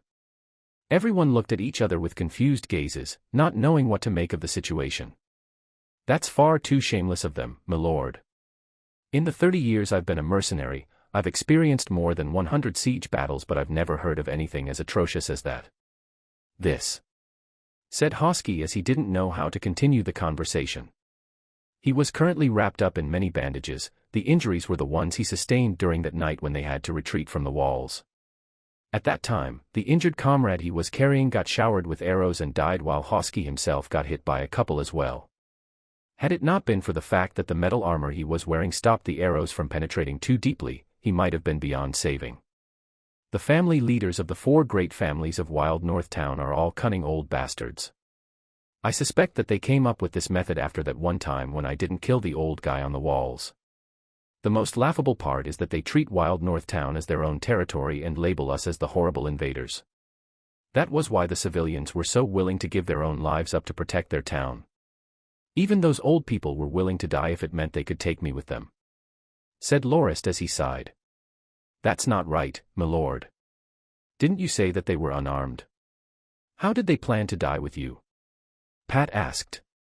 Lorist pointed to Pat and said, "Are you really asking that, or are you playing dumb? Those old people wanted to hold tight onto me and stop me from moving or dodging so that the 3 ballistas can fire and obliterate me along with them. The moment I saw the ballistas aimed in my general direction and the old people who were scrambling to hold me down, I understood their ploy. That was why I got down so quickly. My lord, even though the defenseless citizens of Wild North Town are the family members of traitors and deserve nothing less than death, and that their relative soldiers died because they resisted us directly, I think that what you did was right. If it were me, I would also be unable to lash out at those defenseless people," Pajik said. "Then, how would we be able to continue the siege? Should we close one eye just because the scum family leaders are using the elderly, women and children as their shields?" said Paul Obens in annoyance. Even though he was merely a squad captain, he was currently serving as a temporary company captain, and he had hoped that he would be able to get Lorist's recognition by raking in some achievements during this expedition and be promoted to become a family knight. "On my way back, I thought of a method we can use. From today onwards, every 2 hours, I'll go take a stroll on the walls of the town and unsettle the soldiers of the garrison force as well as the civilians up there. You guys can also bring a squad of family soldiers nearby during the night to make some noise. Stand beneath their walls and strike at your drums while screaming that you're going to attack the town or something so that the people up on the walls won't be able to get a good night's sleep. I am pretty sure that within 2 days, when I get up on the walls again, those civilians will definitely be so soundly asleep that even if you play a drum beside their ears, they wouldn't wake up, Lorist said. Haha, I knew that Milord will have a way. That method sounds rather good. I will be the first to harass them tonight, said Jim excitedly. He had been pretty lucky during the night of the retreat. After he slid down from the siege ladder, he ran like an agile rabbit and didn't incur any injuries, much to the surprise of others. Milord, must we attack only from the front wall? Right now, the forces of their garrison are mostly concentrated there. If we attack from the back wall without warning, then surely they would struggle to respond and send reinforcements there in time. The one who said that was Reedy, and he suggested for the location of the attack points to be switched. Pat smiled happily and said, Reedy, you little idiot. If we change the point of attack, wouldn't we have to fill up the moat like before? By then, the soldiers of the town would definitely know that we are going to attack from there. When we finish our preparations, they will already be ready to receive us. That's why changing a location is quite a futile exercise. Why do we need to fill out the moat? Said Reedy in a dissatisfied tone. How would you be able to cross it if we don't? It is 3 meters wide, you know. Can you jump over there in one go? Pat was thinking to himself of how stupid Reedy had sounded. Can't we just lay a few wooden boards on the moat when we attack? That way we can easily cross it, Reedy said. Stunned, Pat mumbled, Nobody present had a clue that there would be an easier way to overcome the moat and were all stunned by Reedy's suggestion. Lorist clapped his hands and said, That's right. Reedy, good job coming up with this idea. This way, we will definitely be able to catch them off guard. And given how their ballistas are positioned to face the front wall, it would definitely take them some time to reorient it. All right, the next time we launch an attack, we'll mobilize all our troops and finish this in one go. Then, do we still have to harass them during the night? Jim asked. Of course we have to. We need to let them think that we're still going to attack from the front so that they will focus their attention and distribution of their forces there. For these 2 days, we'll bother them non-stop to tire them out and secretly move our forces to the other side. We'll also send a squad to frighten them from the front wall so that they will congregate their forces there in preparation to receive the attack while we launch the true assault from the back wall. I will be the first to go up and kill off the remaining troops who stay behind at the back wall and subsequently destroy the 3 ballistas on the platform. The key focus of this plan is speed. By the time they get an understanding of the situation, we should already have victory within our grasps. Lorist effectively combined his and Reedy's plans into a cohesive whole that would be perfect for conquering Wild North Town's walls and was met with the unanimous applause from everyone within the tent. Within another 2 days, the town would be conquered. On the 12th day of the expedition, the dinner served was more plentiful than usual. Everyone knew that they were going to have a sleepless night that would determine whether they would triumph over Wild North Town. During the past 2 days, the soldiers of Wild North Town had already been tired out severely. Not only were they unable to rest well during the night, they had to deal with Lorist's surprise visits during the day as well. Lorist would occasionally use the same wooden stick method to scale the walls and kill a number of soldiers and escape before the civilians made their way to him, causing the garrison soldiers to be unable to anything about it. They have already seen Lorist's abilities for themselves and understood that there was no way to force this new Dominion Lord of theirs to leave their walls apart from using human wave tactics after some of them witnessed a few of their silver-ranked fighters getting killed within one exchange with Lorist, who seemed so relaxed as if he were merely slaughtering chickens. Had they not discovered that Lorist wouldn't harm their elderly, womenfolk and children and used them to hold Lorist back, the garrison troops' morale would have crumbled and they might have surrendered after Lorist's continued solo rampages. Nowadays, the 4 great families of Wild North Town could only use the propaganda of protecting their homeland and relatives to motivate their troops. On one hand, they fanned the flames among the civilians to invite them to avenge their loved ones who had died from Lorist's hands. On the other hand, they were hoping that Duke Loggins's forces would arrive as soon as possible to reinforce them. Even though they understood that the enemy was harassing them on purpose, the garrison force couldn't afford to slacken their defense just in case the attack was real. After only 2 days, the garrison soldiers were mostly tired out. A few of the leaders noticed that it wasn't faring well and wanted to have a part of the troops take tests, rests and shifts, But they were worried that they wouldn't have enough forces to push Lorist back when he attacked again and had no choice but to continue as they had. L. Pajik, Polobans, the both of you will lead squads to the hill near the town's back wall by circling from behind our camp. Make sure to reach there by 10 o'clock at night and ensure that the troops are disciplined and quiet at all times so that the soldiers of the town don't discover us, understand, said Lorist as he finalized the plan. Yes, my lord. We understand. Jim, are you clear on your role? I am, my lord. I will bring the mercenaries to hide the wooden boards and siege ladder in the nearby forest and set it up after you get up the wall so that Pajik and the rest can lead their forces to ascend the wall, Jim replied. Reedy, you will be in charge of leading the lightly injured troops to carry out the usual harassment. Yes, my lord. Shadekampf, please watch the main camp. Hosky, tonight's camp patrols will be up to you. Be alert, I'm worried that the people of Wild North Town will be forced to desperation and take the initiative to attack us instead. Don't worry, my lord. Even though I'm all bandaged up, my movements are not affected in the least. I will definitely not spare a single one of them if they come, replied Hosky.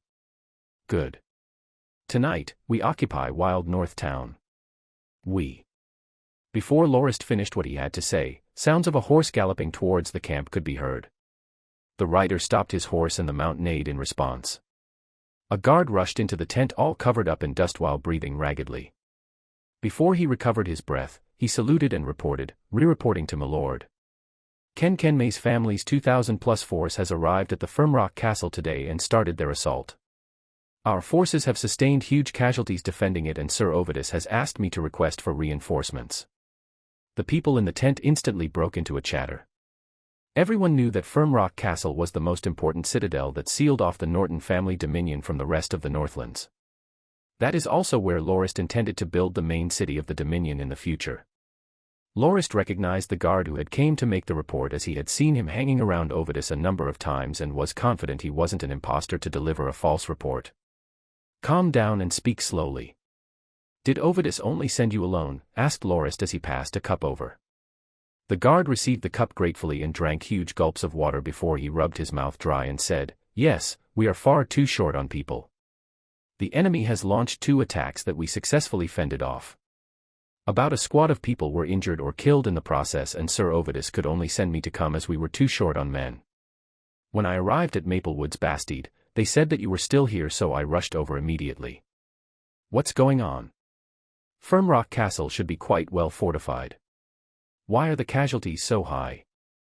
How is Ovidus commanding his troops?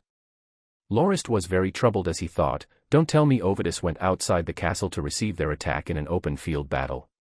That can't be, he's not that stupid. No, my lord. The Kenmay's family forces have 2 squads of properly trained longbowmen. The 200 or so bows are really too fearsome and they can shoot much further than the ballistas of the castle. We couldn't defend the outer wall at all and most of the casualties came from their longbowmen units.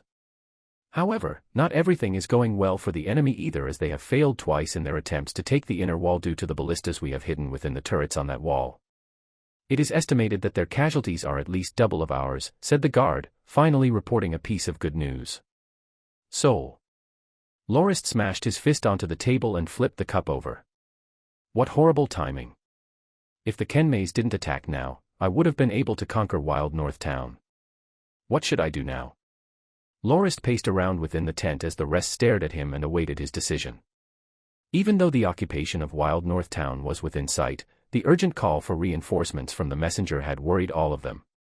I have decided, said Lorist after he finally made his choice, to call off tonight's operation and recall all troops to the Maplewoods Bastide.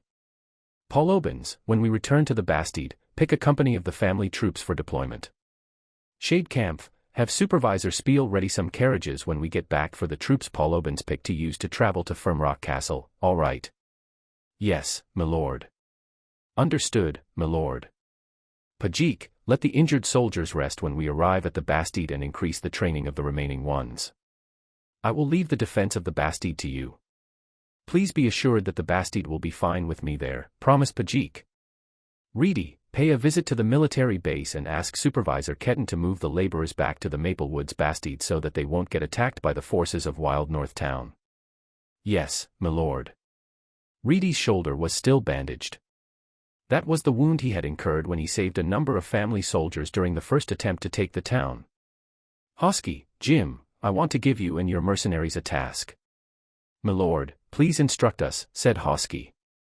"Go back to Maplewood's Bastide ahead of us and make sure to have someone pay attention to the movements of the Wild North Town garrison. If you are confident that you can eliminate the scouts of the town, please do so as often as possible so that the town will be blind to the affairs outside. The reward is similar with the one for the mountain barbarians. Do you think you can do it?" "Milord, we will definitely give it our best." "Milord, are we going to leave Wild North Town just like that?" Jim asked while seeming a little reluctant. "Wild North Town will remain here, and it's not like it will suddenly grow legs and run away, right? When we fend off the troops of the Kenmays family, we will come back to get rid of them once and for all," Lorist said. "Pat, make your preparations. We will depart straight for Firmrock Castle." "Milord, can I follow you as well?" Jim asked in a worried tone. Lorist smiled and said, "Naturally.